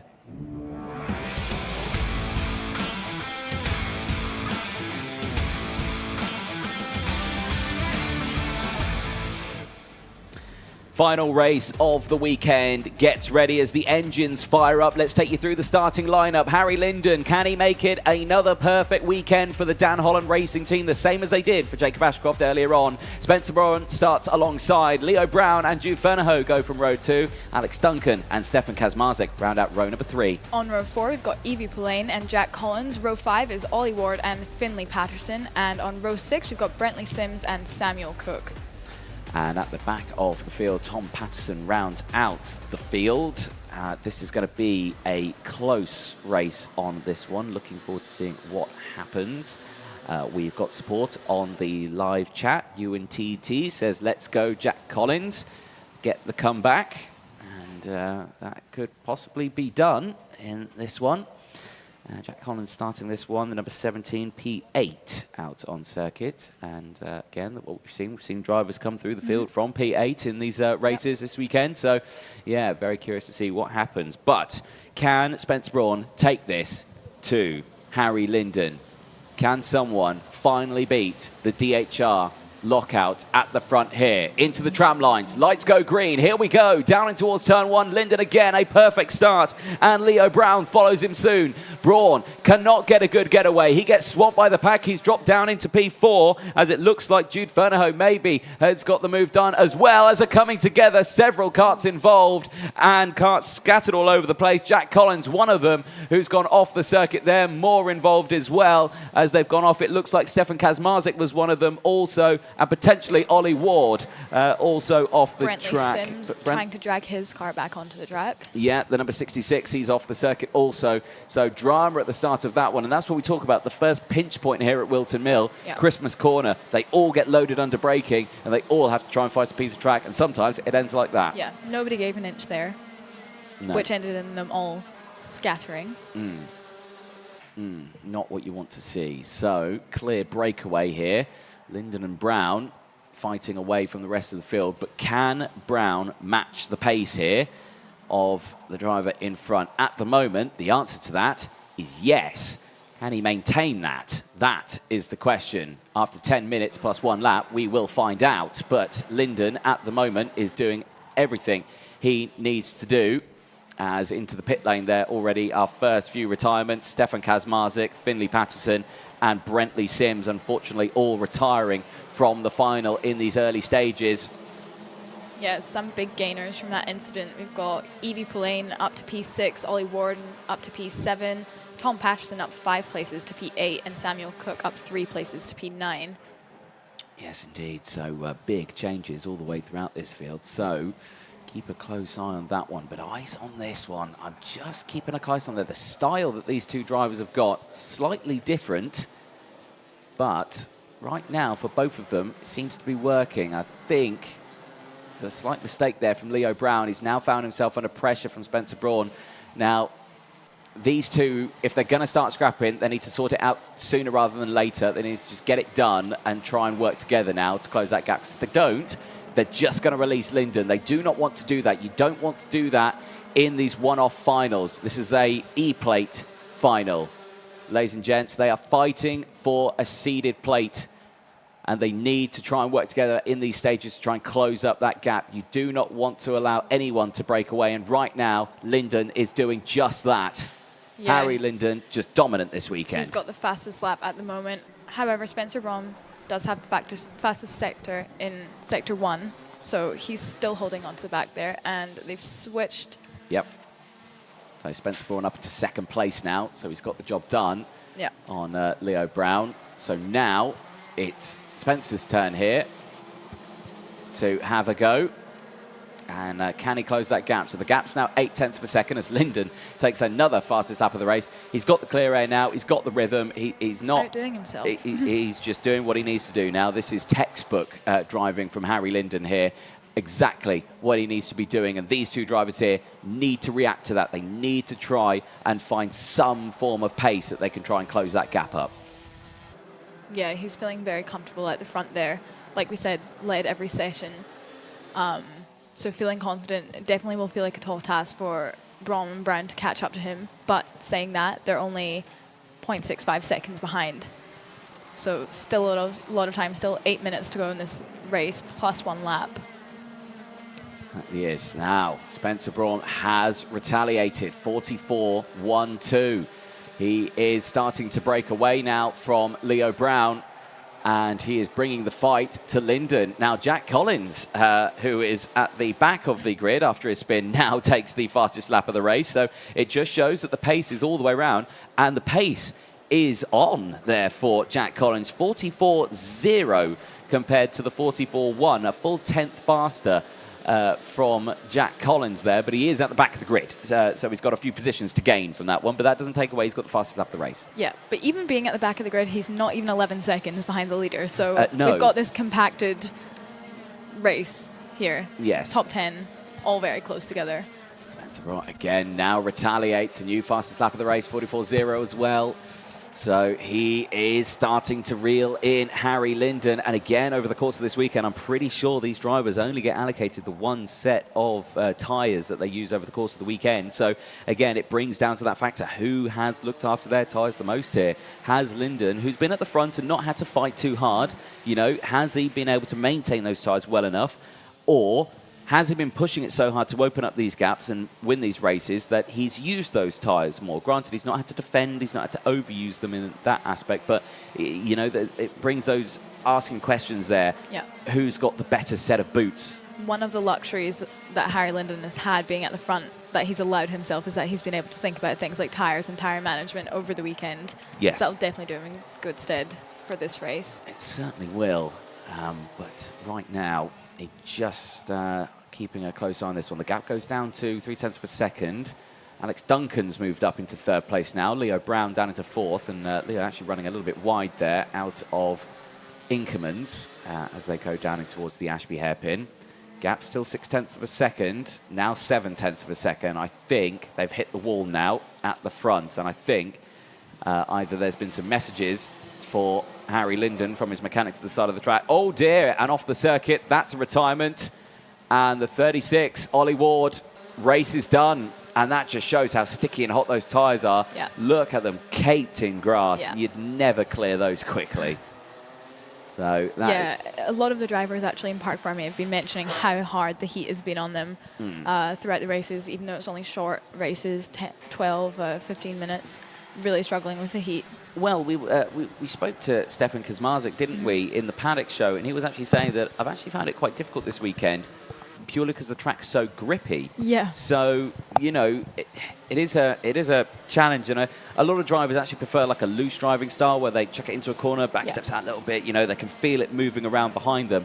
But when the track is saturated in rubber and it's super sticky out there, you'll find that, yeah, they turn and it's just like, boom, it will do exactly what you want it to do. And for some of them, they're not ready for that. So they're turning in early to think that it's going to scrub and understeer just that little bit while they go into the corner. And it doesn't happen and it grips. And then they find themselves having to correct it. And then all of a sudden, yeah, it goes wrong. So, yeah, it's understandable that, you know, some drivers can find it a little bit challenging when the track is too grippy.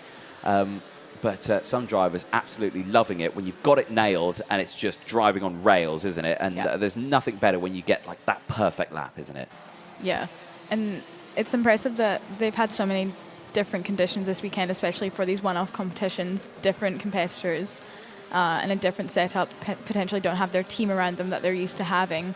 So all of these changing conditions they're having to deal with themselves and with their mechanics and really working through that. So it's an opportunity for a lot of these drivers to focus on the little details of their driving. Yeah, exactly that. So, and again, we'll see that. The gap again starting to come down just that little bit more again. Spencer Braun is reeling in Linden once more. The gap's gone down below 0.7 of a second. So again, it's just fluctuating right now. It's just going to be a case of who cracks first under pressure, really, isn't it? And for Linden, he's not cracked under pressure at all this weekend. No. So I don't think that if that's what Braun's waiting for, I don't think it's going to happen, even though now the gap's come down to now half a second. Yeah. So it's come down even more now at the front. It's definitely not as big a gap as we've seen in other sessions this weekend 100%. From Harry Linden. So 100%. Braun's done a good job to keep on the back of them there. Yes, indeed. So Harry Linden leads the way from Spencer Braun, from Alex Duncan, who's there in third place. Leo Brown from Jude Fernahoe. Bless you. Thank you. You know when I did that hand gesture, that was, you Phil, I'm going to sneeze. But you can still hear the sneeze through my microphone. Thank you. There we go. Like, we tried to play this off subtly. You know, it's supposed to be a professional broadcast here, and then with the camera rolling as well. With the camera rolling as well. Luckily, the camera wasn't on. 2.5 minutes to go. There we go. Oh, blimey! And still, Linden and Braun. That gap now down to less than half a second. Spencer Braun has pulled something out of the bag here. That CRG looking very, very strong in these later stages on these used tyres. The Lando Norris chassis not at full potential right now, I don't think. Both rad covers are up, engines being cooled as much as possible. Temperature high here, still 24 degrees as the sun still beats down here at Whilton Mill. Alex Brown breaking away in third place. Jude Fernahoe still there in fifth place as well, right behind. Evie Poulain just driving around in sixth place, is around 5.4 seconds off the race lead at the moment. Sam Cook's there in seventh place from Jack Collins and Tom Patterson. They're having a good scrap. Sam Cook's just gone up into seventh place, past Jack Collins and Tom Patterson, and into the pit lane actually comes Tom Patterson.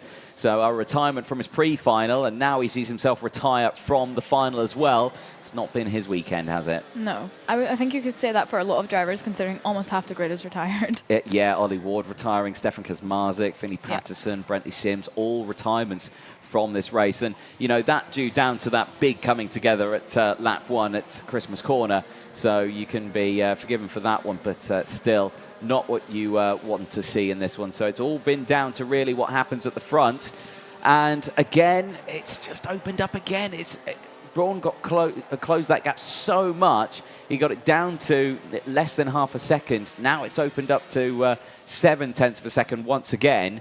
So it's just ping-ponging right now between the two of them, up and down as they just try and maintain the pace. It's just going to be down to, like I said it earlier, it's just going to be down to who cracks first, and I just don't think either of them are going to crack. So, yeah, I think it's just going to be a stalemate, really, to the end of this one. It's the same for that battle for P3. They're very close to each other, but the gap is not really changing. Alex Duncan holding on to P3 and Leo Brown in P4.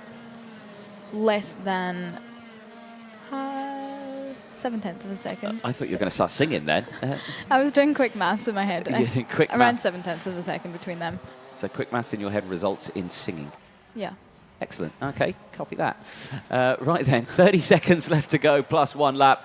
Braun once again is closing in. Spencer Braun, what do you want to do? Do you want to close in or do you want to drop back? What do you want to do here? Because right now it is just ping-ponging between the two of you here.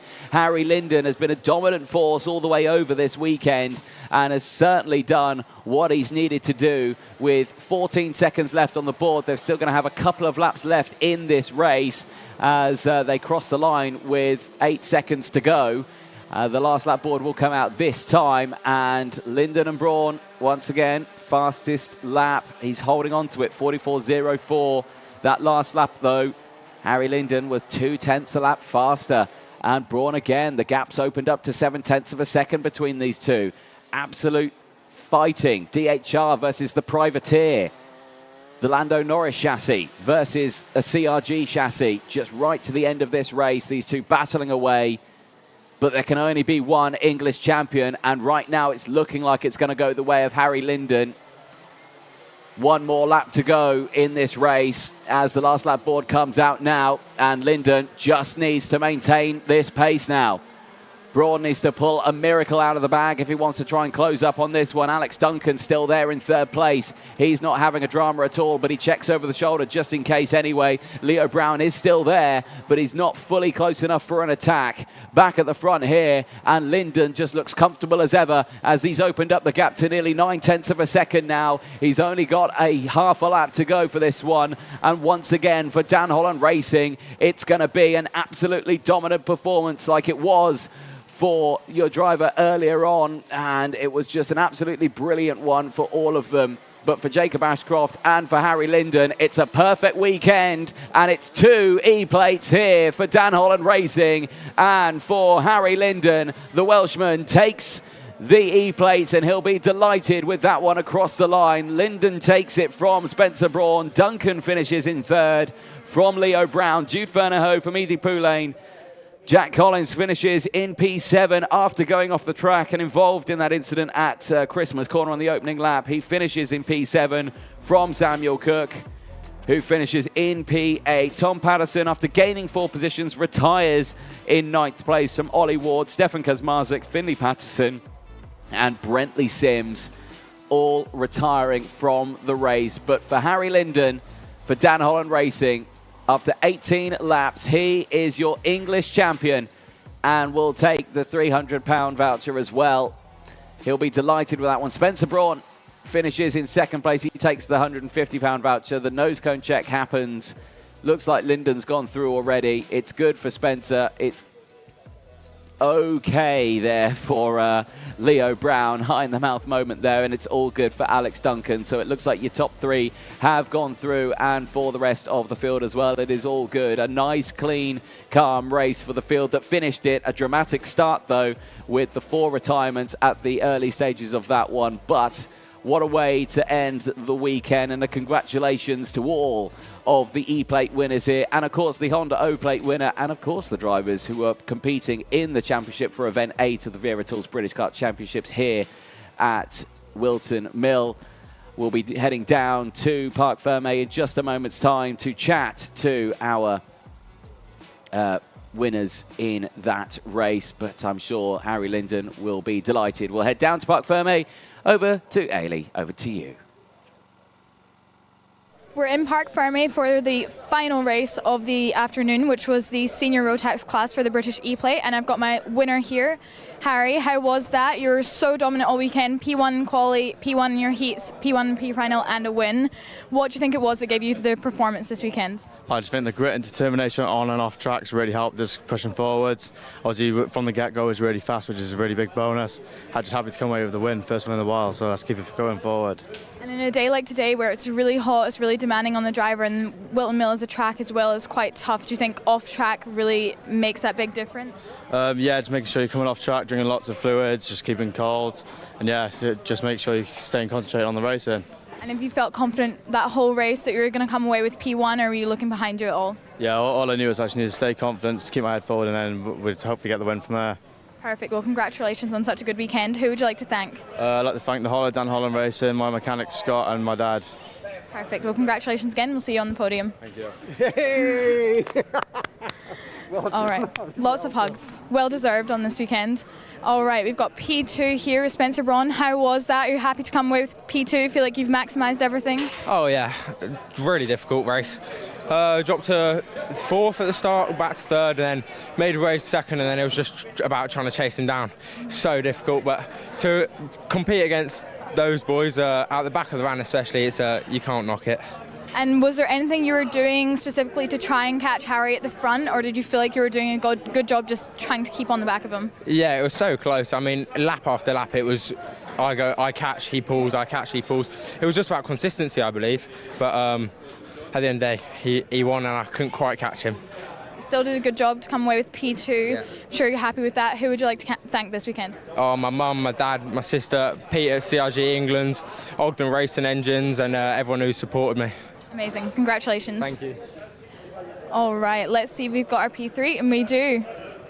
How was that? Really demanding race. Can see it took it all out of you, really physical, but are you happy to come away with P3? I am beyond ecstatic to come away with P3. But yeah, it's first podium in British, and especially the E Plate, which is a great race, so I'm happy to walk away with that. And what do you think got you that P3? Was there any parts of the track that you're particularly focusing on? I think just like a pre-meditation strategy. I mean, my dad normally comes up with stuff like that, tell me get in the mood for the race, and my mechanic Jono, normally helps me and talks me on the grid.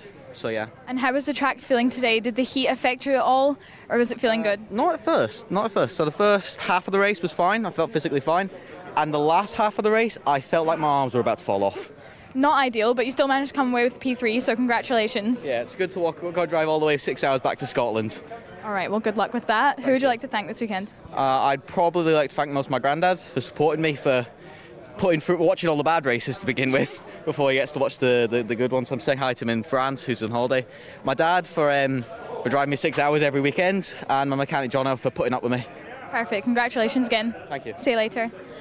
All right. Well, what a day. What a day indeed. Now you can experience how warm I've been standing in the sun. It's not too bad out here, is it? It's lovely. It's lovely in the sunshine. We've been tucked away in the commentary box all day. Well, Rotax E Plate, the O Plate for Honda, and Event 8 for TKM and Bambino, done and dusted. Your first time here at Whilton Mill. Yeah. Round out, what did you think? Very impressed. Good mixture of championships, but also opens. We've got the E Plate and the O Plate, so it was really interesting to see the different styles of racing between those and the different kind of driving styles that was brought out by the drivers in those ones. Some really exciting racing this afternoon. Overall, very good weekend, very exciting track. Yes, indeed. And there's plenty more action to come over the course of the rest of the year, so make sure you stay up to date with it all.